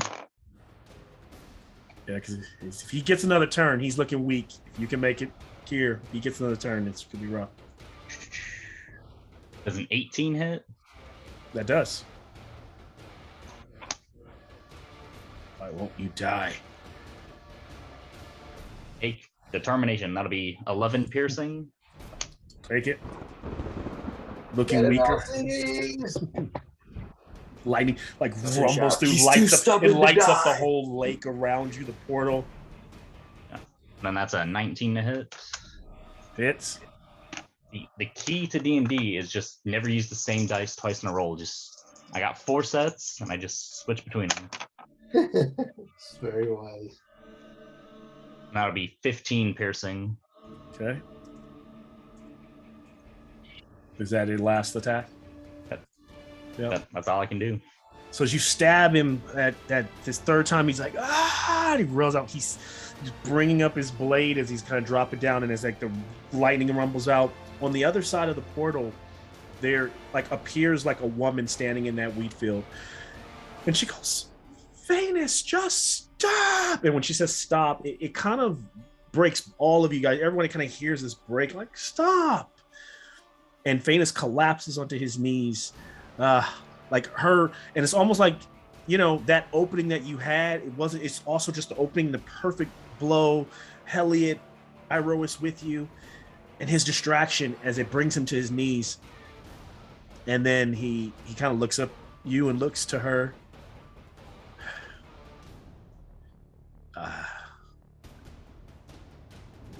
You have me at a disadvantage. I succeed.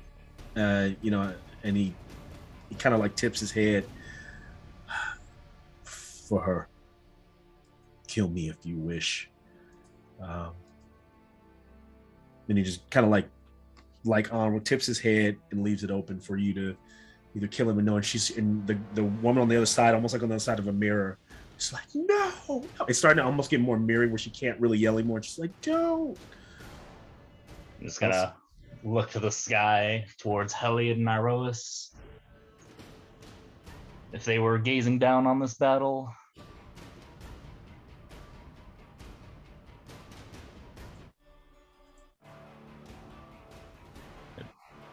do I see anything of them? The sky are dark, and they begin to kind of break, and there's like a light just kind of shining down on you and Phaenix.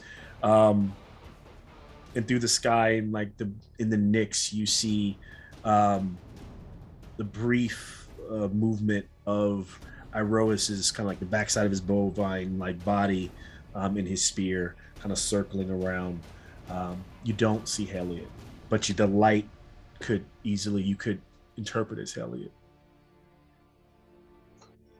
Alrighty, since Heliod isn't there, then I will not kill him.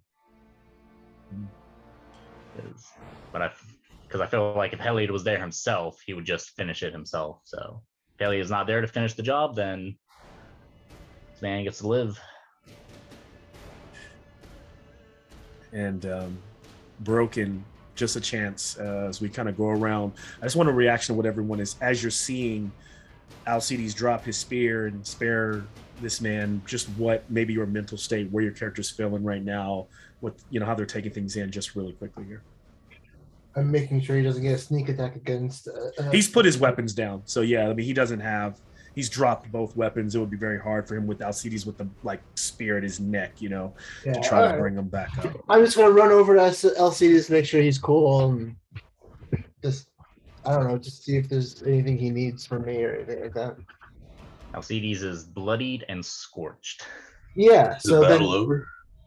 Yeah, his battle's over. Yeah, I'd have Alcides have his arm around my shoulder, and I'd just be supporting him for now. Man, I suck as a healer. 9 hit points. Better than nothing, though.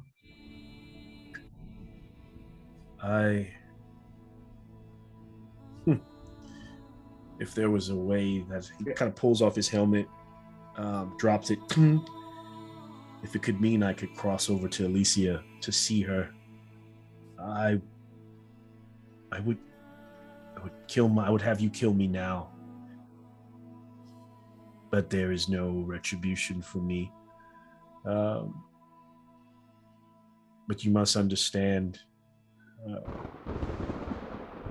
I have made a deal with Erebos, and as long as I guard these gates, once per year, he gives me a chance to see her, allows her to cross over from Alicia, a place that I could never go. You must understand why I do this.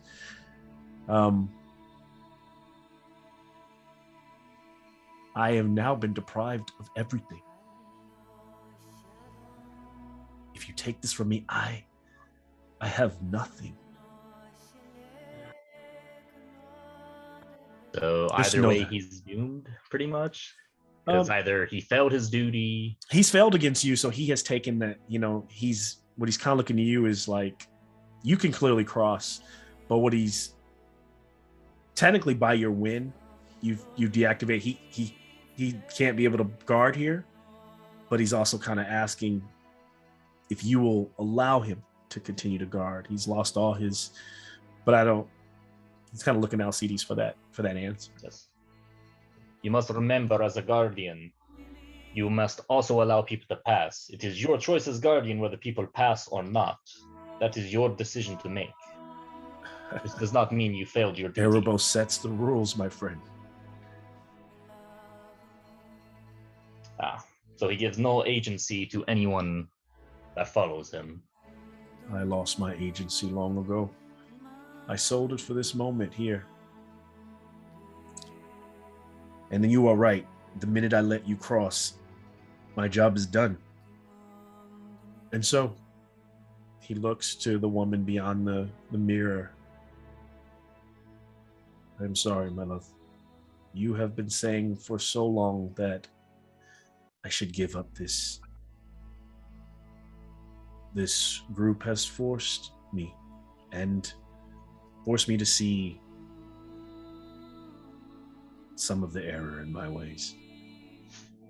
I will leave you. And then she kind of fades away from the image and he kind of puts his hand out as to touch it. Kind of nurses his wounds. And he, from his wounds alone, he could easily die. He looks like he's kind of like limping away to go die somewhere off on the beach shore. I don't know if anyone's willing to heal him or you like let him go, be on his own. Does he seem like he wants to be healed? Or? That's a good question. Without talking to him. Perception check or insight? Yeah, insight. Man, insight.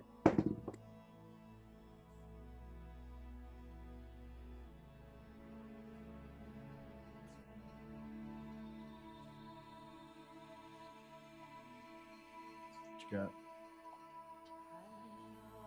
12, and it's higher than what he's showing here in my charisma. So yeah, you get the feeling that like there's really he has no real point to live, and so you find him, he kind of goes down by one of the rocks there in the lake and he just kind of sits there and he like leans back and looks at the sky and is just in a calm state, like, you know.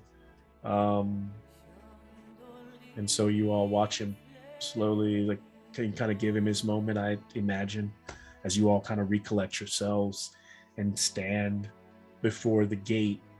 And of course, that is the gateway to Elysia, the place that you will be heading. It must be amazing to be able to go there as heroes. I mean, to go to a place where champions or heroes that when they die go and to be there, go there with your actual bodies and be alive. Is there anything else you guys want to share before we kind of watching them kind of cross over or walk into this like glistening kind of like mirror reflection of the world on the other side? I was going to say Alcides would have helped him walk to where he was going to go sit down and just kind of sat with him. Yeah. And Alcides is kind of like holding, like they kind of have like a brotherly, like a clasp of his hands before you watch his head slowly kind of drop and he stops moving. As Alcides passes, I touch him and give him 7 hit points, so he's not on his last leg.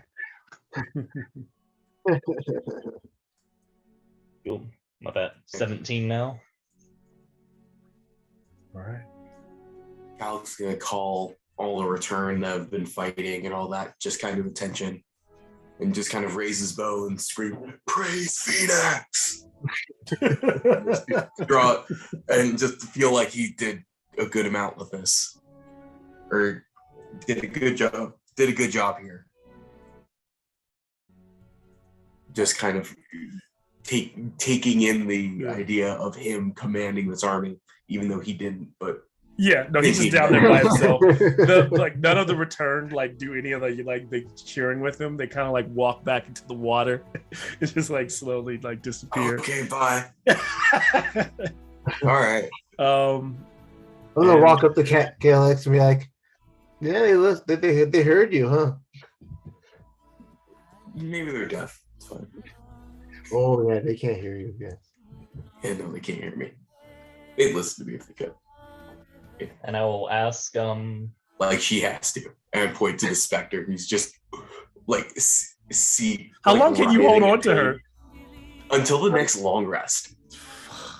That's crazy. Until the end of the next long rest. Lord. Oh no, it's so. So are you taking her over into Elysia? I'm gonna try. Okay. Mainly just out of spite because she attacked Rye. So All right. I was gonna ask Phaenus a question. Like, is there anything you would like us to bring over to Elysium for you? And he kind of coughs a bit.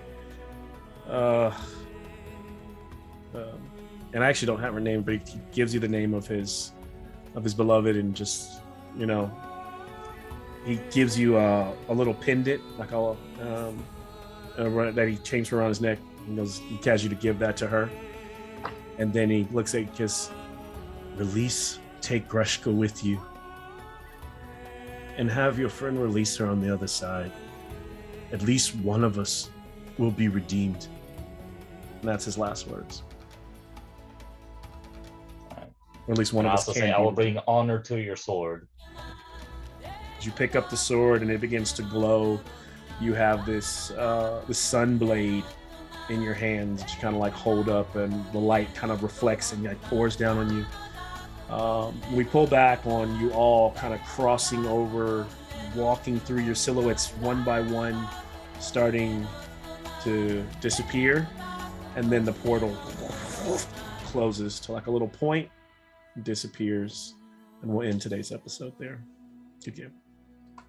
No, that was a long one, but it was a good fight. It was a good couple fights, man. Oh, that was Man, fun. yeah. yeah, that was. Is it the regular Sunblade? that That was says it good. only deals radiant damage against undead. What's that? If that's just the regular Sunblade, that only deals radiant damage against undead. It's not a regular sunblade. Alcides, you are undead. Yeah. That'd be a revelation. That would be really funny. Actually died during the Hydra fight. yeah, Nice Gladiator soundtrack. Thanks. yeah, that was. That's one of those movies I still need to see. What? Bro, No, stop it. Yeah, that could Rogue not One. have. You cannot be playing Alcides while also not see. That is crazy. Yeah, you gotta see it. Yeah, You gotta see no, it. not allowed. I've seen 300. It's like if someone played Calyx and never saw Loki. Yeah, that's good. He's got a point. Yeah. Definitely one to see. Like I haven't seen it. Let me rephrase that. I haven't seen it all the way through. I've seen like bits and pieces, but I've never like sat down and watched the whole thing. It's still unacceptable. That's one of those that's pretty up there. Yeah, Once it's you hear the music and you tie it in, and you have the movie and the music, yeah, it'll be forever etched in your brain. yeah. Yeah. But I've seen at least 300, and then Yeah, true. Fate Grand Order Babylonia, the anime, has a really good parts with Leonidas as well. Good stuff. Yeah. Especially because in FGO, he actually pretty much 1v1s Tiamat for a little bit. Okay, that's awesome. Really? Thanks What's for the this? game, man, but I gotta call it a night. No, I know it was a long game. Yeah. Good night. Thank you. Get out of here. I'm about to log off soon too. I got like probably no time for a long chat after that one. That was Yeah, I'm just packing up. I gotta get. Yeah, that was good. That was so I didn't. It was no way. It's one of those games. It's like you can't split this battle into like two. You can't like stop it halfway No. through and then pick up. You just gotta like. Well, I was like It's expecting like like the this battle to lead into the next game, and like we end it early. This time, I'm like, Yeah, I kept waiting for like a cliffhanger, and I was like, "Sweet, we're going all the way Yeah. through." I was like, you guys are fighting this one out. Yeah, once a battle like that starts, it's like you're stuck in the battle. And had it been like a fight before, or maybe leading up, but you guys kind of role played your way all the way up into that fight. Yeah, I was like- figured. I Yeah, was like, you guys got to fight this one out. I was Yeah. like, okay, but I was rolling That's what- there to give you guys a distraction. You guys I are was really like, good at that too, like taking 2 or 3 encounters and turning them into one, and like instead that where so then you end up having all your shit for the main fight. I was like, that's just not gonna work for long. I can't keep letting that happen. Except for Cal, had nothing. There was some good rolls. There was nothing I could do about it. You guys kept fucking Calyx. That was probably one of the best Calyx plays I've seen in a long time. Like, wait, which one?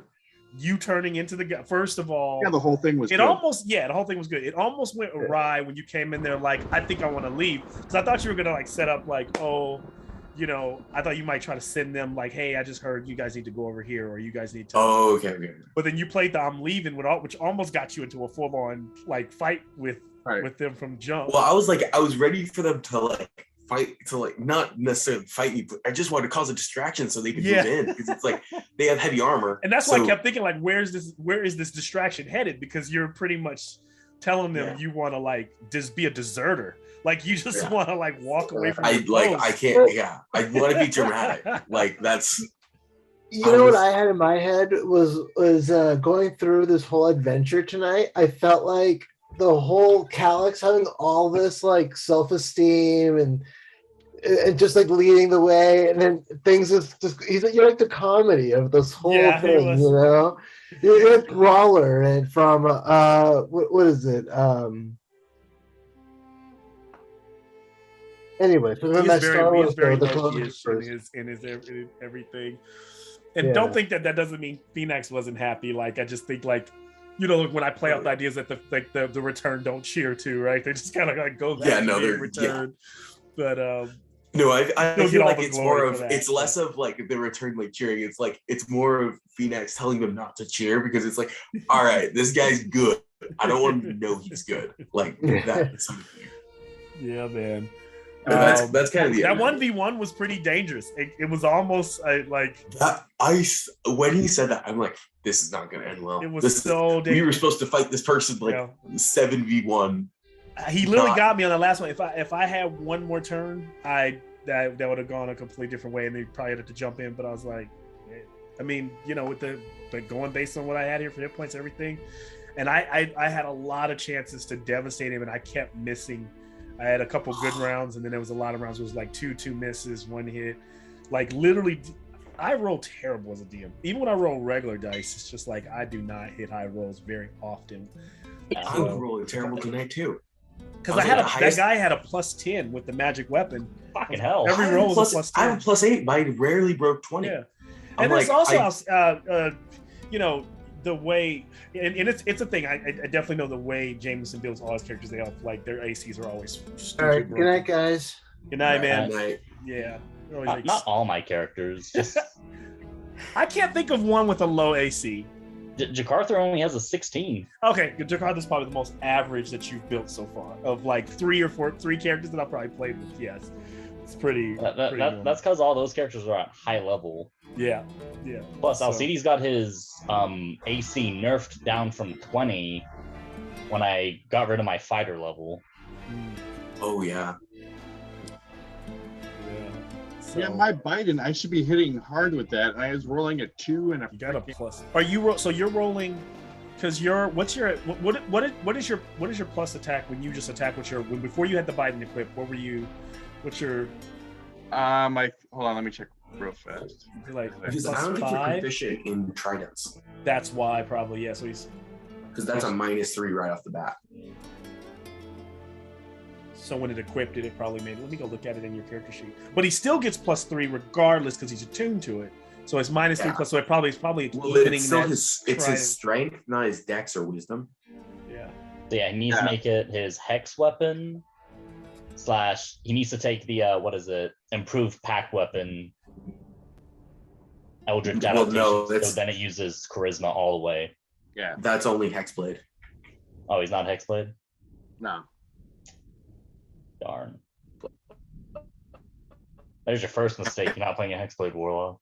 Yeah. So, I mean, basically, because, my Javelin just by itself is a +3 to hit, right? Gotcha.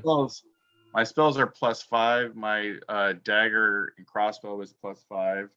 But the Bident is +6 because I get the +3 for the proficiency, and I get the but you do -3, so it just keeps it at 6. It makes sense. I'm seeing it here.